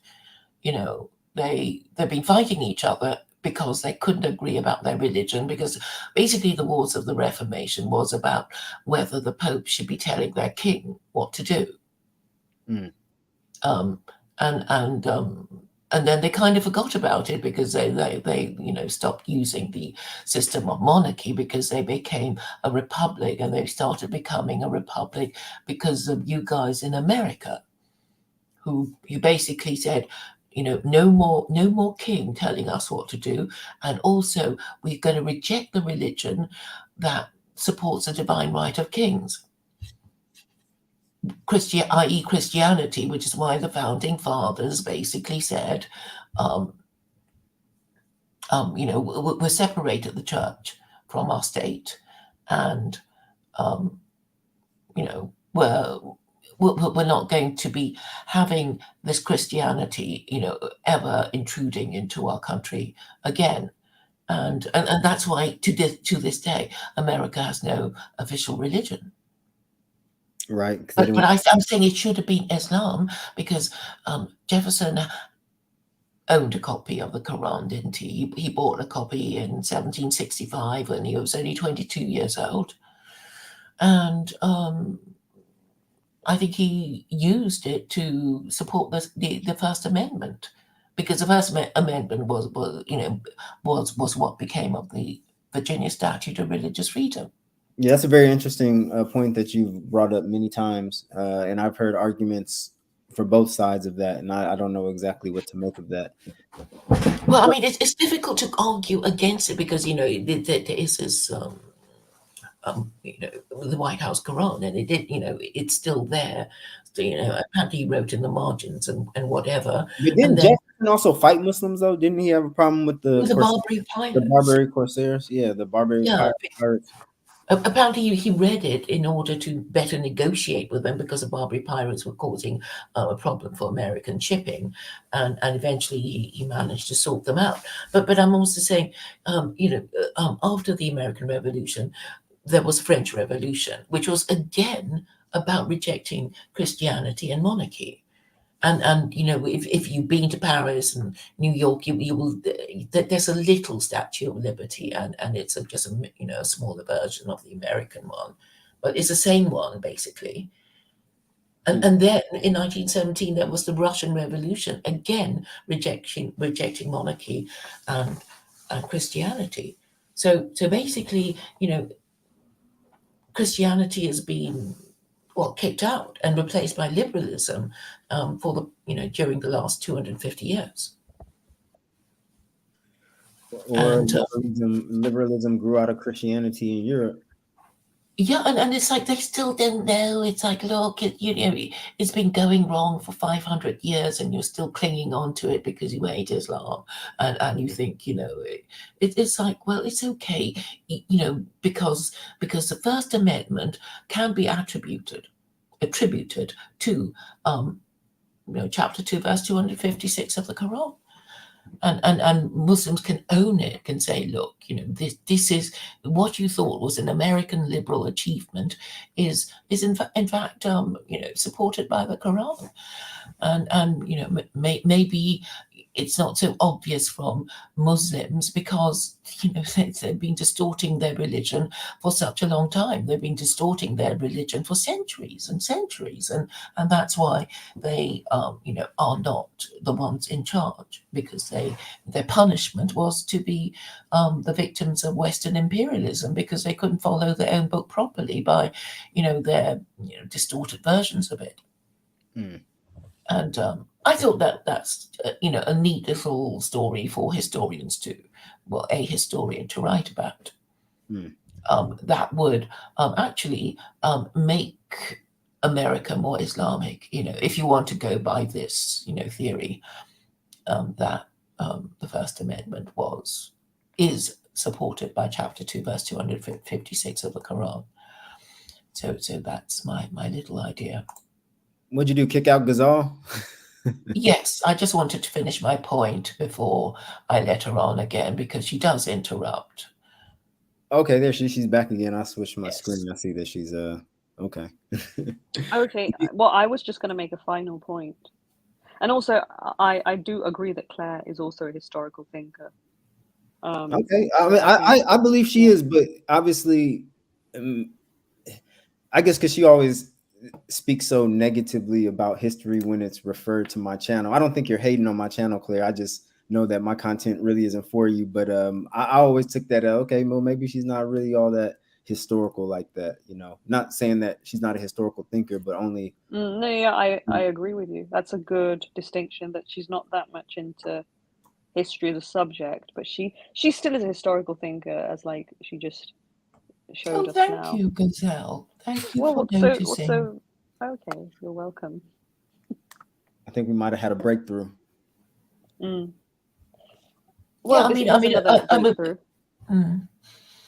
I'm only interested in what I know, because if you have separate oh wow, you're only interested in what you know. That is just because then I can develop I can develop my ideas about it, but if I the scrappy bits of here and there, I think it might help you though. I really would like to see Claire kind of jump outside of her box and start. It can still be about secular Quranism, about trying to develop that, but just you're more on the periphery of what you were kind of looking into, kind of looking a little bit outside of. Well, it would be useless for her because she said to me that she's only trying to get white chavs to buy her book. She's literally said this to me. So no, I she's didn't not say interested that. in the I mean, Muslim obviously, market. I'm targeting the biggest group, and that would be white people. But I think Terron's historical idea would be useful. I think the Khawarij could be rehabilitated, and Oh God, you're always talking about rehabilitation, like things need to be revived. How about just study things as they are, like they don't exist anymore, or they exist as kind of vestigial features of things, and that's that. And study them in history as opposed to, oh, I found this thing that I liked in history, and now we've got to rehabilitate it. Well, the Khawarij Yeah. is something that Terron thinks have been unfairly treated by history. He's saying that, but he's not saying rehabilitation. The Khawarij might need some reviving. I don't know, because there might be maybe. Look, I'm sympathetic to the Khawarij, so excuse me, but that who knows? She could clear. Yeah, well now I don't know what's worse, secular Quranism or this kind of Khawarij revival that Terron is calling for. Okay, let me say one last thing. This is in relation to the Anglo-Saxon Norse stuff I was talking about. And then Claire was like, oh no, but the Romans civilized everybody. That's how it happened. Let me tell you one thing, that just like the Norman invasion theory is really exaggerated and is kind of used to explain all sorts of social changes and also status quos in Britain today.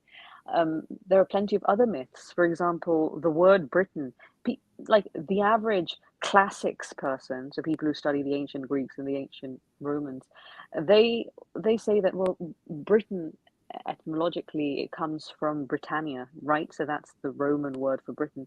However, it actually comes from Brythonic, which is the Proto-Welsh language. So, like, we've got it all wrong. We've got it all wrong, and it's not all about the Romans. We're talking about how Britain came to be what it became. No, we're not really talking about. Yeah, okay, fine, but we're also talking about this field of study which is completely neglected, and it's seen as kind of dorkland. When, I think people who study classics like Boris Johnson, they're even bigger dorks. Sorry to say, because it's like they're dorks, but then at the same time, their dork stuff isn't even true or helpful. Whereas I feel that if more Brits were to study Anglo-Saxon, Norse, and Celtic studies, you would actually find a kind of direct connection between the culture of your land and all the things you're crying about. No, they're only crying because they lost their empire and they just lowered themselves in status. That is the British Empire, but obviously modern economies are different. Like a lot of the changes have happened because the value is no longer in owning half the world anymore and having populations of people that you need to take care of, and it's just different now, right? No. Okay, I'm saying that these people have been traumatized by their history. No, I don't agree with the psychologization. That have happened no to one them. gets traumatized by history. Yeah, they are traumatized. The Christian, I think the some of the religious things some religious aspects of their history, yeah. I mean, being burnt at the stake for denying the divinity of Jesus. I mean, bloody hell. But I think that's their Christian history that they're traumatized by. I wouldn't say so. Like Sinead O'Connor was traumatized by the Catholic Church. Sinead O'Connor. Well, traumatized by her son's suicide. I guess she killed herself too, right? No, well, actually, that is interesting. Yeah, we don't even know how she died. Let's just have a look. I mean, maybe they've told us by now, but she died suddenly, and and apparently she was sort of healthily tweeting about her dead son.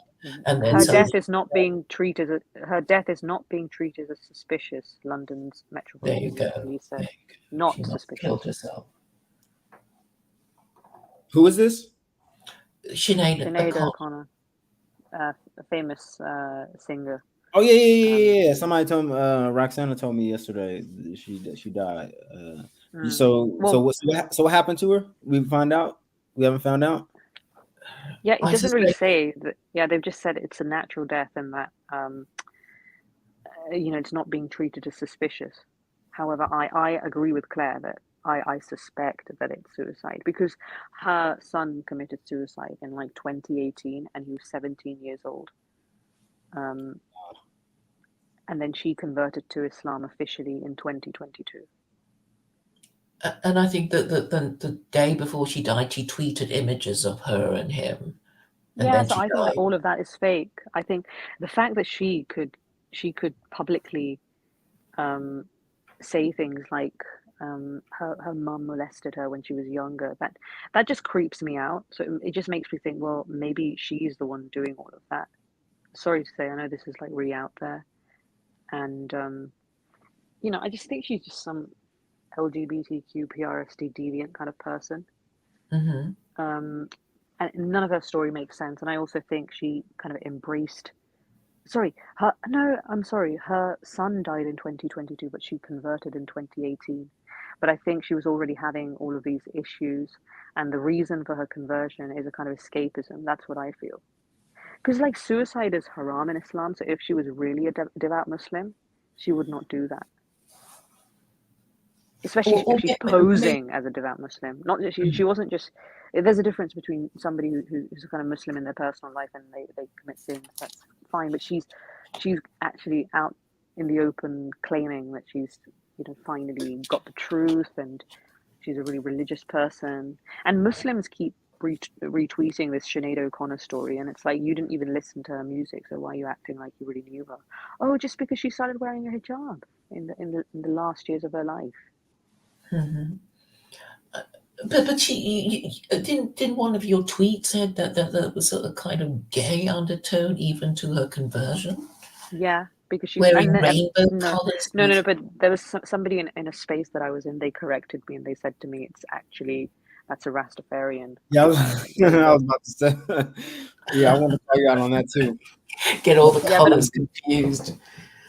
Yeah, well, I think it's just bullshit. On first glance, though, you would, because it's rainbow colored almost. Mm-hmm. It's not really it's not like a rainbow, but it got the red, green, yellow, different hues of yellow. So it looks like it could have been a rainbow flag. But then when you see the lion holding the scepter, like, oh yeah, that's a Rastafarian thing. But then again, the other pictures. What do you say about the other pictures, though, Claire? Are you talking about my post? Yeah. I can't remember anything more than that. I mean, she was wearing some vicar's dog collar thing, and a cross, but that must have been she came out as a lesbian in 2000 as well, even though she's had 4 different marriages. She's had 4 marriages to different men, and she's got kids from like 4 different men. She did come out as a lesbian in 2000, and then she later said that her sexuality is fluid and that she doesn't believe in labels and all this kind of stuff. So again, it's just an example of Muslims not being critical enough. By critical, I don't mean criticize people. It's like, I mean, do you have any facts on your side? Or you're just looking at a hijab and you're being like, oh, wow, oh, she's a Muslim now, and like, inna lillahi wa inna ilaihi raji'un, and like all this fake sort of posting all the time. Yeah, I seen somebody say, I seen a Muslim say, I read the story about Sinead O'Connor, and I almost started crying, or I started crying or something like that. And I seen the type of Muslims who liked it, Shibley's Zaman being one of them. I was like, oh my God, especially after seeing Shibley's Zaman is so annoying. Why did he like it? Why do I like him? Why did he like it? I don't know. Maybe, like what you said about a lot of Muslims, they just see that Sinead O'Connor, they hear she converted to Islam, see her wearing a hijab, oh, she's with the clique, or she's part of the crew. Yeah, they get so excited over idol worship, these Muslims. It's just unbelievable. Well, it affirms their Muslim identity, isn't it? Oh, it's another one. Yeah, this one's famous and she's one of us. But they're obviously, in their head, they're obviously associating hijab with orthodoxy, right? So when they see her do that, like, for example, we never ever find Muslims who, like British Muslims, Western Muslims, who are white and they convert and then they may pray 5 times a day, but they just haven't taken on hijab and the like overly outward aspects of the faith. Mm-hmm. Like, and there are a few individuals like that who actually don't even believe that the hijab is even an obligation, and yet Mm-hmm. they are cancelled. So they're not the ones being lesbians or being gay or like killing their own sons, and they're there and they actually embrace the faith in a very pure manner, and yet they get no, like, Because they Muslims don't wear the uniform. yeah, exactly. So Muslims do look at them in a kind of suspect manner. And one of the surprising things I discovered was that a lot of white Muslim converts were the ones who wanted to wear the niqab and, cover themselves completely.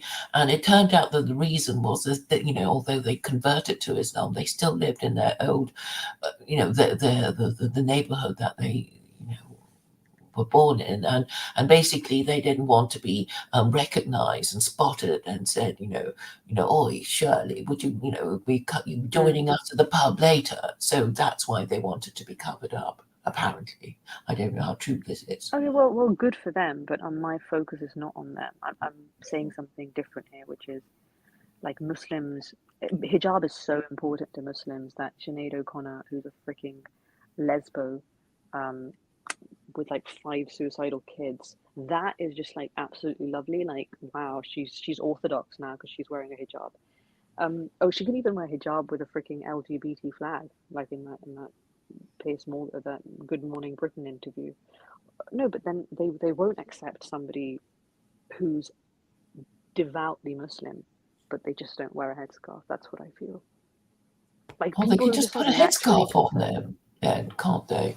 You are so annoying, Claire. Like, you have an addiction Just to. put it on, It's you called. want No, it's called deductive reasoning, and you are a master at that because you just cannot stop thinking. Like you cannot stop changing circumstances to just suit your conclusion. I'm just solving problems. It's like nobody will say anything because I'm not wearing a Yeah, but I hijab. don't Put it think. on. Look, yeah, but The hijab is okay. the hijab is a real struggle for some women in the Muslim community.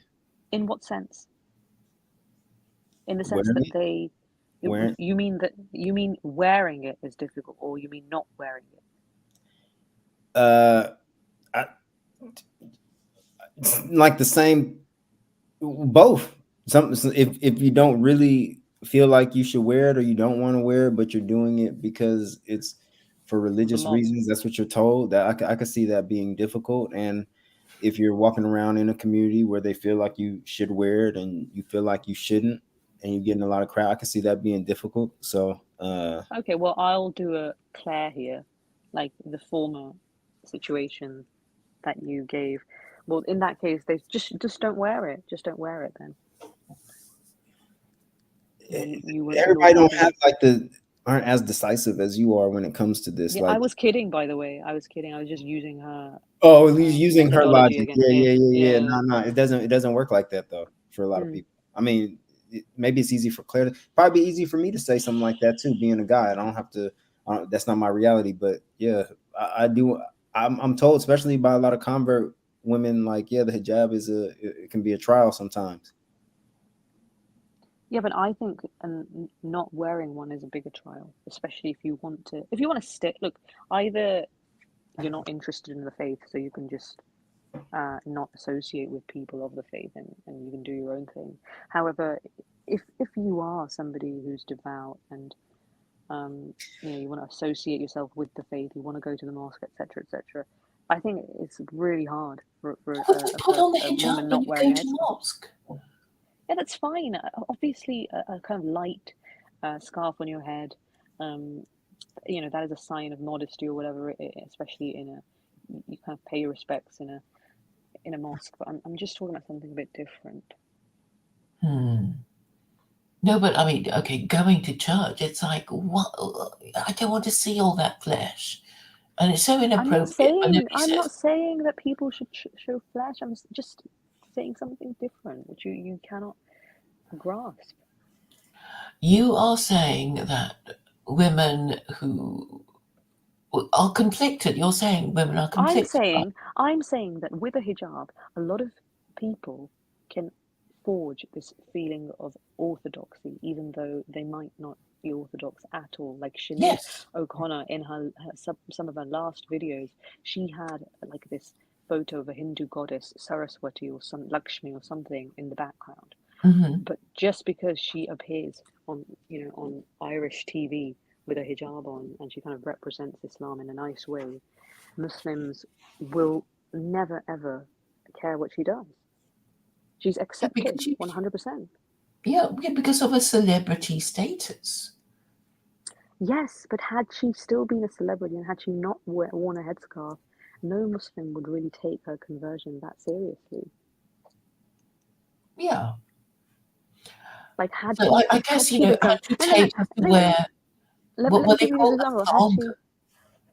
Had she become normal, had she stopped being a butch lesbian and grown her hair and just prayed 5 times a day, no Muslim would give a crap about her. Oh, but because she wears because she wears a hijab, it's absolutely beautiful. Like wow, she really understands the faith. I believe Ghazal got a point though. Oh, people go by appearances. They Yeah, need and you, the sorry, signs of Claire, submission let me to tell you, Allah Claire, in the yeah, women. Claire, you asked me 2 or 3 spaces ago, or maybe in the last space, like, why is it that you don't believe? And so one aspect of why I found it really hard to believe in God again and come back to the Islamic faith is because of this whole issue with hijab. Like, I I've, I don't want to feel weird. And plus, I'm not even big on dressing immodestly either. I would say I'm a pretty modest dresser, even as a, agnostic sort of Muslim. Like, but it's like this whole theology around hijab is it's just too pervasive, and you just cannot counter it. You cannot counter it. Oh, okay. For me, I suppose, if I have to wear it, then I will, because otherwise I draw attention to myself, and then, and then otherwise I wouldn't. I mean, that would be the rule, if I, were Okay, Muslim. fine. Fine, let's assume that it is an obligation. I can even work with that premise. I still don't understand why, had Sinead O'Connor just not worn a hijab and actually changed her lifestyle around and stopped being this drug addict and actually being a good mother to her children, Mhm. that would receive no, like, there would be no audience to care about this kind of stuff, right?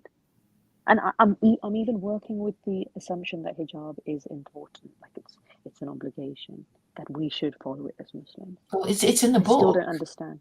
It's Right, in the I book, so still, I guess it's an obligation if you're Muslim. and that's your reading of the book, by the way, because Well, it's you say there. that The you are a verse is literalist. there, so I guess we have to take it literally. Yeah, okay, Or you fine. might think, But you're well, not going to understand. the You penalty for trust not me, man. wearing the hijab would be men thinking that I'm a bit of a slut. But okay, I'll bear that. I'll bear that burden. And actually, I do have a hijab story to tell you about when I went to East London Mosque for their new Muslim circles, and all these women, and they were talking about their experiences, and there were quite a lot of white new Muslims, and a few of them were saying that the Muslim boys were saying, "Oh, you're not even Muslim. You're just wearing a hijab to attract our attention." And she said, "Oh, I'm so tired of them, saying these things to me." And I suppose, no smoke without fire. When Muslim men said, that these white women who put on hijabs on purpose to find a Muslim husband did it for that purpose. See, I told you that's what some Europeans really think about other Europeans when they convert to Islam. Like, at least that's the vibe I was getting when I was talking to quite a few. But on that hijab point, I found it interesting in Wallah's book that she mentions that some of the ladies who attended these Sufi retreats, they were forced to wear hijab, and they didn't really have a problem with that aspect of it per se, but they wish that the sheikhs had explained the theology, the necessity, the purpose behind it, to kind of at least substantiate why it's they should wear it, or it's being forced on them, at least in that situation. So Well, I don't know. I think in that situation it would make sense because if they're having these mixed gender retreats in like the middle of Turkey or something, I think it would make sense for all these neo-trad scholars to enforce some kind of uniform. Yeah. However, I really don't understand why Walla wears one. I mean, Walla needs to think about herself first. Like, clearly she doesn't realize that her hijab wearing allowed her to spy on neo-trad Muslims. Like, had she not been wearing one, she would not have been given all this access. Like, she even does kind of lectures about neo-trad Muslims to neo-trad Muslims. Remember that YouTube video I shared too? And they're like really sitting there, like they probably follow Hamza Yusuf and Sheikh Abdul Qadir Sufi, and they're like Qadir Sufi rather, and they're like, oh yeah, wow, like, oh, she's talking about us, and I'm like, she's literally dissing you to your face, but she's allowed to do that because she's wearing a headscarf. You really have it. I don't want to say you have it in for the headscarf, but I really would like. It seems like you have some interesting stories behind it for yourself. Under secular Quranism, if I wanted to encourage people to wear headscarves, I would say prostitutes are allowed not to wear hijab, and then everybody will wear.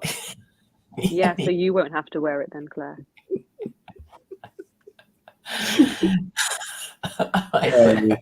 Reverse psychology. Claire won't have to wear a hijab. Oh my god! Wear it on. That was really mean of me. I'm sorry, Claire. No, I don't think that's the meanest you've said yet. I mean, I've heard some mean. I mean, I think that's not the meanest thing you said I've heard so far. You really do try to drop bombs though. Yeah, well, because people don't listen otherwise. Like if everyone was just like speaking on a level, I wouldn't have to repeat myself, or Claire wouldn't misunderstand me, and I wouldn't have to do all these these sort of bombs, I guess. Could you just repeat yourself, more forcefully?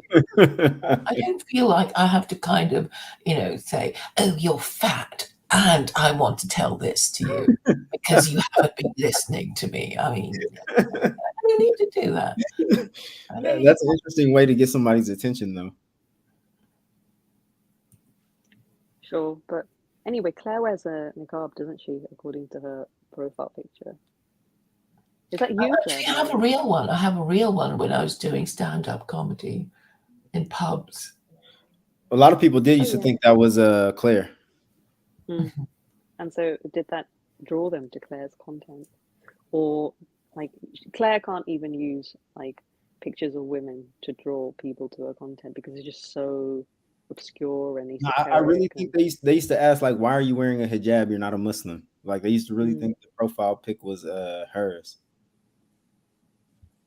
But yeah, I've seen Sam Jarens use the same profile. I mean, not profile pic, but use the same picture for a thumbnail on his YouTube channel. What, of a hijab? Yeah, the one that you're using. The one that you're using. Oh, is he? Well, he used it for one of his thumbnails, except for the hijab had bars going down the eye part. Oh, to signal that he doesn't agree with it or something. I don't think he agrees with the hijab. Right. He did his own interpretation of the Quran, though, or he translated the Quran into English, based on his own interpretation. I'm pretty sure you know who Sam Jarens is, don't you? Yes. He blocked me. Why? Because he was just so annoying. It's like, well, what do you mean? What I asked him, and it's like, oh, you just have to read my book, and I got really annoyed with him. And that's he preaches about that, like, oh, if you don't do your due diligence, I don't want to. If you don't do diligence, I don't want to talk to you. You're wasting my time. He looks completely mental. Yeah, he's so arrogant, and he's so beta too. I really don't like him. Do you think Terron is an alpha male, Claire? He could be. I think he gives off alpha vibes, to be honest. Wow. Yes. I think he could destroy Sam Jarens. I'm not really trying to destroy, but I used to find his content really interesting when I first moved to the UK. Like, I used to listen. I probably indulged in his stuff like way too much, but I think it was just new. I was also going through my Quran only phase where I was extremely skeptical of the Hadith. I'm still skeptical of the Hadith, but less than I was then. But I probably was just straight out Hadith rejector at that point. I was trying to just understand Islam in a different light. There was Sam Jarens, and he has interesting social commentary. I don't buy a whole lot of what he. I mean, he has interesting commentary on Islam, Muslims, and the Quran as well. I liked his stories of the Prophet series that he had going on. I thought his thesis in that was pretty interesting and maybe even spot on to a certain extent. But yeah, I haven't listened to him in a long time. I listened to something he had uploaded like fairly recently just for the Wallah podcast because he was talking about downfall of Western civilization, and he really actually parrots a lot, or at least talks about a lot of the same things that these neo-traditionalist sheikhs such as Abdul Hakim Murad and Hamza Yusuf and Dr. Umar talk about. Who are all secretly Quranists. They pose as these sort of hadith specialists, but they do have a very Quran only kind of approach. If you read between the lines, and they're very big on reinterpreting the Quran as well. Like they'll just quote the Quran for whatever thing they like, just off their whims, I guess. Yeah, I really do believe. I do wonder how much of this stuff do they really believe, though. They know that if they were to express certain views, their community would turn on them, and so they just kind of just keep up the show. Well, mob morality can induce sincerity in people. Like I think they do literally believe in things, and that fear has become secondary now, like fear of the mob. Especially when you convert to Islam at such a young age, like Hamza Yusuf, Abdul Hakim Murad.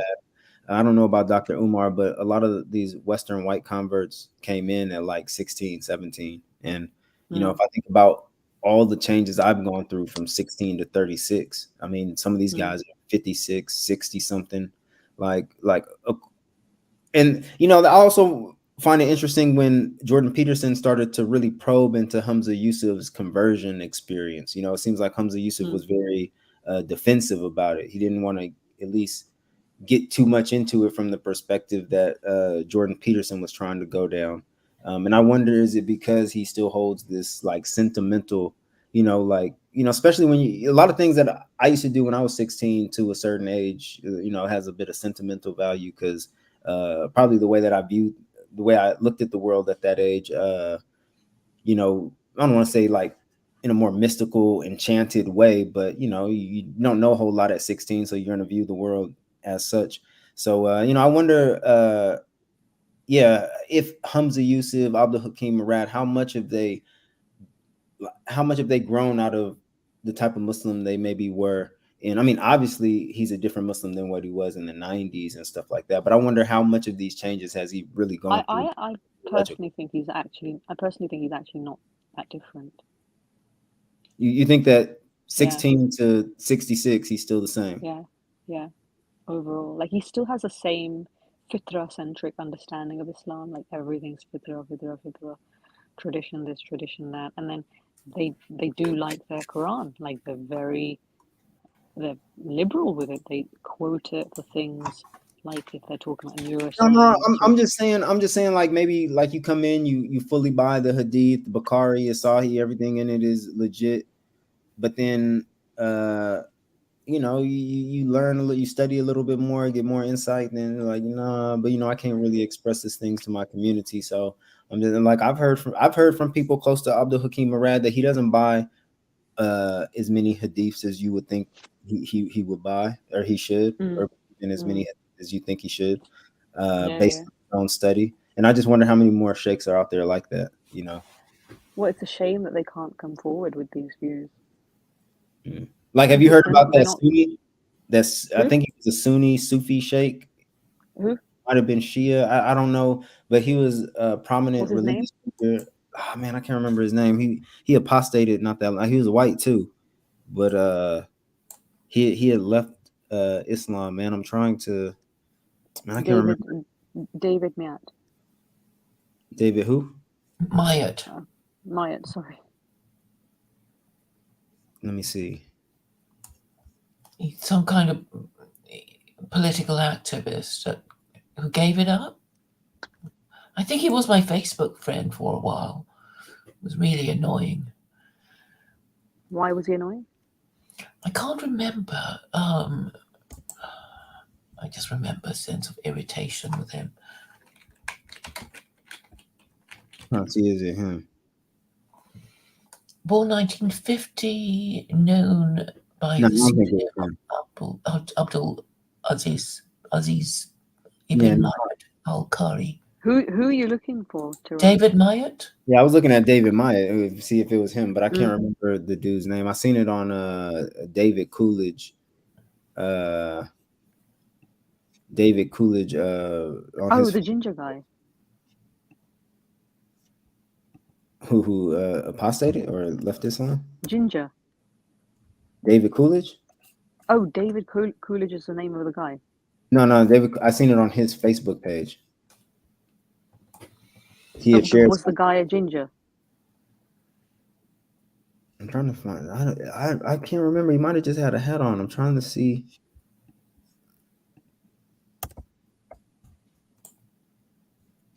I can't. But he was a prominent Muslim figure. Oh yeah, Sheikh Naeem Abdul Wali. No. Oh yeah, Sheikh Naeem Abdul Wali. Oh, okay, let me have a look.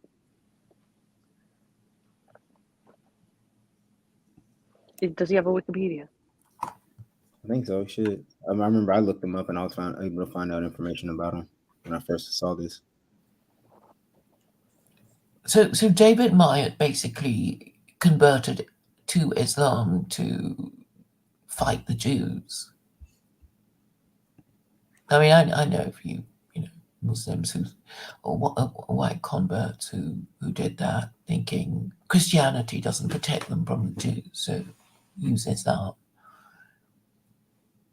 So yeah. Okay, wait. That was David regarding anyway. Regarding Naeem Abdul Wali, he's not a Muslim anymore. Is that what you're saying? Yeah, according to this post that I was reading. I'm truly devastated by the apostasies of Sheikh Naeem Abdul Wali and Sheikh Musa Sarantino.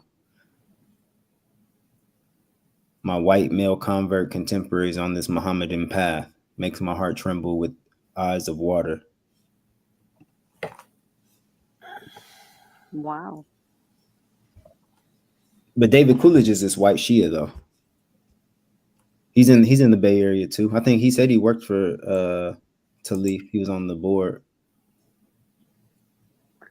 So and look at this. He posts something from Dr. Shabir Akhtar. Interesting. What has he said? But this was from March 30th, 2020. He has a book review. A book review on the Shia website. On his book New Testament in Muslim Eyes. This is a while. He shared this 2020 or 2020 he shared that from him. So I was just reading what he was talking about. I just, you go to people's Facebook page and type in one word and everything that they posted with that one word and it's going to pop up. So David Coolidge is writing a dissertation about Muslim perceptions of the Hindu tradition. Oh, no, he's written it, sorry. Yeah, he's real big on Hinduism. Interesting. Daniel Hakikaju I think he's a part of some Sunni Muslim organization, and Daniel Hakikaju tried to point him out, like, look at the type of people this organization is hiring. Shia, feminists. I think, Daniel, I don't keep up with all the people he tries to throw shade on, but he definitely tried to throw shade on David Coolidge and the organization he works with. I'm not sure if it was Zaytuna, Talif, or something like that, but definitely. It says he worked with Zaytuna. Yeah. So I'm pretty sure it was Zaytuna that he tried to throw shade on for having him. And he has some pretty out there. I mean, again, he talks highly of Hinduism, believes it's misunderstood by Muslims. He's Shia of the 12er type. It is interesting to see that he's working as Zaytuna though. Yeah. I mean, I want to. Could you send me the link to the Naeem Abdul-Wali apostasy thing? Oh, is this on Sunni Port? No, I seen it on. I just went to Facebook. I mean, I'm pretty sure you can find it. Okay, no, I'm just looking through a forum. I wonder why though. I want to say I found something saying why, but I can't remember exactly. What is your guess? Like, what can you roughly remember, or you don't remember? It was I believe what I read was from somebody who was commenting on his apostasy, and they said, "See, this is what happens when you become overly critical." I think I remember the dude who said it. Let me see if I can pull up dude's Facebook post. Because I want to say that he was just really being critical of the scholars, critical of the Muslim Ummah at the time. And then dude said, yeah, see, every time you start becoming critical of the Muslims, that's like the first sign of you apostating or you're about to apostate and stuff like that. You know, I remember when I started really trying to read into the theory of evolution or how evolution is understood or whatever. I remember Muslims saying that same thing to me, like, this is the first step to apostatizing when you start reading into evolution. That was 5 years ago. I'm still here. Let's see if he has something to say about it. Yeah, here. It's been 4 to 5 years since he's been seen in public life. But for those who don't know, my former teacher, Naeem Abdul-Wali, aka Gary Edwards, apostatized sometime over that time. So he apostatized in the last 4 or 5 years, but he's been out of the public, so a lot of people didn't know. Apparently, within the last 2 years, I have not personally spoken with him since his leaving public life, but several brothers that I trust who did keep in contact with him affirm his apostasy.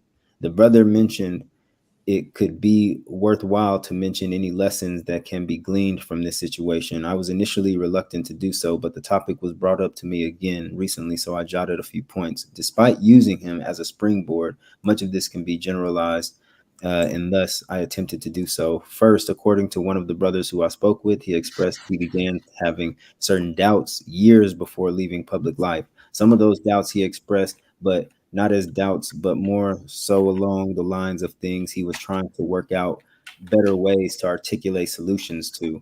For those who studied with him, it was not uncommon for him to challenge ideas and push the envelope, but apparently some of these things were not just mental exercises, but true doubts he was struggling with.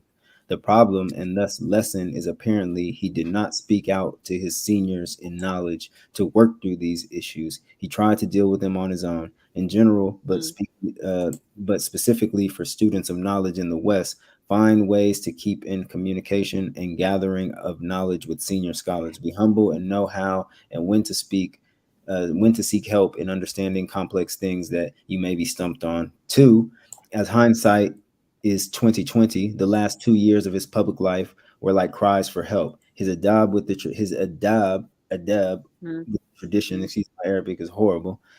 Not even that was trying. Correct anyway. Yeah. With the tradition and its scholars began to openly become antagonistic. So he started becoming antagonistic with the scholars of tradition. Even how he spoke about the generality of the believers, from my view, is largely stemmed from his perception that everyone was lacking and far from the ideals of religion. The lesson is to not be overly critical of the Ummah. I wrote this as an advice to new converts, but it's a general rule. Leave the Ummah to Allah. Becoming hypercritical of the community will lead to frustrations, which can either cause or magnify doubts. A huge red flag for me, though I suppressed it, was he manifested that there was something negative in his heart regarding the status of Ahlul Bayt. The lesson for a student is you can't hus al dan everything away. I'm a big proponent of studying from. Damn, this dude wrote hella stuff. He got like 2 more points, 3 more points. Yeah, Ahlul Bayt. The last 2 are more Sufi related principles.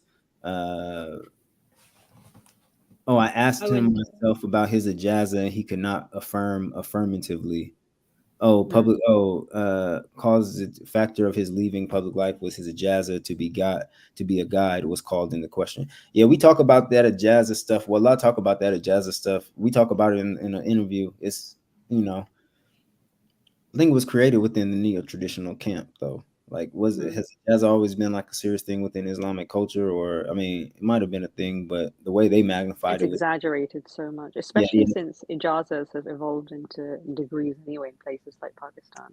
So it's like, why does something need to have that Arabic kind of feeling to it for it to right. be And it doesn't tell, popular? and it doesn't say anything about your character.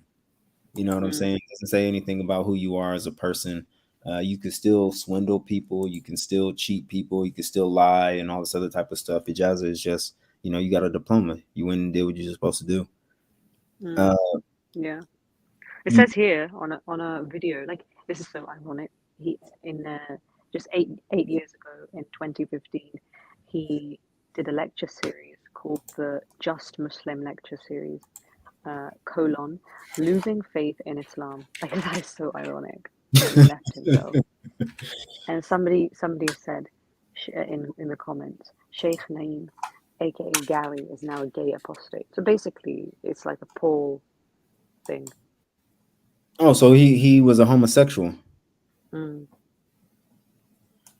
And okay, so that was his fourth one. Was the ijaza was called into question. There was a few people in Hawala's book. She mentioned one guy who I used to see a lot around, Afroz Ali. His ijaza was called into question when he started I abusing. remember him. Yeah, I was just going to mention him as well when you said about I remember seeing fakesters. him around. Yeah, and he was married to that Hanan Dover lady. Who? Hanan Dover, like she was a convert to Islam, like an Australian woman. I have to look into that. And she was the one who kind of called him out first, and it led to their divorce, and then he was completely sort of excommunicated from his neo-trad gang. Yeah, they got him under some type of supervision right now. He had to like relinquish, and now he's under a sheikh who's watching him. They got him. They run this. Really? So he's still part of that community then? They just stripped him of all of his like you can't be out in public with this no more. You gotta just be quiet and study under a sheikh, and we're gonna keep you here until we feel you're rehabilitated. So he's in That's a bit treatment. weird. He's in treatment. But what's the fifth point? You never can rest on your law reals.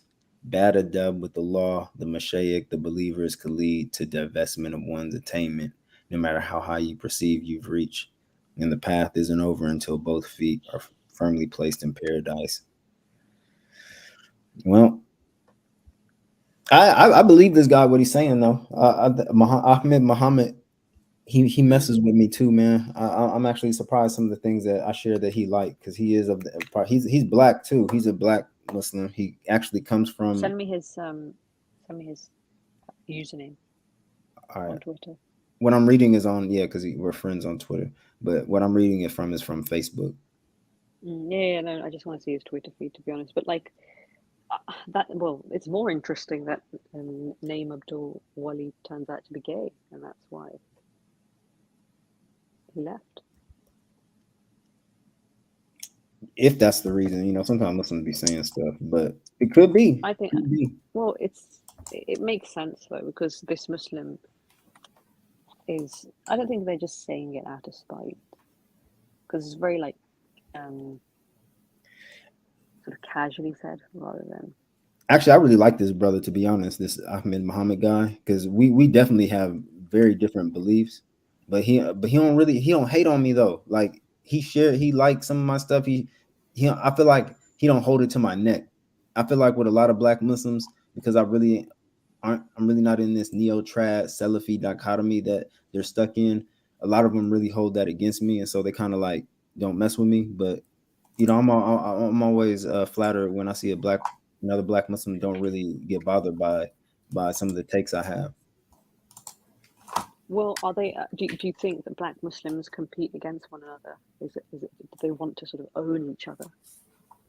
No, I don't think so. Not in the Black Muslim community. I think Black Muslims are freer thinkers than the average Muslim. I think they can be. We're not bogged down by maybe some of the other things that more cultural or Muslims who have been Muslim generationally, at least Muslim generationally longer than we have. You do have some like third generation Black American Muslims. They are rare, but yeah, I believe we could, but I think Sunni Islam, the neo-trad version and the Salafi version kind of stifled that a bit within Black American Islam. So I think maybe if we can get back to, I think if we had to stay with we had to just stay with the Warth Deen community, if the Warth Deen interpretation of Sunni Islam was more prevalent, I think we could have produced a lot more free thinkers who have contributed to this tradition. But I think just falling into the Salafi camp first and then the neo-trad camp totally just killed whatever Black Muslim thought existed.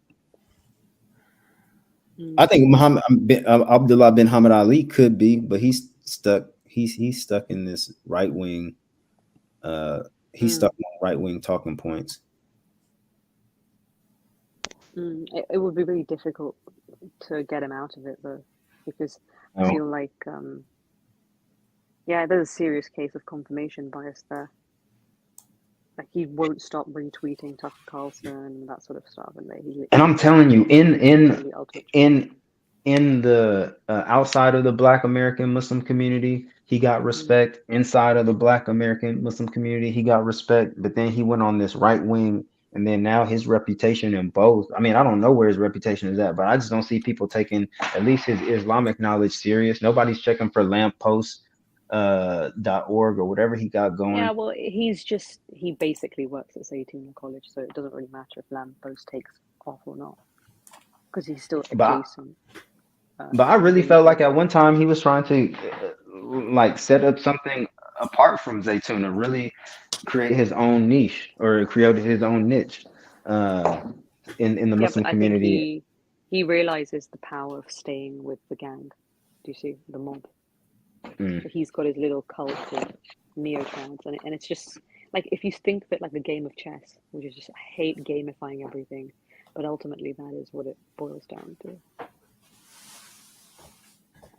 Yeah, they are an interesting bunch. So I'm I'm not to bang on because I'm going to get off the phone and get some sleep. I got to wake up early tomorrow, but I'm interested in seeing where this neo-trad thing go. How long is it going to keep up? If it's going to end up like the Salafi movement, or is it going to have a revival, revamp itself, do something? But I really think the way that the direction is going now, I don't think it'll last too much longer. I don't think it has the ears of younger Muslims, or if it does, only to a certain extent.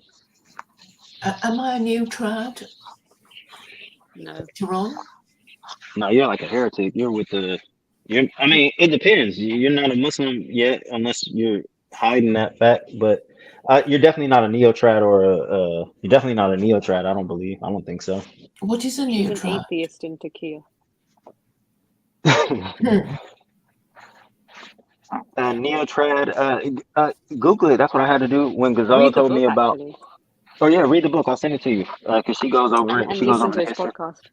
Actually, Claire, you could listen to Terron's podcast with the author of that book on neo-traditional Islam, and you could make timestamps.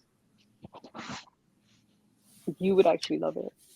Which one? Sorry, which one are you talking about? The most recent Terron one. would send it to you. Oh, Terron, right. just DM it her on Twitter. Okay. Anyway, I'll send you the lady's book. I'll send you the lady's book too. But I think I told Claire already. I think that she would enjoy it. I think if she was to read it like just something late night, 15 pages at a time, I think you might find it interesting. Claire doesn't read anymore. She knows what I do at night. She streams till 2 a.m. like we're doing as well. But anyway, good night, everybody.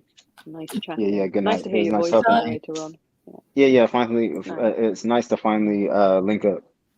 Yeah, good conversation. Easier to converse like this than messages on flipping online. Yeah, agreed. Well, you need to get your iPhone so that you can enter the spaces. But anyway, this is pretty good as well. So anyway, good night. Good All night. right, peace. Bye.